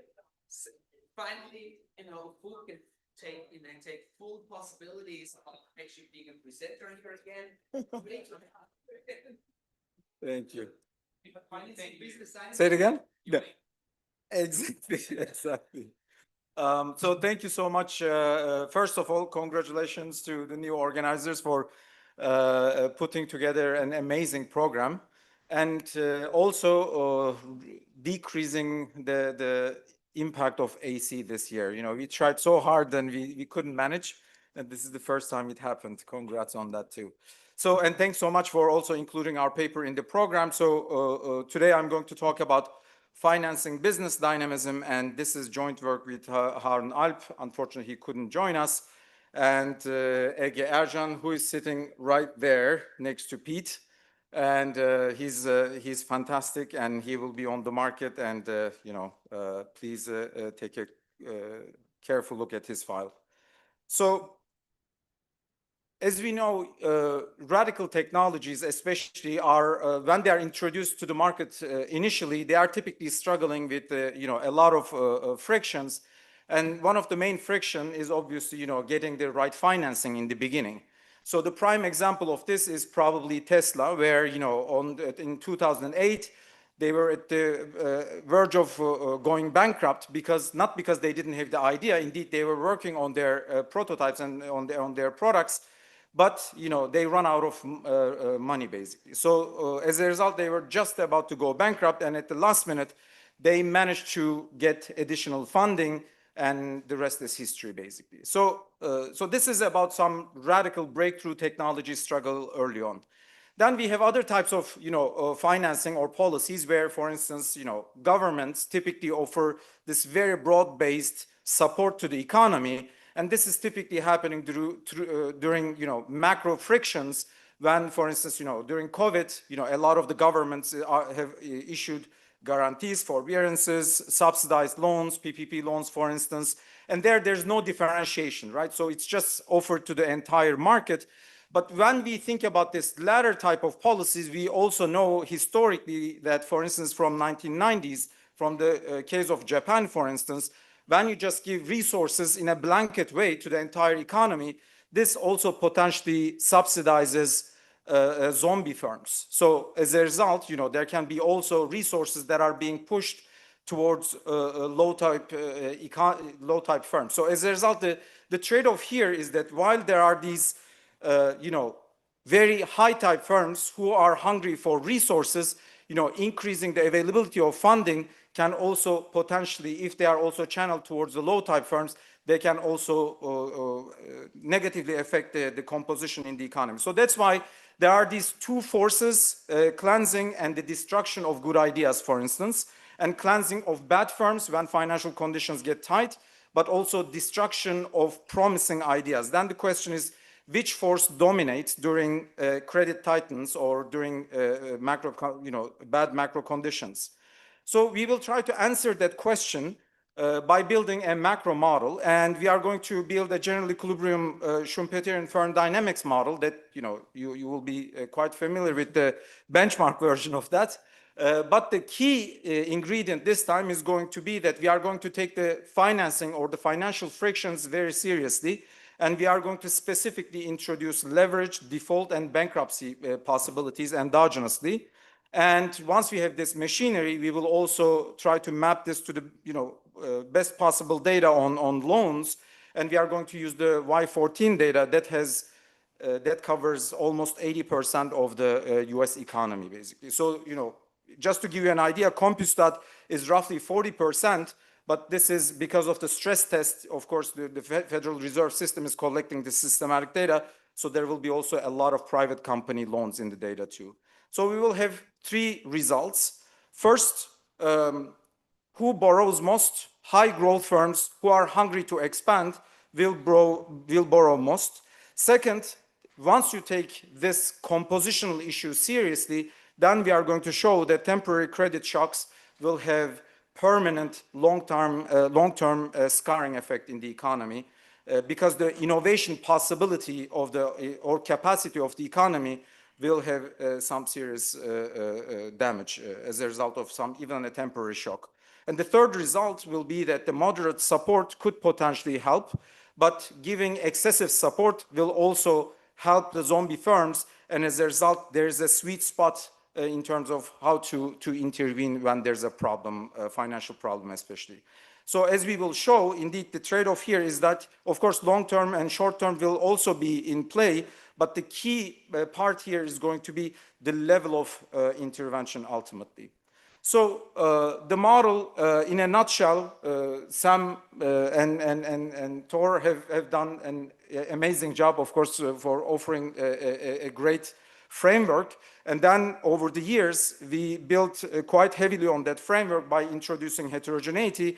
So that's why I'm not going to go through those equations again and again. I bore you many, many times in the past, 10 years ago and before. But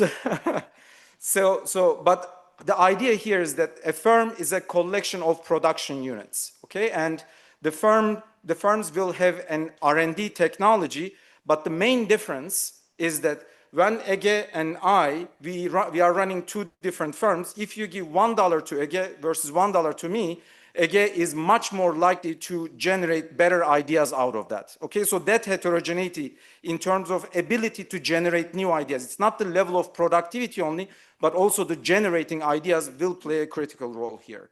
So then there will be this high type or high growth potential firms and low growth potential firms that we also worked with Michael in the past and Harun and Marta many, many times. But there will be also a transition from being high type to low type. So I can be innovative for a while, but over time, bureaucratic hurdles might kick in within my company. I might lose my dynamism. My type might change from being high type to low type. So the critical part here is going to be the main twist, of course, is the borrowing conditions. And, firms that are not viable anymore will endogenously go bankrupt, basically.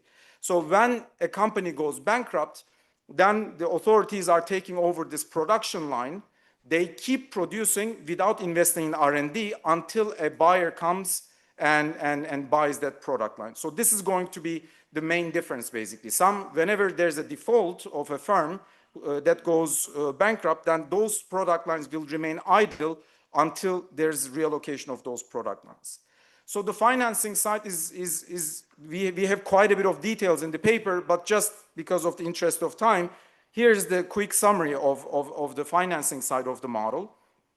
So firms have to borrow, right? In our standard models, we are just borrowing against the future value of the firm in a seamless way, but this time firms are starting with no resources, so they have to borrow from the beginning.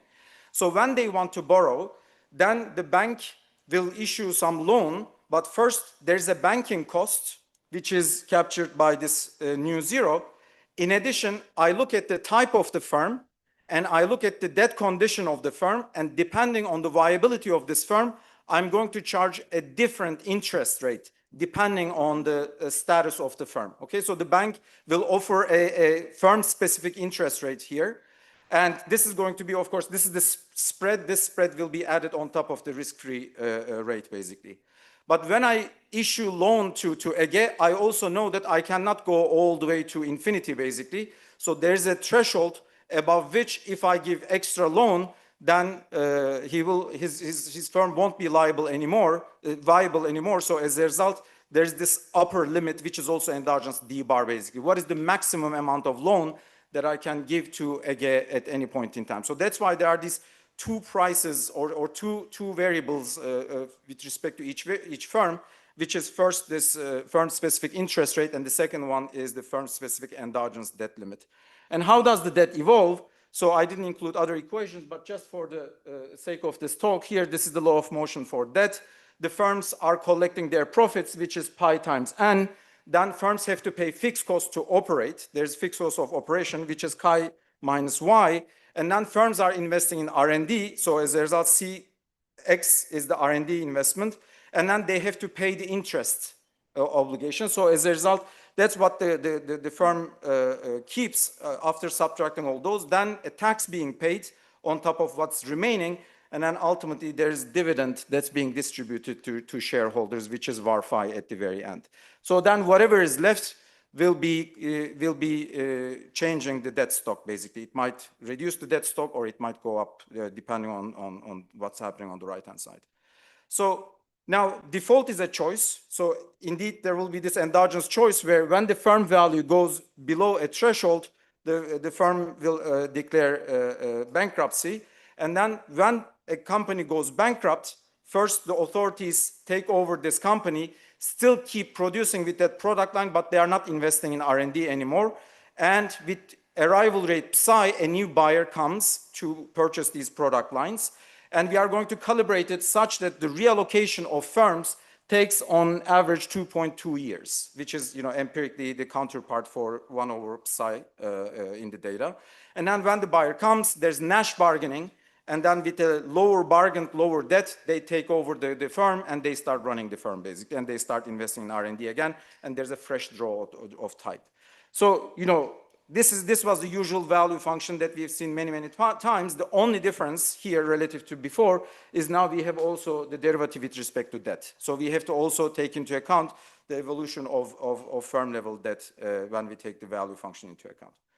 So now on the empirical side, as I mentioned, we are using the supervisory data between 2013 and 2019 from the US that contains about 190,000 unique firms. And here we have more than 600,000 firm year observations in the data. And so the coverage of this data, again, 40%, just to give you a rough idea, basically, Compustat covers 40% of the economy. This data covers almost 80% of the US economy.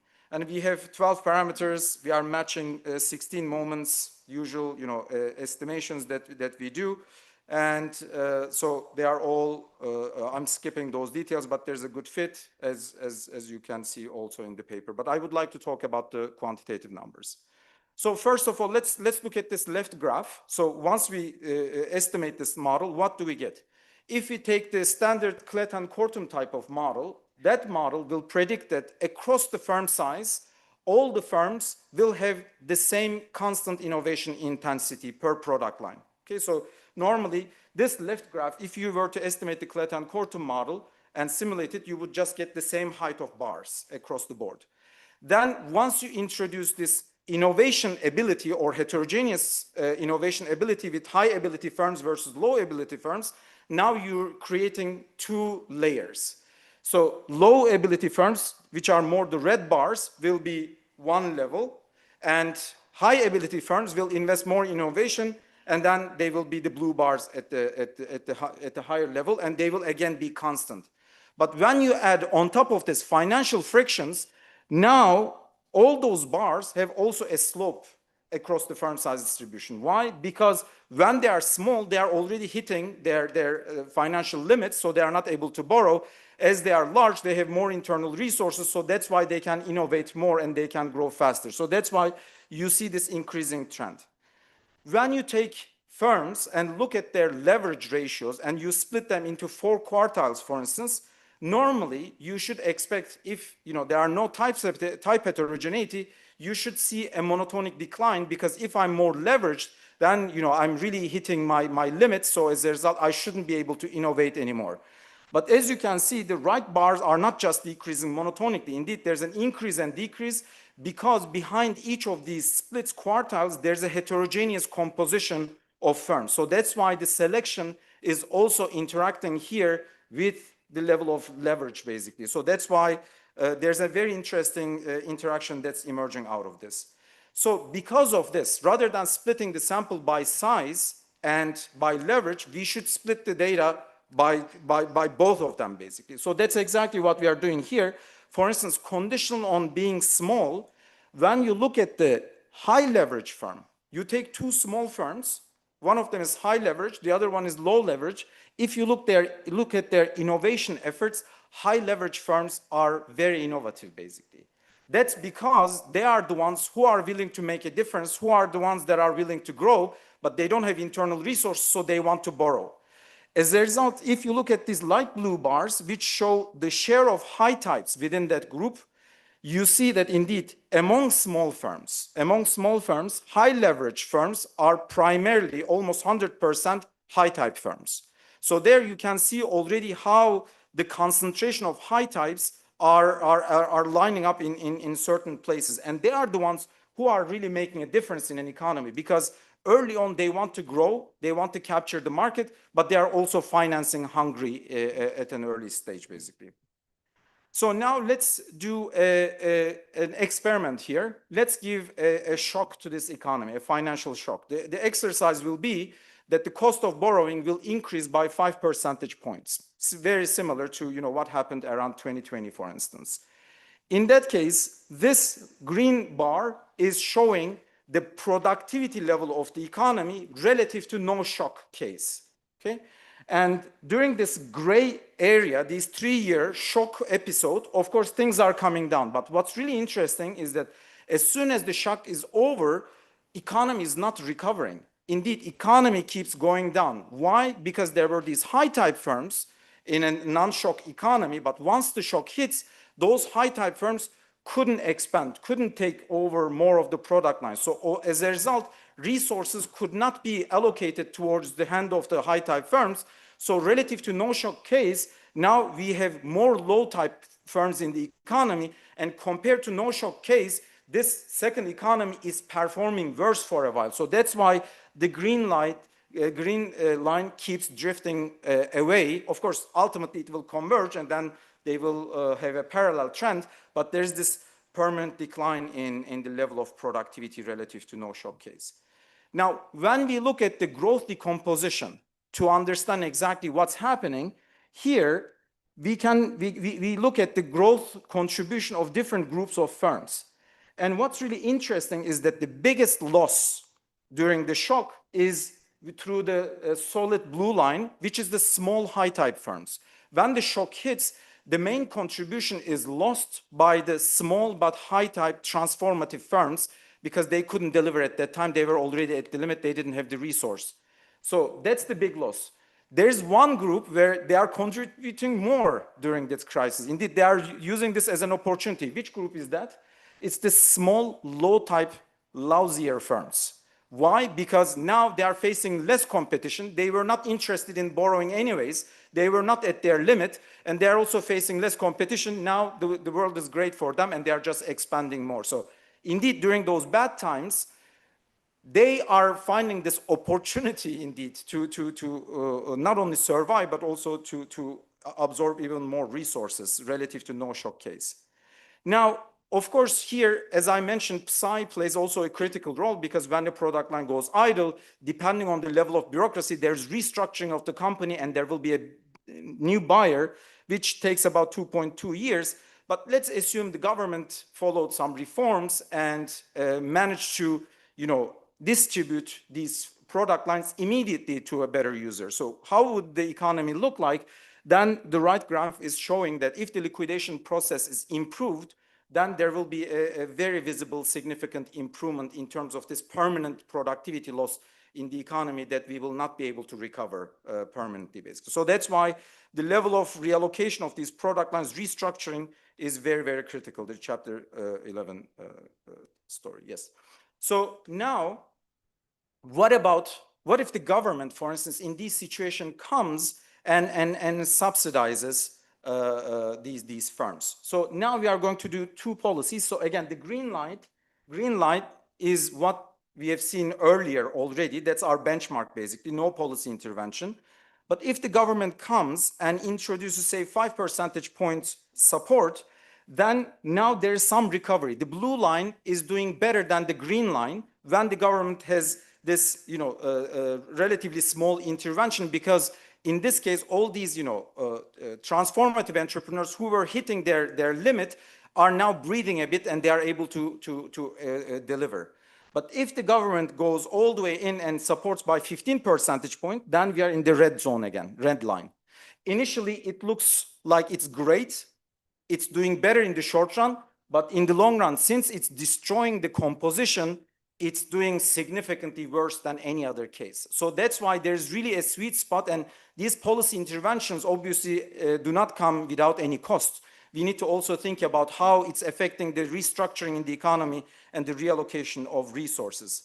And this is the final graph that I would like to show you, and I think this really makes this point very, very transparent. When we look at the left graph, it shows the cumulative excess defaults in different cases. So if there's no intervention, you see the blue bar, that's the excess default associated with high type firms. So high type firms are defaulting more because they were already at their limit, and then there's a credit crunch, so then there's this default. If the government comes and offers 5% limited subsidy, in that case, look at the height of the blue bar, from the first one to the second bar. So the default rate, the excess default rate is decreasing significantly.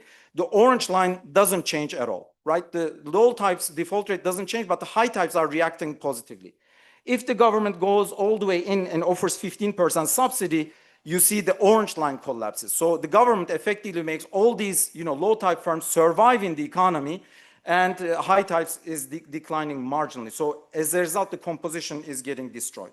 So in conclusion, 4 quick messages. First, when we look at the relationship between leverage and debt, so here it's the type that derives the relationship between leverage and growth. Indeed, it's not, in a model without any types, then we can say, well, high leverage firms will deliver less, but here, indeed, it's the high type firms that are trying to borrow. So as a result, there's also a positive contribution with that. Second, credit shocks are leaving permanent scar in the economy. Bankruptcy should be handled rather in a speedy way. And then finally, the level of intervention has a first order impact on how resources are being reallocated. So thank you very much. Thank you.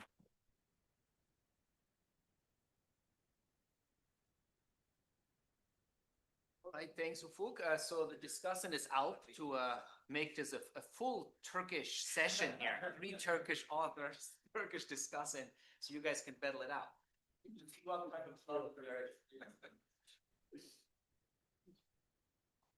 Very much. Thank you for inviting me to discuss this paper. It's a nice change of scenery for me. I usually hang out in the other rooms in Sonesta, but it was fun to read this paper, which is an ambitious paper. It tackles an important problem, the effect of financial frictions on growth. And we have a lot of a priori evidence to suggest that link can be strong. From the micro empirical studies, we know financial frictions matter for investment. Innovation is a type of investment and arguably more informationally sensitive, harder to finance. And from the macro perspective, we know crises where financial frictions tend to be elevated, tend to be followed by exceptionally slow recovery, slow growth, and that also suggestive evidence for that link. And governments relatedly seem to respond to a financial crisis very forcefully and throw the basically kitchen sink at the problem to mitigate the crisis. And that can be rationalized if you believe that link is strong. But as Ufuk said, those policies are also criticized for potentially creating zombies, saving, interfering with natural cleansing of the economy. And these issues remain unresolved, partly because modeling them is hard. It requires sort of a serious endogenous growth model, which is already complicated, coupled with serious financial frictions model, also complicated. And there are, of course, previous attempts at this, but they seem to be focused on certain type of frictions, but also focused on more what happens around normal times, balanced growth path. There is less focus on credit crunches, which is what this paper zooms in on. And the previous studies also use more limited data, whereas this paper, as Ufuk mentioned, uses very rich data. I would also mention there's an adjacent macro literature that looks at the effect of demand recessions on innovation and growth. Why is that relevant? Because we think financial frictions tend to create demand recessions, slow down the economy, and that slowdown itself might reduce firms' earnings and investment innovation, and that might be one channel by which you have this hysteresis, but that's quite indirect. And so this paper fills the gap by building sort of very directly a creative destruction type model combined with a rich financial frictions model and calibrated to data. And The paper is organized around 3 questions. First, how distortive are these frictions they study for normal times on a balanced growth path for growth? And second, and more novel to this paper, how costly is a credit crunch, times where these frictions become elevated, and through which margins? And the third question is, can potential remedies, in particular credit subsidies of certain type, can they help? And the main results, as Ufuk mentioned, the first one is the selection result, that in the data there seems to be correlation between growth and innovation, and they interpret this through high growth potential firms borrowing and innovating. And the second result is that a credit crunch arise in spreads seems to hit these firms precisely because they were the ones that were borrowing and happen to have more debt, so they are hit harder by an increase in debt costs. And the third result is that actually credit subsidies might backfire because they might save low potential firms. Now, what I'd like to do in my discussion is I'll focus on qualitative mechanisms, and I'll mostly agree with their first 2 results. I'll take more issue with the third result. And I also have at the end some discussion of the quantitative analysis and suggestions to connect with reduced form evidence, because there's a lot of reduced form literature studying different aspects of this problem. Now, so if you're focusing on the financial frictions block of the model, you see basically it's a debt financing model. Equity financing in the model is possible, but because payouts adjustment is very costly in their calibration, the kappa parameter is very large, equity ends up being in the model very costly. So firms rely more on debt to adjust their investment. And if you look at how debt is determined, it's basically a trade-off theory. So firms like debt here, they could actually save their way out of debt over time. They could build assets, but they don't like that. They want to have debt because there's a tax benefit to having debt. But of course, they don't want to have a lot of debt because they don't want to be bankrupt. So they sort of a trade-off between keeping debt but avoiding bankruptcy. And this also leads to endogenous borrowing limit because the amount of debt the firms can take on will be driven by their value, and they're going to impose a limited liability type constraints, quite natural, which will endogenously limit the debt. And these features naturally lead to the following results. Greater firm value in this setup will induce and allow for more borrowing. And so that's how they will explain the selection. But this borrowing can also be fragile because borrowing is linked to firm values. If a shock reduces firm values, that will tighten borrowing limits and will push firms into bankruptcy. So let me actually, and everything that they find is like downstream from these 2 results. So let me actually build a very highly stylized qualitative model, which is kind of completely opposite to what the model paper is doing to illustrate these key mechanisms. So I'm going to dumb down their model a lot. Imagine there's only 2 periods and then 2 firm types, high potential and low potential. In the paper, high potential is high firms that can generate innovation at lower cost, more lines at a lower cost. I'm just going to assume that these are firms that are going to be more productive in terms of generating profits. For borrowing, for financial frictions block, that's not going to matter very much. And these high firms, the risk for them is to lose their mojo and to become a low type firm. Okay, that's going to be the big risk that they're facing. For a low type firm, the risk that they're facing is that they can be thrown out of business. And in the models, because they can be creatively disrupted, their lines might be replaced. Okay, so and these firms at date 0 will invest at according to some standard adjustment frictions, and they cannot issue equity. I'm not going to allow for it. And they start with some legacy that, think of it sort of capturing unmodeled tax benefits. That's why they start with debt to begin with. And they're going to choose their debt going forward. They need to finance their existing debt and their investment costs. And they're borrowing from a bank, importantly, at an endogenous spread, delta I, and they require value to be non-negative. Otherwise, the firm immediately defaults on existing debt. Okay, so and the key thing is how this spread is determined. It's determined by a competitive bank that has a funding cost nu, and also if there is default, bank recovers only a fraction of the value because bankruptcy is costly. Some of it goes to lawyers. And so let's focus on the high potential firm here, and I'm going to focus on parameters where this firm would like to lever up. So safe debt is not enough, and they want to actually go to risky debt when they're sufficiently productive, they'll do that. And then their borrowing will, from the bank's break-even condition, will satisfy that equation that you see here. Bank in the good state just gets the debt. In the bad state, they recover the recovery, and they require also bank funding costs new. And if you translate, if you solve for the spread here, you see, as Ufuk showed, you need to compensate for bank their costs, but also you need to pay a fair compensation for default. So firms, but the key thing is that now what is the firm doing? The firm is choosing D1, and by choosing a bigger debt level, you can invest more, but you also get less profits in good times. So actually, if you solve this down, you get this nice equation here, which is typical in this class of models. The firm is the residual claimant here. Because the bank is competitive, is just breaking even.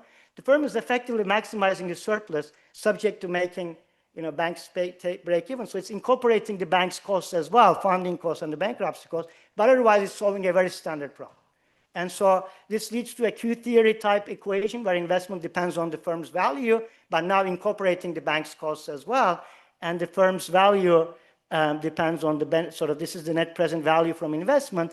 And it turns out that this is the most of debt that you can start to model with. If your initial debt is above this level, you just default because you cannot pay it back. Okay, so what you see, and for low type, it's very similar. It's just that their value is lower and their debt capacity is lower. Okay, so now this model already gives qualitative out of what you see in this paper. High type firms invest more and borrow more. Why? Because it's like a Q theory type model. Their value from investment is higher, and debt and investment go hand in hand. So that's what's driving the selection in the model. And what happens in a credit crunch? If the bank funding costs go up, as you see, the value of the firm, inclusive of bank's costs, now goes down. So the firm incorporates that, naturally cuts back on investment.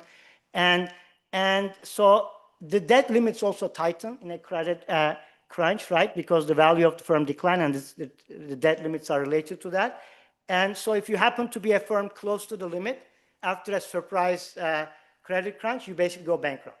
And that's likely to hit the H firms more. Why? Because those were the ones to have high debt to begin with. They're likely to be closer to their debt limits. Okay, so, and if you're a surviving firm here after a credit crunch, those firms also cut their investment, right? So the credit crunch pushes some firms into bankruptcy and the surviving firms to cut back on their investment for very intuitive reasons. Okay, so this is how this model thinks. And coming to the third result here, interest subsidies, the way they model that is the government subsidizes interest expenses.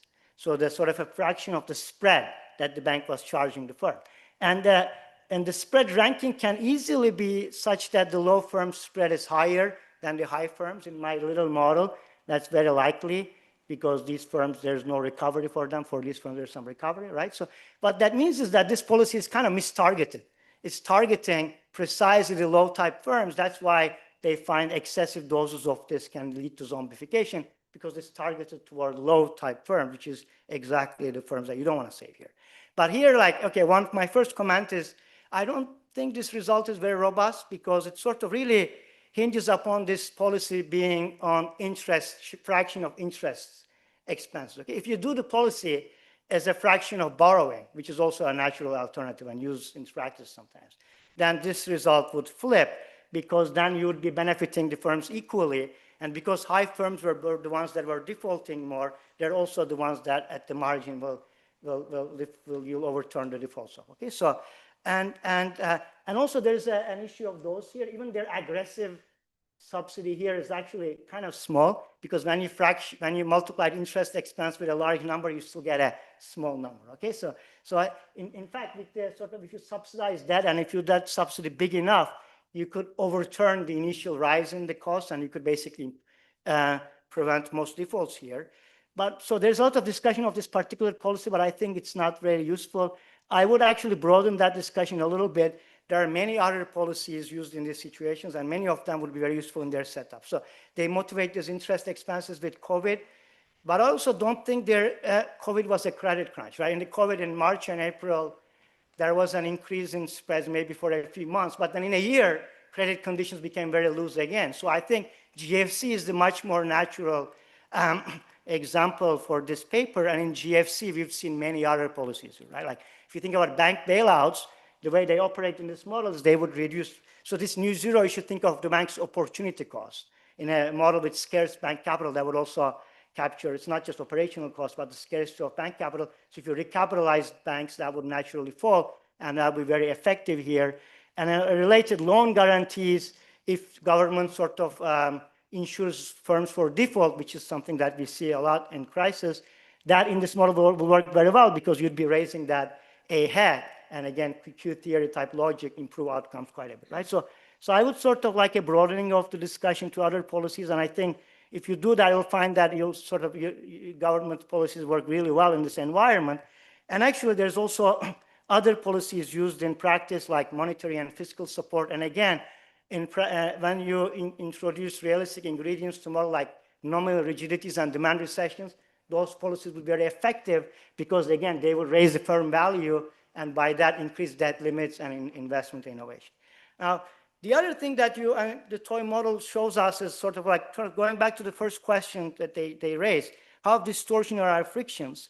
In my toy model, actually, the frictions are not that distortionary. They're somewhat distortionary, of course, but there is a constrained efficiency result here. In that because the firm is the residual claimant, it already incorporates like the cost of the bank, the bankruptcy costs, and that funding costs of the banks, and that tends to mitigate the damage quite a bit compared to alternative specifications, for instance. Like they emphasize a lot that firm-specific constraints. Firm-specific is actually great. If the constraints were like the bank offered the same rate to everyone, it will be a disaster. Okay, so here actually things are quite efficient. But not very efficient, of course. If you go to their model has standard inefficiencies like appropriability problem, business stealing, but there's also something more novel here that hinted at the bankruptcy idleness assumption. That's kind of, I think, interesting and arguably drives some inefficiency in their model. What's that? Actually, that assumption is a bit subtle. When firms go bankrupt, some lines are idle. They're not actually idle in the sense they're still contributing to productivity. The bank is operating these lines, but they're not contributing to innovation. So innovation happens at the firm level. Firm randomly draws a line, but when you have more lines to begin with, your innovation costs go down. So there's like having more lines give you some knowledge capital that help you with innovation activities. And when some lines are in bankruptcy, you're losing that. Okay, so that's the key sort of thing I think in their paper. And this can lead to inefficiency. This by itself is, again, not clearly inefficient because the firm should, from an ex-ante point of view, when it decides how much to borrow, it should think about the possibility that it might become bankrupt and incorporate some of these costs. But when you combine it with appropriability problems, like when a high potential firm goes bankrupt, it doesn't just hurt that firm, it hurts all of us because it reduces output. Then I think you can generate a lot of inefficiency. But the broader ask here is that I'd like to see a cleaner discussion of the inefficiencies, have a benchmark, a planar benchmark that's subject to similar frictions and whether the allocations are inefficient relative to that or not. Okay, so, and I think their own discussion in the paper already points at some efficiency. They show, Fook didn't get into that, and maybe I'll skip that as well. They show how the firm's response after a credit crunch mitigates the damage quite a bit, because firms endogenously lower their leverage and adjust their investment to the new situation, and that ends up improving outcomes relative to an alternative where firms were passive, right? So that's like what the Q theory gets you. Sort of firms are trying to do the efficient thing here, and that helps to mitigate, cushion the damage. But things are also inefficient, and this is the most important picture in the paper, as Fook showed. They find, this is a surprise shock, okay? So maybe this is not driven by inefficiency, because firms didn't anticipate that, government cannot anticipate. It's like a GFC where no one saw coming, and it creates, but the damage is very large, which makes me think this will probably be efficient even along the BGP, inefficient along the BGP. What you see here, as Fook showed, productivity falls and never recovers, and they find that they should do some diagnosis of this, and they find that it's because of the huge increase in the amount of bankrupt firms. In their calibration after the credit crunch, the number of bankrupt firms increased 8-fold, and that's the reason why you see such a big decline in growth and innovation activity. I guess if this is the core of what's going on, I'd like to see this link verified empirically, right? I think it's reasonable that in a crisis that bankruptcies increase, but do they increase by this much? I think it's easy to calibrate with existing data. But more important, I'd like to see some evidence of this link. When more firms are in bankrupt, do we see a slowdown in innovation and growth in the economy? So I'm going to come back to that. There's some evidence about that, actually. And so calibration is very impressive. As I said, these models are complicated, and combining with the rich data is hard. But there is one thing that I thought was missing from the calibration: direct measurement of innovation. In the calibration, they measure innovation indirectly through sales growth. Sales growth combined with other parameters of the model give you how much firms are investing in innovation. I think given that the model is about innovation investment, it would be very nice to have direct measures like R&D investment, maybe looking at innovation outcomes like patenting, validate their metric with this. And this is not just nitpicking, because if you look at like FY14 or CompuStat and see like firms' sales growth is increasing, well, they're going to attribute it to this firm's innovating a lot, but it might be just like Starbucks expanding, right? That's not innovation. That's just like expanding capital, right? So and that's like, and those are actually, those expanding capital is much easier to finance with debt, because capital tends to be good collateral. So you might be, especially when you look at high-growing, high-levered firms, you might be picking up these Starbucks of the world rather than the high-growing firms of the world, right? So I think this direct measurement is important. But more broadly, I'm skeptical of calibration things in general. So I'd like to see them engage much more with reduced form evidence. There's actually a lot of reduced form studies, empirical analysis that study different segments of their problem. There's a huge literature on credit crunches after the GFC, right? Like Chodor Rice, maybe paper is one of the very well-known, but really there are many papers like that. And they can use the results from that literature to validate in their quantitative model. Is it the case that when there's a credit crunch, highly levered, high-growing firms are hit harder? That should be easy to validate. But more close to what they're doing, Killian Huber's job market paper actually looks at how financial frictions affect at the county level growth, and he finds quite persistent effects, consistent with this paper's story. And more recently, Yuran Ma and Kaspar Zimmerman actually looked at something very close to this paper, looking at the monetary policy tightening effects on innovation inputs and outputs, R&D, venture capital investments, and patenting, and they find strong effects. And I think they can feed some of the moments from their paper into their calibrated model to discipline the calibration. There is also a large literature on looking at the effects of bankruptcy on misallocation, including misallocation of patents. So there's a paper by Ma, Tong, and Wang. This is a different Ma. This is Song Ma from my colleague, ALSOM. They find that actually when innovative firms become bankrupt, they tend to sell their patents, and especially their core patents, because it turns out they are easier to use as collateral, and the creditors force them to be sold in bankruptcy. And those patents actually generate less citations after they're being sold in bankruptcy. Sort of a little bit in spirit consistent with bankruptcy, slowing down knowledge diffusion. So I think they should engage with that literature. Finally, there is also a huge literature looking at how financial frictions affect entrepreneurship and small firm investment. I have a recent paper on this. So in the paper, entrants don't face financial frictions, but I think in practice they do. There's a lot of evidence in this, including our paper. So if they bring this into the model, I think that would be an important margin, an additional margin by which financial frictions would reduce growth. But overall, I think it's a great paper. I want more clarification on the frictions as driving the inefficiencies in the model. And I want more interaction with the reduced form evidence. I think a lot of the reduced form evidence in spirit supports the message of this paper, but I think they could engage with those literatures much more. But overall, a very nice paper. Let me stop here.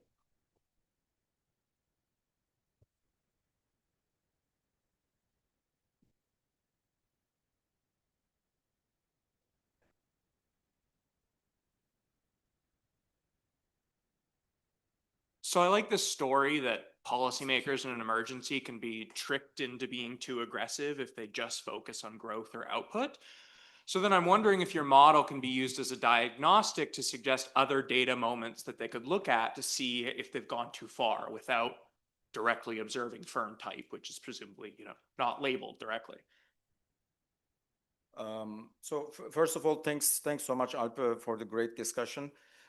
Indeed, a big chunk of our research agenda, not only in this paper, but more broadly, is what kind of moments can the policymaker or, anybody can use to predict where the firm is going to go. And that was exactly the idea. Where's Jeremy? That was exactly the idea of our paper with Jeremy, for instance. Can they use the type of people that they are hiring to their company, or can they use their past performance to condition the policy? Absolutely right. So here, I think, a lot of the issues also, I brought up are very important, and they are very well covered in the innovation literature, but in models with, no financial friction. So that's why the goal here was to introduce successfully in this without making the machinery too heavy quantitatively into the model. And we see this as a beginning. Now, thinking about basically, what kind of policy tools can improve things in a better way, combining also what kind of things should be conditioned, and the policymakers should also condition, or the banks should also condition the financing, is very, very important. One thing I would like to highlight, since I also mentioned the loan guarantees, a very interesting observation from Turkey, for instance, in 2017, when the credit guarantees were offered, the firms that reacted most in a positive way to in terms of sales growth and employment growth was not the micro firms or small firms, and it was not the large and very large firms. It was the mid-sized firms. Why? Because a handful of firms are really transformative, and with their own resources, they are growing up to a certain limit, and beyond that, they are running out of gas. And that's why, incorporating this type of heterogeneity into these models are, I think, very, very important to guide also these policy discussions along the lines also I've mentioned. So for additional empirical evidence, especially on the effect of bankruptcy frictions that Al picked on fluctuations and growth, which I think is super important. One is during your sample period, you might already have this on the to-do list. US had an important reform of subchapter 5 for chapter 11, which is aimed at making bankruptcy restructuring in particular more streamlined and efficient for small firms, which seems very aligned with your focus. And they have a size cap for that, and researchers in finance have found that it is pretty effective. And there's a forthcoming paper in the Journal of Finance for that. So that experiment, which is around 2019, 2020, might be very useful, and it lends itself very well to difference in difference analysis. And also in earlier work that Martin, who's here, and I have done for the Macroeconomic, we find across countries with higher bankruptcy efficiency recover much faster from recessions. We have local projection for maybe the next 5 to 10 years, but you could see whether the magnitudes align with what's implied in your model. And also, I'll mention the great work of Scheiberstein and co-authors, which also probably provide some empirical support for the magnitudes of bankruptcy efficiency. So typically with those, macro verification, I think, I'm very, very sympathetic to using the reduced form evidence to also provide, auto sample test or validity. Typically, many things are changing at the same time. So isolating, the impact of such policy intervention is hard, but it was very helpful what you just described, basically. So if there are policy reforms in the data, that's exactly the type of variation that we can exploit. We'll definitely look into that. Thanks, Ryan.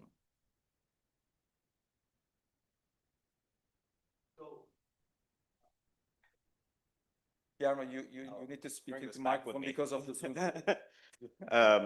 Just while I mock you over the quick question, sorry if I'm. Don't take it on.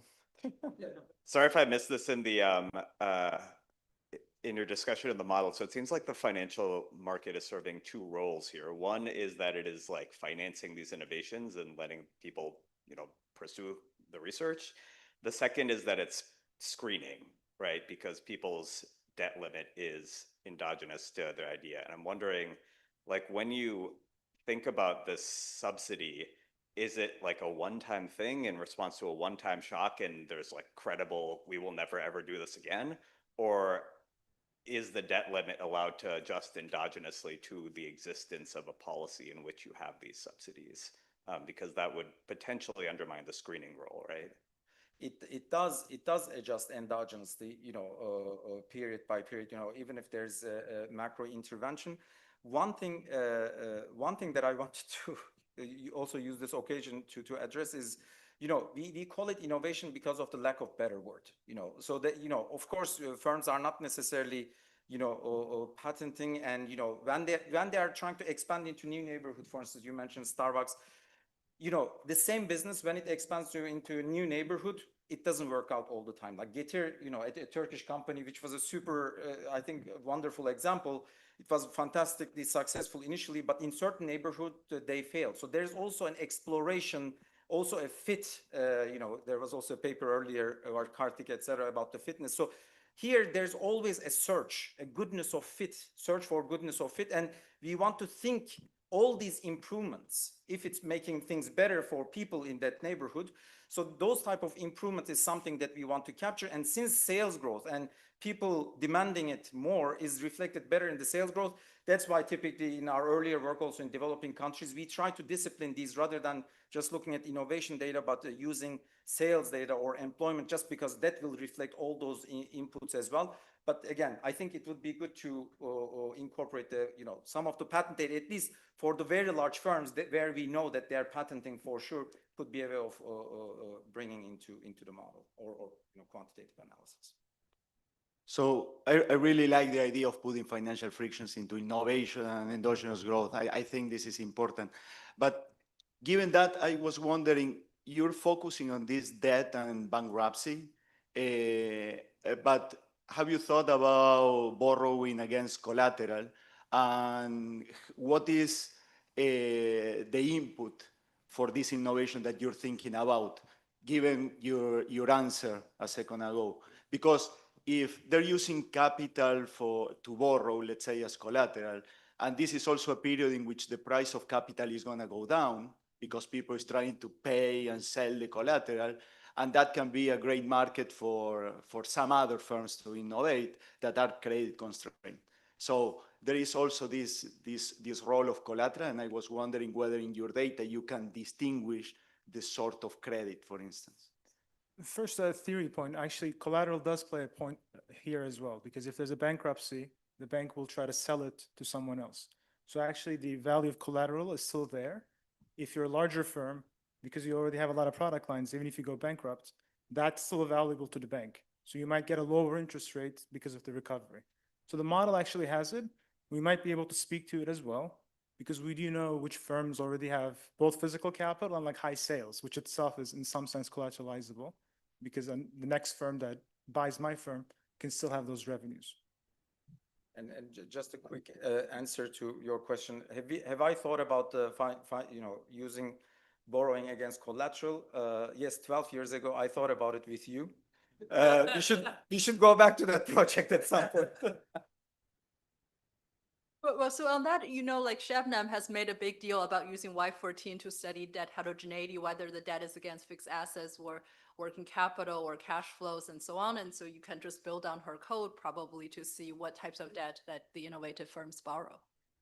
Thank you. Yeah. So I want to kind of flag Alp's efficiency kind of comment, and I wanted to hear your thoughts on that, because I'm kind of struggling a little bit with what exactly is the case for government intervention here, and that might dictate what type of policies it should do. If the problem is in the banking sector, fix that and let banks decide who to lend or not. What is this case for the government to directly get in? I'm very disruptive, creative destruction.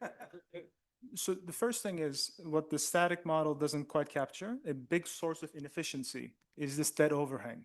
In a dynamic model, as a firm, I took on debt because I thought I could grow, but I got unlucky and I couldn't grow. If I could write an error de Bruce security, there'd be no overhang. I can just borrow more money and continue. But now I'm kind of endowed with a lot of debt from the past. And now I'm thinking, do I want to invest more, cut down dividends? If I do so, I'm sort of bailing out the bank and not helping myself as much. So I would actually reduce my investments. That's kind of the dynamic debt overhang that is in the background. So in that case, we're coming into a crisis. Suddenly, maybe my profits went down or the interest rates went up. Now the firm is thinking, do I really want to expand now that I've been endowed with so much debt? Ex post, I probably don't want to. So a government policy that could maybe reduce that is useful. And state policy. It should be doing this all the time, no? Debt overhang is always there, no? Yes, but now it's even more serious. So, but thank you. An additional issue is that, so in these models, there are these spillovers, which is the main source of inefficiency. And that's what in these endogenous growth models, that calls for policy if there is underinvestment. And typically, high-type firms are underinvesting because normally they could contribute more, but they are just looking for their private returns, even though their contribution to the society is much better than low-type firms. So that's why high-type firms are not willing to invest as much.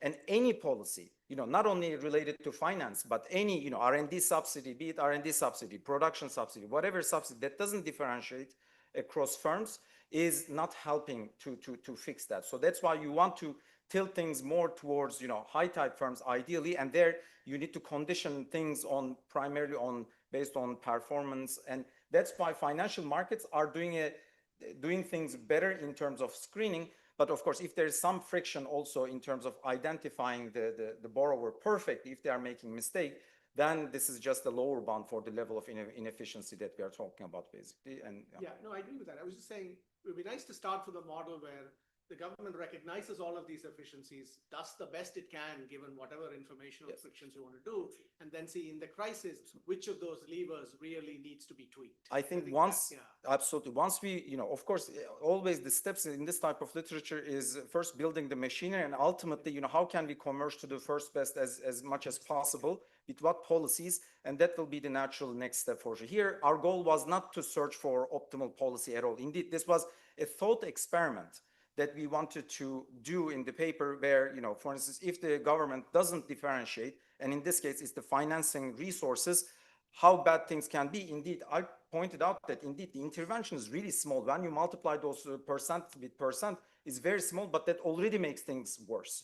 So that's why it's a very delicate thing. The government intervention, it's not innocent. Indeed, it can leave a long-lasting scar, even, a small amount of mistake in that case. So one quick question building on Eric's comment and perhaps this comment. So like if I were able to observe which are the high type firms and which are kind of like the firms that are creating these big spillovers, then I wouldn't have to mess with any of these. I could kind of like subsidize them directly and solve these issues. And so the way that I'm understanding the model is that these firms happen to be highly leveraged and therefore kind of like solving these credit crunches is a way to redistribute towards these firms, which is kind of like socially desirable. But then I guess kind of like my question is, what in the data tells me that indeed these high spillover firms are the ones that are highly leveraged and are the ones that are benefiting when I improve credit conditions? So we attack that question in many different ways. So for instance, in our paper with Jeremy and Marta, when we looked at the relationship between, for instance, IQ and becoming a scientist, it was very positive. And then we asked, what is the relationship between IQ and starting a new business? It was very negative. So then there you start realizing there might be something happening in the data. Then you say, okay, they are not all the same. So can we differentiate between their intention? And then we looked at, for instance, whom they're hiring to their company early on. I'm starting a new business. If I'm doing it out of necessity, I will just hire some blue-collar workers to carry the boxes around. But if I have the ambition of growing or something, I will hire some web designers, for instance, or some people who will help me grow my business. That had a huge predictive power. And if you call these people who are hiring some technical person early on, transformative entrepreneur, the relationship with IQ is very positive. Now, why do we care about this? Because when you look at the life cycle profiles of those firms, it's built by low-type entrepreneurs versus high-type entrepreneurs. The low-type entrepreneurs who are just hiring blue-collar workers, they are just having a flat life cycle profile, which is a big majority of the data. Whereas those who are ambitious early in their life cycle, they just keep growing, growing, growing. So this was one set of evidence. Then in our data, so without the types, it's hard to get the relationship between leverage and growth. But in the data, it's a very strong relationship between leverage and growth, and that disciplines the type heterogeneity in our model. In fact, we would expect a negative relation, right? If I'm more highly levered because of that overhang, I'm underinvesting further. But in fact, I'm investing even more. So that does point to that firm is a different kind of firm from one that is low levered.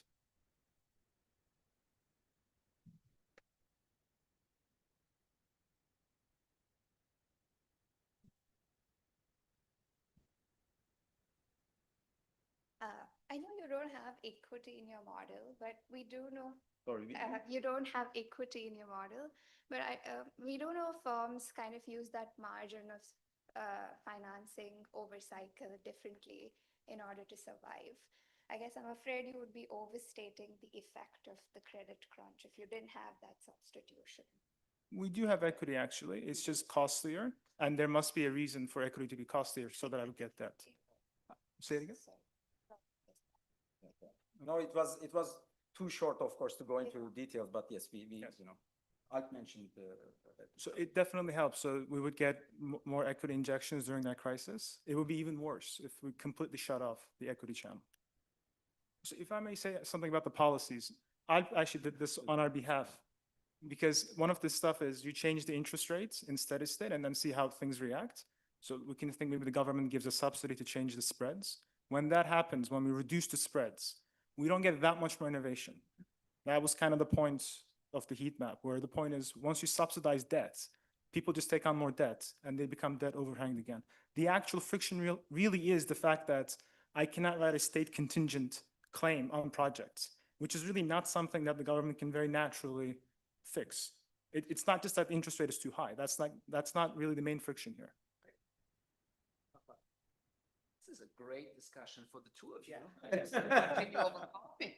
See you guys for the last session in 50 minutes. Thank you.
last paper of day one. Benki is going to talk about firm specialization and diversification. Great. Thank you so much. I thank the new management for putting a paper on the program. This is joint work with Anmol and Laura, who couldn't be here, and with Sanhita, who's sitting right here. She's a graduate student at Columbia, who's going to be on the market next year. So the best quarter of the quartet is here. Okay, great. So this is a paper about the scope of the activities of a firm, right? And we are obviously not the first people to think about this. There are different entire fields thinking about this. In the macro growth IO tradition, like the paper that Ufuk just presented, we tend to think of the scope of the firm as the number of product lines it operates or runs. It's somewhat less attention is paid to the composition of that bag of activities, right? There are exceptions, including by several people in the room, but at a high level, the scope is by and large thought of as just this collection of product lines. If you talk to the management strategy folks, they spend a lot of time thinking about exactly what the firm should do, and they kind of emphasize that firms should do things that they're really good at, the so-called core competency framework for thinking about what firms should do. If you walk up 2 more floors and go to my finance colleagues, they say, no, the firm's basket of activities should reflect risk. The firm should try to accumulate a basket of activities or sectors so that it's insulated against risk, right? So what this paper is an attempt to bring these different kind of mechanisms in a simple model and kind of ask the macro question. What are the aggregate implications of this? Should I specialize or should I diversify type of trade-off, right? So we're going to write down a simple model, a fairly well-known canonical setup with the bare minimum ingredients to do this. We're going to have multi-firms that operate across sectors with gains to specialization in the sense that they're going to have heterogeneous productivity in different sectors. They are going to be exposed to sectoral shocks. So that's going to be the notion of risk that we're going to talk about here. There are other sources of risk, which that's not the subject of this paper. They're also going to be the paper about risks, diversification. So we have to make them dislike risk. So they're going to be averse to variability in profits. So that's the theory. The theory is going to be pretty simple and very familiar to most people in the room with this few new ingredients. But then we're going to really try and push on the measurement side. We're going to try and take this theory and these 3 things, we're going to try and come up with, I want to say, somewhat novel approaches to try and quantify these things. So that requires, for example, a measure of firm by sector productivity, or productivity of the firm in different sectors. And that's something that's not so easy to do. So we're going to try and do that. We're going to kind of measure the quantity and the price of risk as well. And I'll talk a lot about how we do that, and I'm sure our discussant will spend a lot of time as well, right? And just to kind of preview or leave you with a headline number, what we're going to find is that this interaction of the specialization diversification trade-off such that relative to an economy where firms did not care about risk, GDP, according to the calibrated model, is going to be 10% lower, right? So that's going to be the headline number, and I'll talk about what determines that and a lot more about that. Okay. Short talk, I'm going to skip the literature review, jump straight into the model, right? So it's going to be, there's a representative household with the utility function that, which I recently learned is called, should be referred to as Golosov-Lucas preferences. So I guess log Q is Mike and minus L is Bob, or the other way around or something. And so there's going to be one final good, which aggregates a continuum of these of ex-ante identical sectors indexed by J. This aggregation is subject to the first of the sectoral shocks, that's the BJ. So the BJ is like a sectoral demand shock that's going to influence how the sector aggregates into the economy-wide composite. Within each sector, there's going to be a continuum of firms, so the standard nested CES structure, where the firm's production is aggregated with elasticity of substitution eta, right? So that's the within a sector substitution elasticity, okay? How do firms produce? Firms produce using labor. There's 2 components to productivity. There's a firm sector specific component, AIJ, and a sectoral TFP shock, right? So the firm sector productivity is going to be known to firms. AJ is going to be the shock that they are kind of subject to. So firms are going to choose labor. They know their sector specific productivity.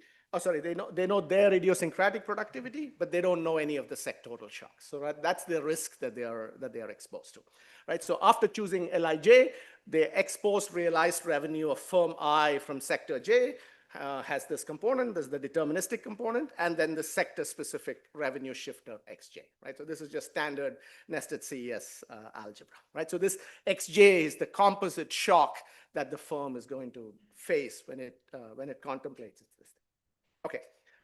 What's the firm's problem? So we're going to I'm going to directly posit that firms are averse to variability in their profits, right? So and that's what that highlighted term is, right? The first is just the standard expected profit, and the second term is the aversion to this thing, right? So you can think of this, you can arrive at this by, firms have a curved utility function and take a second order approximation, and then that gamma I term, which is the curvature parameter, is kind of like the coefficient of absolute risk aversion.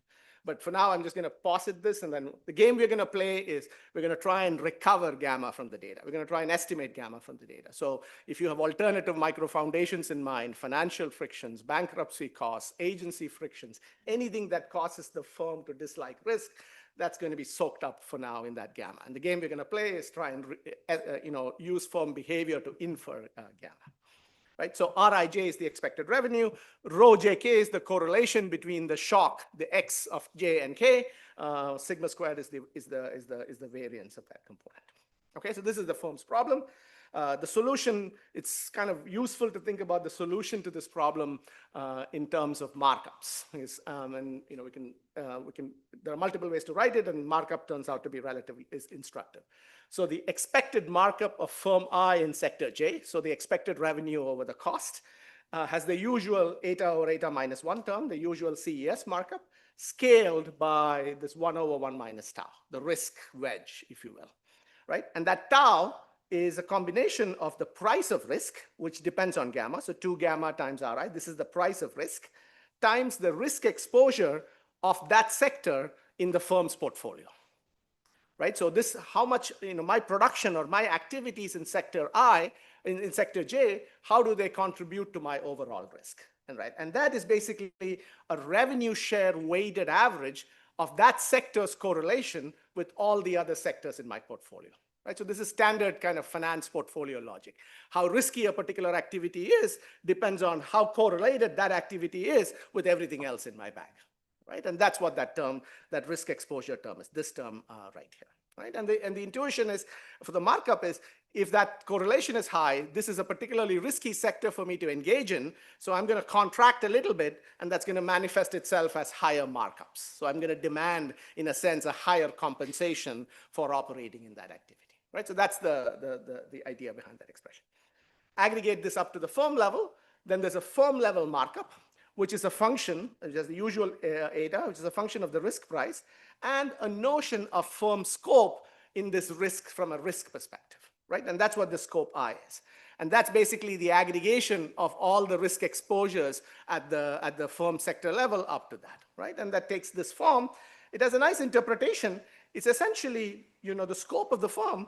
It's a number that lives between 0. It's a measure that lives between 0 and 1. If you're perfectly undiversified, if you're a single sector firm, then you have a scope of 0. If you are perfectly diversified, you have a scope of 1.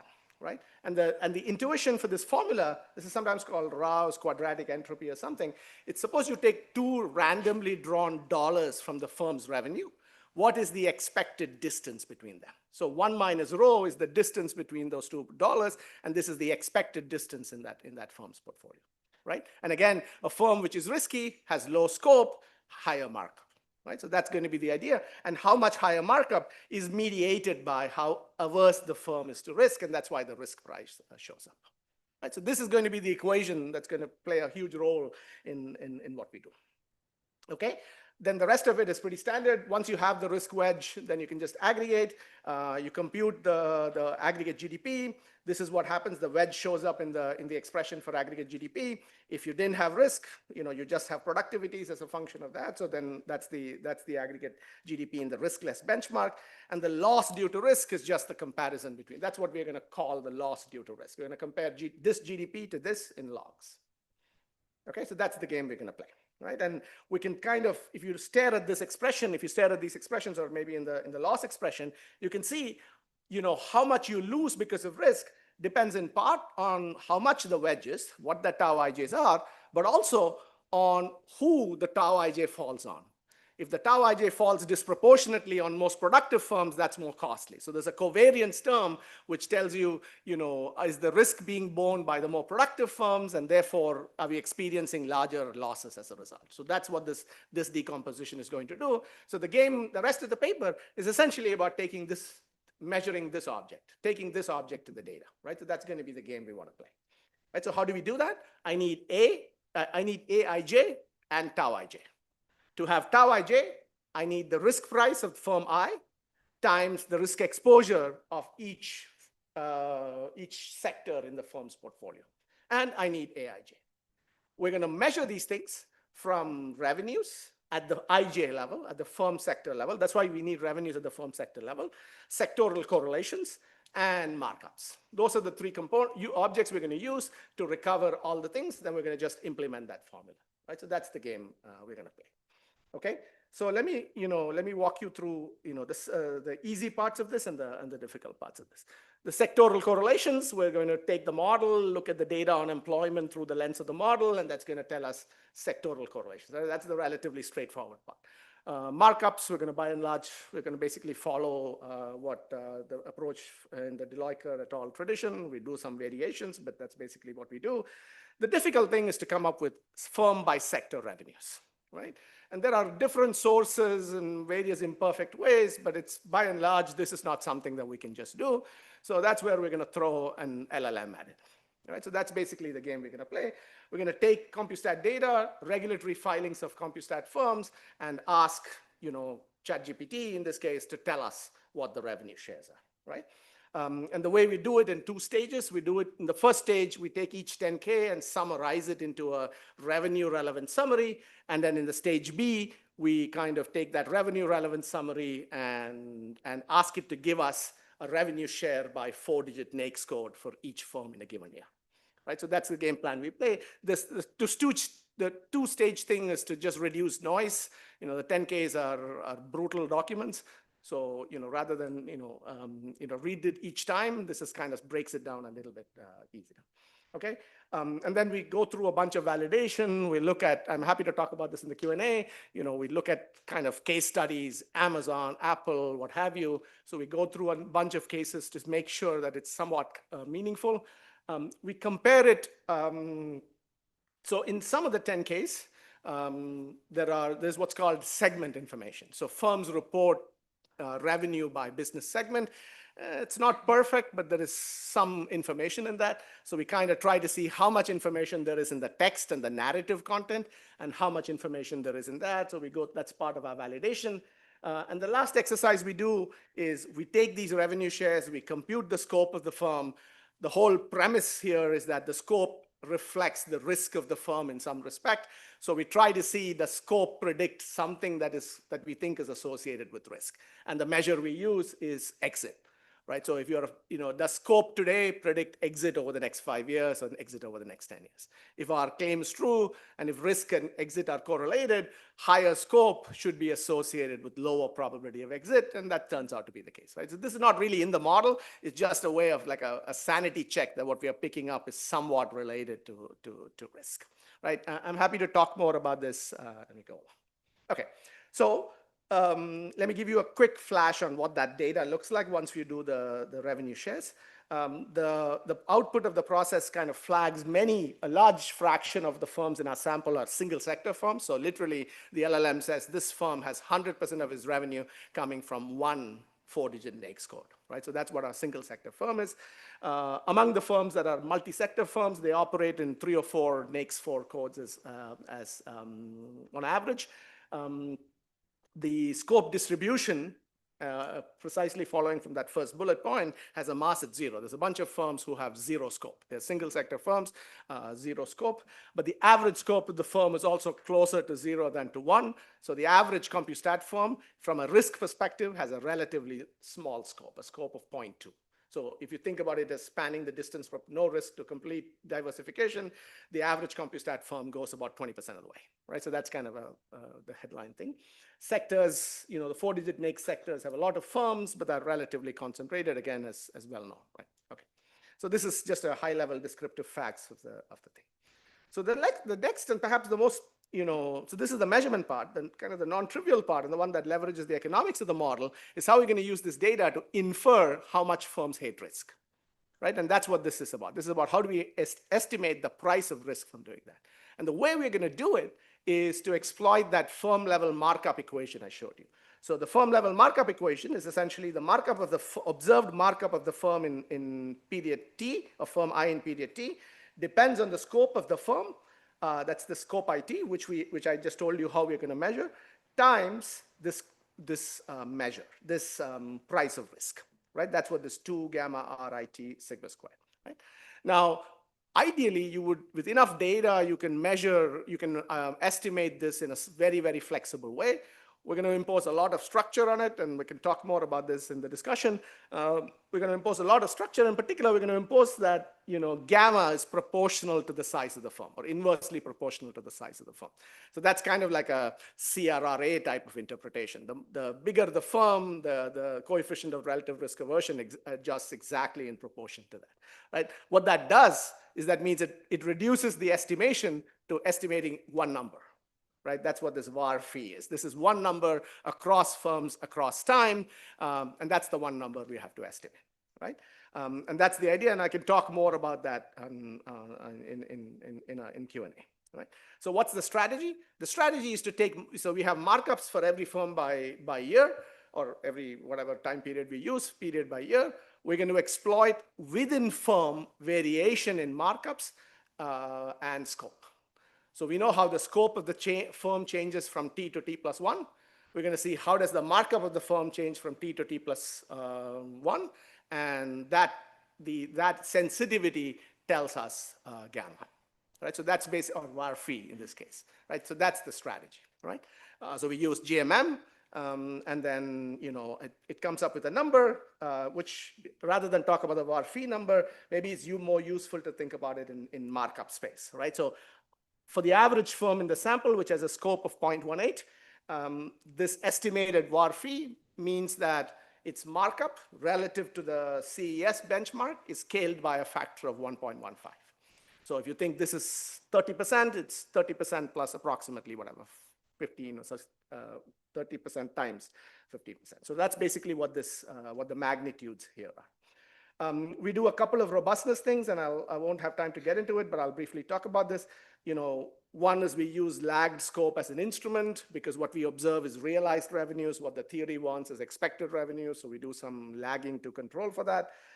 We also do an extension where we allow markups to vary by size in the Atkinson-Bernstein kind of formulation and try and re-estimate it in that world, right? Because a lot of the action here is markup variation, so we want to take markups as seriously as we can. Okay, good. Okay, so once we have markups at the firm level, now once we have the price of risk, I have risk exposures of the firm at the sector level. So I know the revenue of the firm at the sector level. I know the markup of the firm at the sector level. Put those two things together, I can back out the productivity of the firm at the sector level. Right, so that's why we had to go through these steps, because in order to get from, I know the revenues and I can strip out the effect of the markup, and then I get back productivities. Right, so that's how I'm going to get that AIJ. Again, I get the firm sector revenue at this level. You see, how I need all of these ingredients in order to get to that. Right, and then so let me quickly show you what those patterns look like.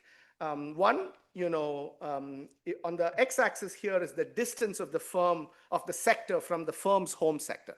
The home sector of firm I is the sector in which it has the highest productivity. That's by assumption, that's what we call the home sector of the firm. So this says, as you go further from that home sector, firms are less likely to operate. Right? So you don't see firms, so in a sense, this is saying, yeah, you'd like to diversify, but you don't see firms kind of operating in those sectors. It kind of suggests maybe it's hard for them to find ideas and viable business opportunities in that sector.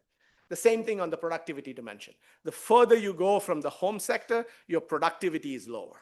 That tells you that diversification is costly because you go further away, you'd like to get that, but you are giving up productivity as you go in that direction.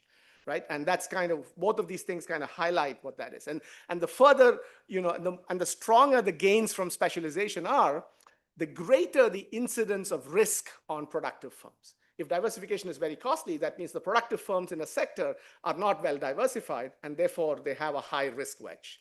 So the bite of the risk friction really, matters, really hinges on this stuff. All right, we put all of this stuff together and we just plug it into the formula. Now we have everything we need. Now it's just adding up, right? And so let me, in my last minute or so, let me just leave you with the numbers, and then we can talk about that. Right, so we do this sector by sector and present an average across all of those sectors. So this is where that 10% number comes in, right? So relative to a world where firms didn't care about risk, but had exactly the same productivities, output is 10% lower. Right? And if you break it down to how much is due to the average wedge and how much is due to this covariance, it breaks down roughly 55-45.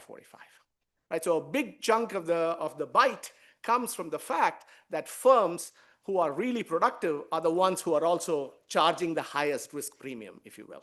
Right? And that is really kind of contributing to a good chunk of the overall losses. Okay. Let me conclude and hand it off to Chris. So again, our goal here is kind of explore this fundamental trade-off, and we're trying to go about it with some new measures. We can talk more after I hear Chris. Thanks.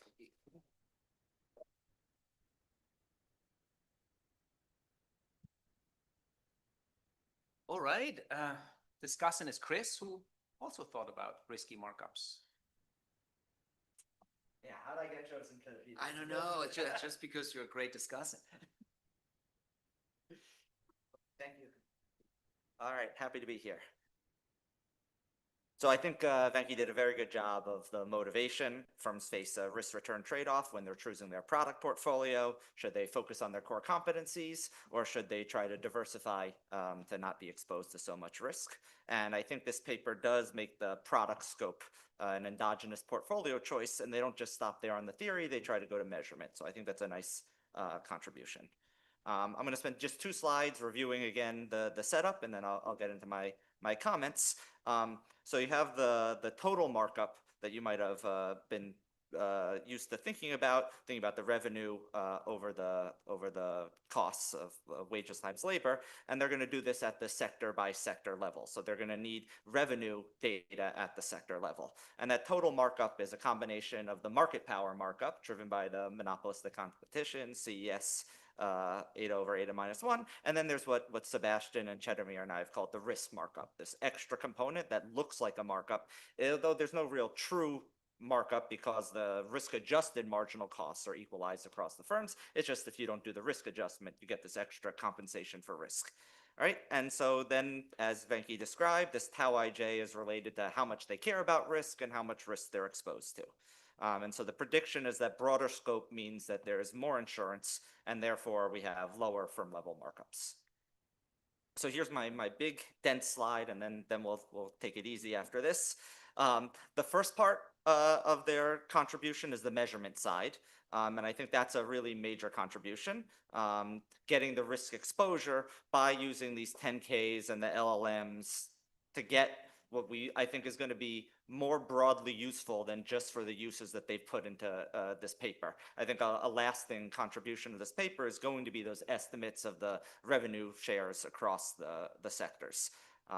Then they've got they estimate the price of risk component, this VAR fee, from the co-movement of firm markups using the Locher et al. Methodology, and then just assuming what the eta is, the eta being 0.5. So that co-movement of markups and scope is essential.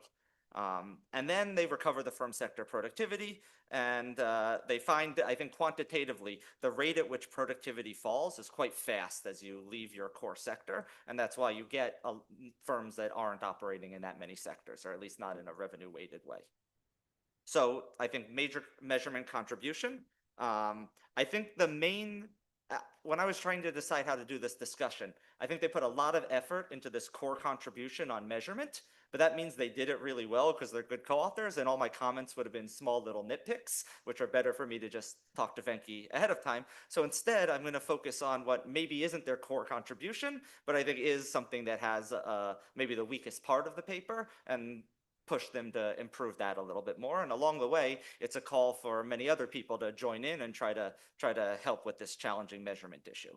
And so I think they added a way for firms to get some insurance, which is to increase their scope and not be so concentrated in any one sector. But there's other ways that firms or the decision makers at firms might be able to get insurance. And I think there's going to be some bias issues in the way they estimate things, and that's going to affect some of the headline numbers if we don't think about these other ways that firms can save. And the one classic way is through self-insurance. And so if you just can save up some wealth, then maybe that changes your risk-bearing capacity. And the question is that completely independent from your choice of scope, or is that going to be correlated with your choice of scope? And then so how does that affect the scope markup slope measurement? And then what happens to the big headline number if you think that there's some other insurance margins that aren't being measured? So I'll talk a little bit more about the identification and estimation of that price of risk. And then that's my main one comment. And then my 1.1 comment is sort of when you look at these big headline numbers across different models, they have very different models of aggregate labor supply. And I think one component of the headline number depends a lot on what you assume for aggregate labor supply, and that's quite sensitive. And this Golosov-Lucas preferences probably wouldn't be my favorite specification for that. So the aggregate number, the average, I think is a little bit sensitive, and the covariance number I think is quite robust and a bigger contribution. So those are my big points, and now I'll just go through mostly talking about the estimation of the price of risk. So as Venki said, the risk aversion is assumed to fall exactly in proportion to firm size, and that's how you can collapse this heterogeneous parameter into one constant that's constant over time and the same for all firms.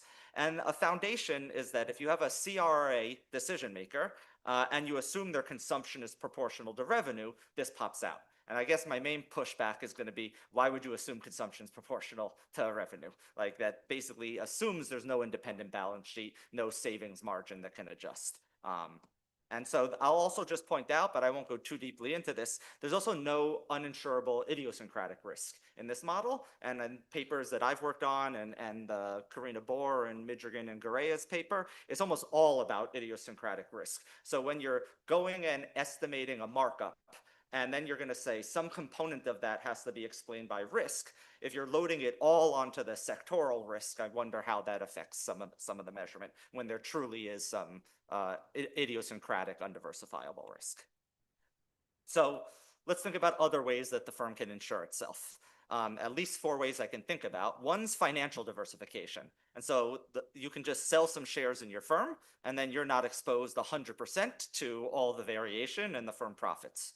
Why wouldn't you do that? Well, there's a lot of agency problems that might come along with not having any skin in the game. You can do scope, which is what I think Venki and co-authors bring to the table. That was quite absent from this literature, at least from the firm dynamics perspective. So I think that is a big contribution.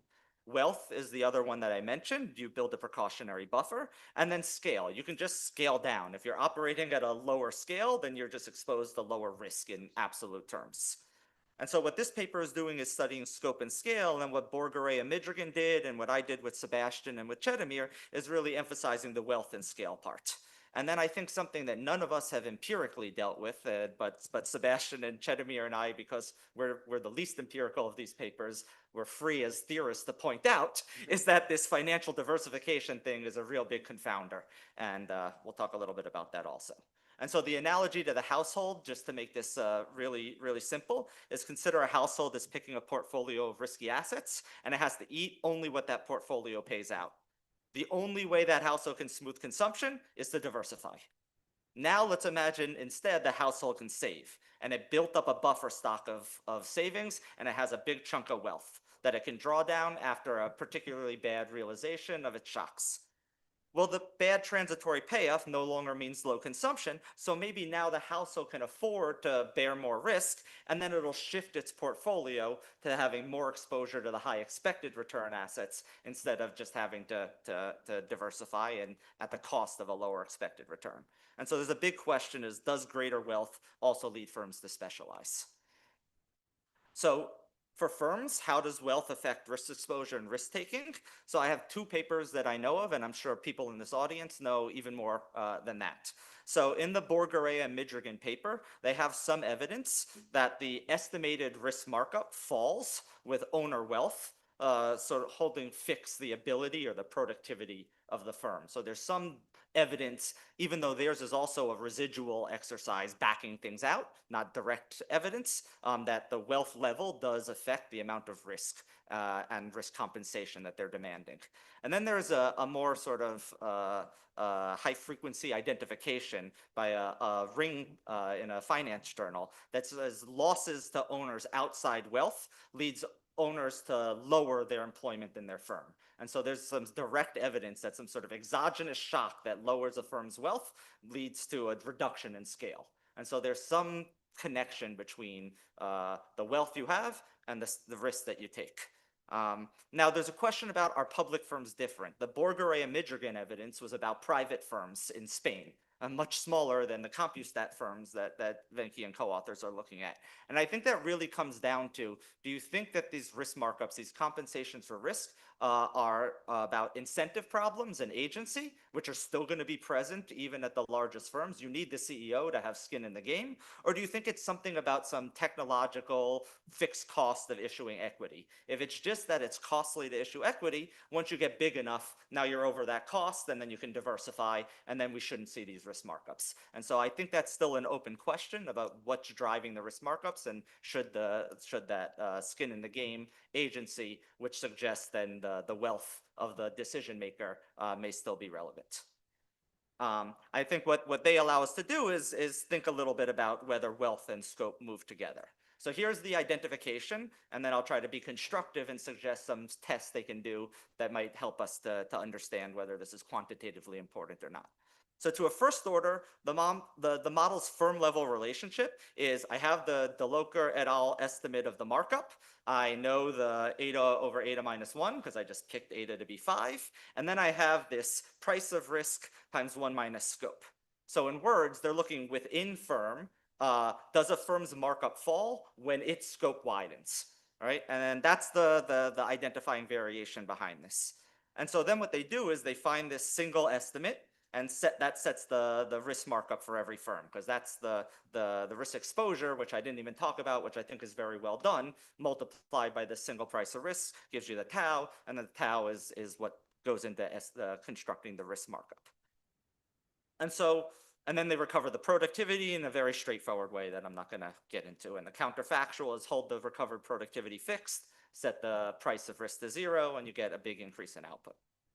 Okay, so here's the two concerns that I have. One is, imagine you really just wanted to estimate the average price of risk. I'm concerned that omitting these other factors might lead you to misestimate the average price of risk. That's my point 1. And my point 2 is a properly estimated average price of risk enough to answer the questions and do the exercise that they want? And sort of no, because you need the whole distribution, because the covariance is important. So let me just make that point a little bit slower. Imagine that wealth drives both the scope and the risk, the price of risk. So when I have a very low amount of wealth, I'm afraid I don't really want to be exposed to risk, so then I increase my scope, even if I know that's going to lower my expected return.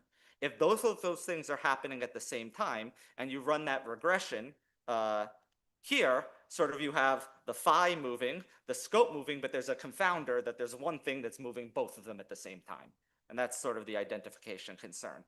And I think that's true not just for the self-insurance and the wealth and the savings, that's true for the financial diversification story too. Imagine a firm wants to expand its scope, it's going to enter a new sector, but it needs to raise some equity in order to fund that expansion. Well, then as it raises that equity, it's got less insider wealth, more diversification that happens contemporaneously at the same time. And they do some really nice robustness exercises, the IV stuff and taking care of size-dependent markups. But those are all things about contemporaneous changes, and sort of if the wealth sort of builds up over time slowly, precautionary savings, you deplete it a little bit after shocks, the types of robustness they were doing were for different considerations, different concerns. So that's sort of why you might not get the right average price of risk, even if that's all you care about. Then there's sort of, why do we need more than the average price of risk? So imagine that it sort of goes into the fact that the productivities terms were backed out from this same markup size market share relationship. And so they don't have to wash out. It could be that the high productivity firms are the high wealth firms because they've been high productivity for a while and they've been able to save up a good buffer stock. And if the high productivity firms are the high wealth firms, and because they're high wealth, they have a low price of risk, then you're going to introduce a covariance in between the price of risk, the risk markup, and the productivities that you back out. And so the slope channel suggests maybe their headline number is a little bit too low. It might flatten the scope for the reasons that I just talked about. And then on the assignment channel, their number might be a little bit too high because the productive firms might be wealthier, face lower true risk prices. And so it's a little bit unsure how to take these, but those are two considerations. So let me get to like a constructive suggestion. One is they're going to say it's noisy, but I'd still like to see it. You can do this estimate of the price of risk firm by firm. It's all within firm variation. That's the identifying assumption. It's sort of within the firm, when I increase my scope, do I increase my markup? And that can be done firm by firm. And maybe for some firms, the noise is too large, or maybe for big firms or firms that have a long time series, you can do that. So that's something that I'd be interested in seeing. The other thing is being maybe less non-parametric and saying, let's say there's some variables that we think might proxy for financial diversification or for self-insurance like wealth. I listed a bunch out here. If you talk to your finance colleagues 2 floors up, they'll give you better points than this. But liquid assets, leverage, retained earnings, insider wealth, some proxies. And what this then suggests is just one more covariate in the regression that you were running already. It's just sort of in addition to having the price of risk, this phi 0 times the scope, 1 minus the scope, you just add a coefficient on top of, with an interaction term of this thing that proxies for financial diversification or wealth and the scope. And you just see is that phi b non-zero. And then if you can do something like that ring paper that I mentioned and look at cash windfalls, or you get some exogenous variation in one of those variables, liquid assets, leverage, retained earnings, insider wealth, that's an even sharper identification than just adding it in as a regressor. And then once you have this new firm-specific price of risk, or maybe even firm time-specific price of risk, but I don't want to push too far, then you rebuild the risk markups, you rebuild the productivities, and do the exercise again.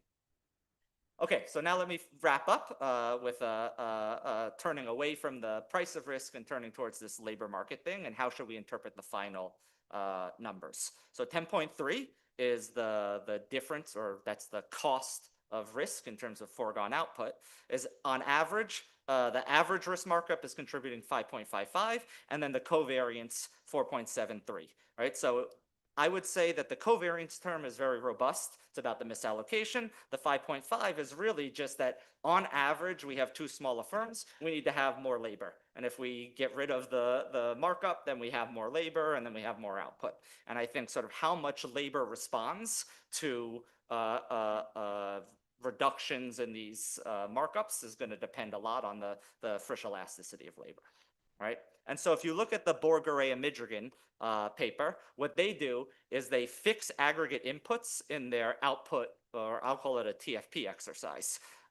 So they do 2 exercises: fix the total amount of capital and labor, and then just allow things to reallocate, factors to reallocate across firms when you turn off the risk or when you give full insurance.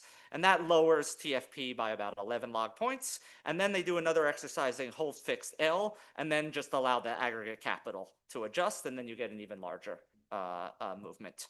What this paper is doing is sort of, in some sense, the exact opposite. It's perfectly elastic aggregate labor supply. And so that really moves a lot of that average term that's half or over half of the headline number. And finally, sort of stuff that I was doing with Chetamir and Sebastian, we have a finite Frisch elasticity. and the risk markups, they're going to move labor demand, and then the savings and consumption of the entrepreneurs are moving the labor supply. And so in the long run, what we found was that the decentralized amount of labor and output were too high relative to what a constrained efficient planner would want. And so doing an exercise to think about how much output is lost is almost, I mean, they're very clear, they don't say it's welfare, but if the optimal for a welfare sense is lower output, and you say, if we remove this, we get higher output, it really raises some questions about sort of what is the exercise you want to do, and that depends on which question you want to answer. So I would just say sort of, because we're now building multiple papers that are thinking about markups coming or risk compensation at the firm level, I'd say we should all try to get together and make our results a little bit more comparable across papers. And so let me wrap up here. I think it's an important paper. I think they've introduced the product scope into these considerations, and they made it measurable. I think their measurement is going to be valuable for many people in the room who aren't even thinking about risk and risk markups and insurance. More broadly, I think it's just good to have more risk in the innovation and growth literature. Innovation is one of the riskiest activities you can do. A lot of our models, that doesn't play much of a role. And so I was happy to see also the funding side and the financing of innovation show up in a previous paper. I'll just say saving in scope. Just put scope inside the dynamic model and do some simple analysis to see if scope and wealth and financial diversification move together or can be separated in the way that you've done. And for output and labor, the labor supply elasticity matters a lot, and welfare is not output. Thank you.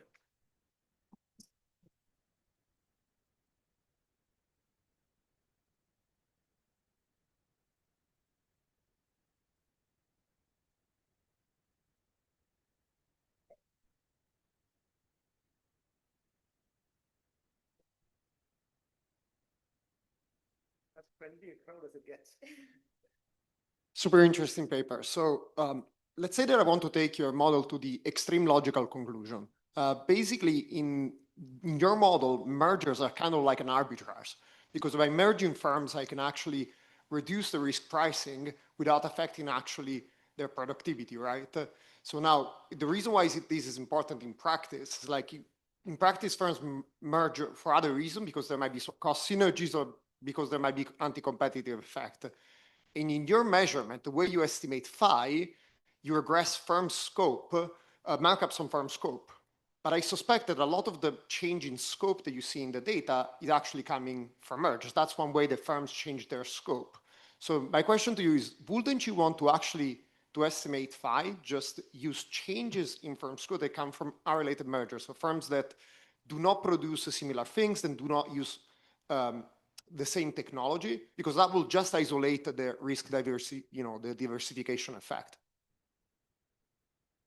Okay, great. So 2 comments, right? So one, I mean, you buried the lead there a little bit, which is that it's the idea that if you merge, you're going to retain the same productivity you had is the kind of the strong assumption in that statement.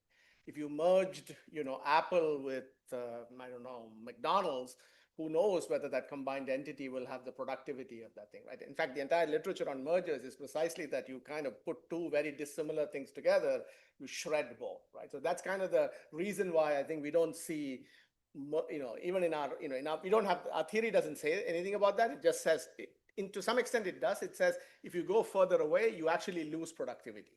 So it doesn't mean if you buy that firm, if you buy the best firm in that sector, you might still drive its productivity down to 0 because you mismanage it. You don't know how to run a fast food operation, right? So that's something to keep in mind. Second, the variation in scope in the model, we can do maybe more about that, and I think we should definitely do more. The variation in scope within the firm comes from that AIJ, the firm-specific productivity, right? So we could do more where we kind of, maybe if you think mergers are kind of bringing in confounding factors, we can estimate it restricting attention to certain types of scope variation. And I think that's something we can certainly do. So Ivan, anything you want to add? Yes, go ahead, Johannes. So I had a similar question. If I understand correctly, you're kind of taking the scope, the extensive margin of the scope of the firm as given. And I I kind of wonder whether the same things that potentially determine the extensive margin of the scope, like supply side complementarities, demand side complementarities, and so on, might also affect the pricing decisions of the firm. Could you expand a bit more? What do you have in mind? Like, so for instance, that if you, you produce in left shoes and right shoes, and you tend to sell them together, that the pricing of the two are going to be unrelated to the. I see. You're saying basically our demand system is misspecified. That's kind of what you mean, or? Demand, yeah, but also in some ways on the supply side, you could have a similar story. I mean, if producing one item is going to make producing the other item cheaper, then Beautiful. we'll have, Yeah. So that's a great point. So I think, in the way the model is written, there are no economies of scope or diseconomies of scope on the production side. My conjecture, without having done it, is that's not, we can easily have it, because even if you had those economies of scope, the markup relationship is still preserved, right? You would still charge a higher markup. And so I think we might be able to derive an analogous expression as what we have for, this thing. The challenging part, I think, is, that so long as we can measure the firm level observed markup correctly, which if you prayed at the church of Deloitte, it comes to you from God, then, once you have that, I think we're in business. So I think you may be right that maybe the estimation of markups maybe requires a bit more thought into that. You're exactly right. Sorry, I cut you off in the last minute. That's right.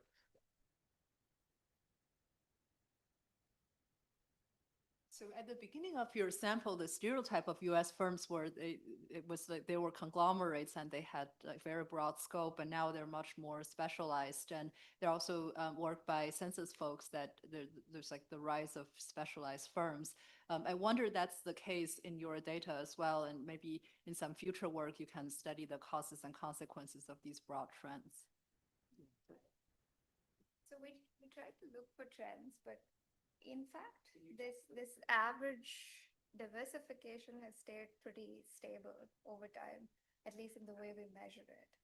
So that was one of the interesting counterfactuals we were thinking about, but that we couldn't. So then to understand why that's the case, outright though, I think also finds that at least the superstar firms have become more specialized in all incentive.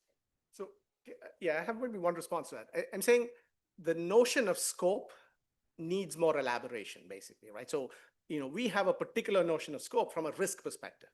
You might be in 20 different sectors, but if all of those sectors are highly correlated, our firm would show up as a low scope. So our notion of scope encodes a distance metric, right? And that might partly explain why, versus if you're just counting NAICS codes, that's not exactly the same thing that we would get here, right? So we are saying just because you operate in a different NAICS code doesn't mean you have expanded scope unless the correlation is sufficiently low, right? So there is a sense in which we are weighting in that way. And that I don't know if that explains the result, but the difference, but I think that's partly what the thinking is. Who's going to upvote Chris's comments? Nobody? That discussant made some good comments.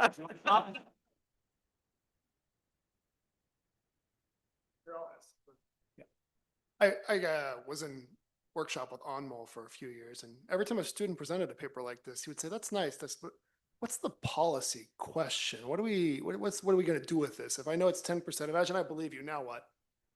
Yeah. Okay. So this is, I guess Neil Wallace used to say that if it isn't normative, it isn't anything. So I think this is a version of that. So I think it goes back a little bit to something we had not talked about, but we didn't touch upon, but I think Chris brought it up in his discussion, which is, this goes back into, we have to dig into what gamma is, right? Where the curvature comes from. Is the curvature coming from agency frictions? Is it coming from, risk aversion and imperfect risk sharing or something else? And so that's the next step in this would be to say, can we use perhaps variation in the cross section to try and get a better sense of, is this coming from, so if it's coming, for example, from agency friction, what this suggests is that maybe changes in corporate governance and other rules which actually mitigate the agency friction could have big output consequences, right? So that would be the type of, policy-related message I would draw. If it's something purely technological and risk aversion, then, we have to shrug and say everything is efficient and let's just move on. Please. The discussant did make some good points. So no, one thing that Chris mentioned that I thought was very interesting was trying to estimate like the firm specific. Yeah. Was it bar 5 or the firm specific bar 5? I don't know if that's something that you've done, but I guess that doing that and then try to show whether that bar 5 estimates correlates with some observable characteristics. Yeah. That would be super helpful, where that varies by like, like main sector or age of the firm or characteristics of the financing of the firm would be kind of like helpful in understanding where that price of risk is coming from. And the other question that I have is, like, your theory is not only making statements about the markups, but should also be making statements about, for example, given your current product portfolio, where should I see your firm entering next, right? And that is something that you can also see in the data and perhaps aligns with the theory. Perfect, yeah. So wonderful. Given that lead, I want to thank the discussion. That was a fantastic discussion. Lots there. It was very nice and very gracious, more than we deserved. So I certainly agree, and I think we can be more flexible in the estimation of that. I don't know if we can go all the way down to the firm specific level, and perhaps more importantly, I don't think the firm specific level is as interesting as, like you said, projecting that price of risk on things we might actually think are useful covariates, right? And so that having a more flexible functional form for that gamma or for that var phi is something we can do. And I think like you said, we have to figure out what the right covariates are. But once we throw that estimation, I think is definitely feasible. And I think that's something we can do more on. We've done like cheaper versions of that, but I think maybe tackling it more systematically with the right proxies is absolutely makes sense, makes a lot of sense. And I think, yeah, and to go back to your second question, I think I agree with you. That exercise would also give us I think the predictive content of this theory would actually require something like that, where I say, oh, suppose something in your covariates change that makes you more risk averse, then I should see you more likely to enter into this type of sector, right? That's kind of the predictive content of the theory. The way we have done it in the spirit of what I said earlier, we just take everything as just given and exogenous, whereas the endogenous component of that is precisely, where if something changes, does that create incentives for you to diversify and send you into something else? And I think that will help us there as well. Or the opposite, right? Like if you happen to have like an exogenous wealth shock, does that make you focus more on your core? Then you pull away from the sectors you're not really good at. Yeah, absolutely. So if I understand correctly, like, in your view of the world, the only reason why a firm wants to diversify it is like, to reduce risk. But of course, going back to, I guess, Honest place comment before, like if I think about why, like, these firms have like a different scope, I think about synergies across sectors and so on and so forth. So in practice, there is a causality going from the scope to the firm productivity. So how will that, like, it seems that you're implying that this is like orthogonal to your counterfactual, but it seems to me that it's not orthogonal, right? Because like, once you reduce risk in your model, then you change the scope of all the firms. Like, yeah, how does it work? Can you? Yeah, so you're absolutely right. I don't think we can interpret our exercise as a true counterfactual, partly because of that, right? Like once you do that, maybe firms will exit some sectors. If I took away risk, like I gave firms a bunch of wealth or something and took away risk, who knows? Maybe they will exit some sectors entirely, go into new sectors, do all kinds of things. So in that sense, it's not a counterfactual. This is more, I almost call this like a spirit, almost like an accounting decomposition. I'm saying fixing the sectors and the productivities. What is that intensive margin of adjustment doing to GDP? That's the exercise, right? So that's what we did. Right? And without taking a firmer stand on entry into sectors, fixed costs, all kinds of things, I cannot answer the true counterfactual. So that part, you're absolutely right. I also want to say, I don't think I want to say that the only reason firms go into different sectors is because of risk, right? And we definitely don't have any evidence to suggest that. We actually, you're right. In fact, if you look at our probability of entering into another sector, it's of the order of 1 or 2%. Right? And it declines, but it's like still pretty low. So firms are, the decision to do something else is determined by something much more perhaps first order for the firm in its business thing. All we can say is that given where you are, how you reorganize your activity or how much production you do is distorted significantly for risk considerations. That's kind of the punchline. I wanted to ask, oh, sorry. This is at the back. It's for the Zoom guys. That's why the mic. Yeah. Okay, so I wanted to bring back another point that Chris made, which is something that I was thinking when you were presenting. So this is a very dominated way of handling risk. So basically, we know that firms accumulate a lot of cash. We had a literature about CompuStat firms sitting in piles of cash for various reasons.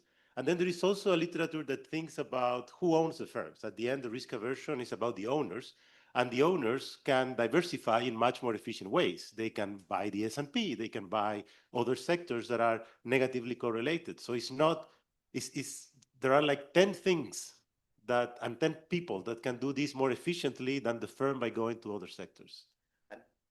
So again, this is one of the reasons why we took this approach. In other words, all of those reasons should bias us against finding, any effects of risk on markups, right? So I'm saying what we are finding is net of all of those considerations. It suggests, exactly for the reasons you mentioned, that the true sources of gamma lie not in the standard consumption smoothing type of motive, but in something like agency frictions. Let me give you an example. You're a CEO, you get whacked for profits bouncing around. It doesn't matter if you're sitting on a pile of cash, right? So you might act in a risk-averse way because your job is on the hook if profits fluctuate a lot, even if the shareholders' consumption is untouched by this, right? And so it could be that gamma is coming from reflex considerations like that. That's like the agency friction type of analogy here, right? And I think I'm completely sympathetic to your claim that if the shareholder wanted to diversify against sectoral risk, yeah, that's not going to be this is not the way. He can trade literally different. He can do the merger thing that Bruno was talking about without any productivity losses because he just has to buy shares in different companies, right? So I'm sympathetic to that. So in some sense, some of those things are, for this set of firms, it's, if anything, should attenuate the price of risk relative to the kind of the private firms that other people have studied. So I'm very, again, I don't want to push too hard that this is the right way for firms to diversify. Can I ask you two questions about this, the regression of markups and scope? The first one is, I guess usually we like to do the within firm estimation because we somehow say, oh, maybe there's like firm-specific technologies or there's like firm-specific fixed markup that we don't want to have. So I wonder, in your context, if you run the regression without the firm fixed effects, is it very different or not? And the reason why I'm saying this is, I think for your context, it could be pretty interesting to think about both, because if it was the case that they're very different, right? So that would mean that there's something about, high scope firms, say, have like systematically higher markups or systematically lower markups. And that seems to be like an additional covariance between scope and existing distortions, which seem to be exactly what your covariance formula is about. And the second one, maybe circling back to actually the inequality and misallocation paper today.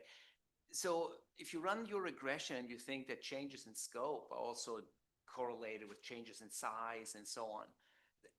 I guess another way of interpreting this is like, okay, this is partly what these size-dependent revenue distortions are or what would look like. And I was just wondering what that looks like in the data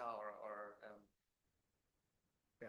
Do you remember when we ran this without the firm fixed effect, did we ever try that? I'm not sure, but then we would be learning primarily from the cross-section, right? So that's where the variation would be coming from, right? Yeah, and I guess that, I think it's just a question of, if you think that this systematic cross-sectional variation is something other than markup, I guess that's when you want to put the firm fixed effect. If you think that is something about markups, then I would say maybe that's a type of covariance which you want to have to get get the right macroeconomic consequence of eliminating risk. No, you're absolutely right. I think, sorry, go ahead. We didn't have a very good theory of the level of markups, which is precisely why we took this within firm variation. And we could try. We should do that and see what that looks like. So the second question, I think, is related to Chris's observation, right? So you're saying, like, suppose you think that there's something RIT is moving around, and so the way we have done it, we're going to soak up, we're going to say whatever is happening to RIT is exactly offset by what's happening to gamma, and so nothing changes, right? A more flexible specification which lets RIT and gamma move kind of not in this lockjam, in this locked up fashion, will tell us a little bit more about that, right? And so suppose you say, yeah, maybe, you know, high R or high some other covariate can move gamma even without changing R. And I think that's something we can definitely do more about. Yeah. So I think, yeah. Yeah, or I was even thinking, you know, suppose you're outside. I mean, it's like shocking, but suppose you're outside of this theory. Yeah. But so, you know, in any world where you have like, you know, bigger firms have the higher markups, right? That's, yeah, that exercise is the one. So we did, yeah, you're absolutely right. So we did, yeah, so we can do that, we can do, incorporate inside the theory, right? So in other words, the Atkinson-Bernstein thing, the way we did it, I don't think I have a back, I think there's a backup slide. Actually there. Yeah. So that essentially, let me give you the quick intuition. It's like each firm's markup in sector J depends on its market size in sector J, exactly like Atkinson-Bernstein would do. And so every firm is going to have a different markup because it's in different sectors with different market shares, right? And so the Atkinson-Bernstein version of this formula incorporates that. The nice thing about that, what you get is that the firm's markup in sector J is going to have the usual data or data one, plus the Atkinson-Bernstein interaction, plus this mismatch. Got it. Right? And so once you have that, and since we have the firm market, firm sector revenues, we can explicitly control for the Atkinson-Bernstein. Right? And that's exactly how we go about it. But again, you might say, that's again, and I'm very sympathetic that the size dependence might be a very crude proxy for a markup variation. So maybe we can do more on that. But yeah, that's something we can do. But I think we need something that we can kind of project markups on. If markups are completely unobservable in a way that's potentially correlated to this, then our whole identification comes out. All right. That concludes day one. Thank you for all the presenters, for the discussants. You all know what's happening now. We're all going to be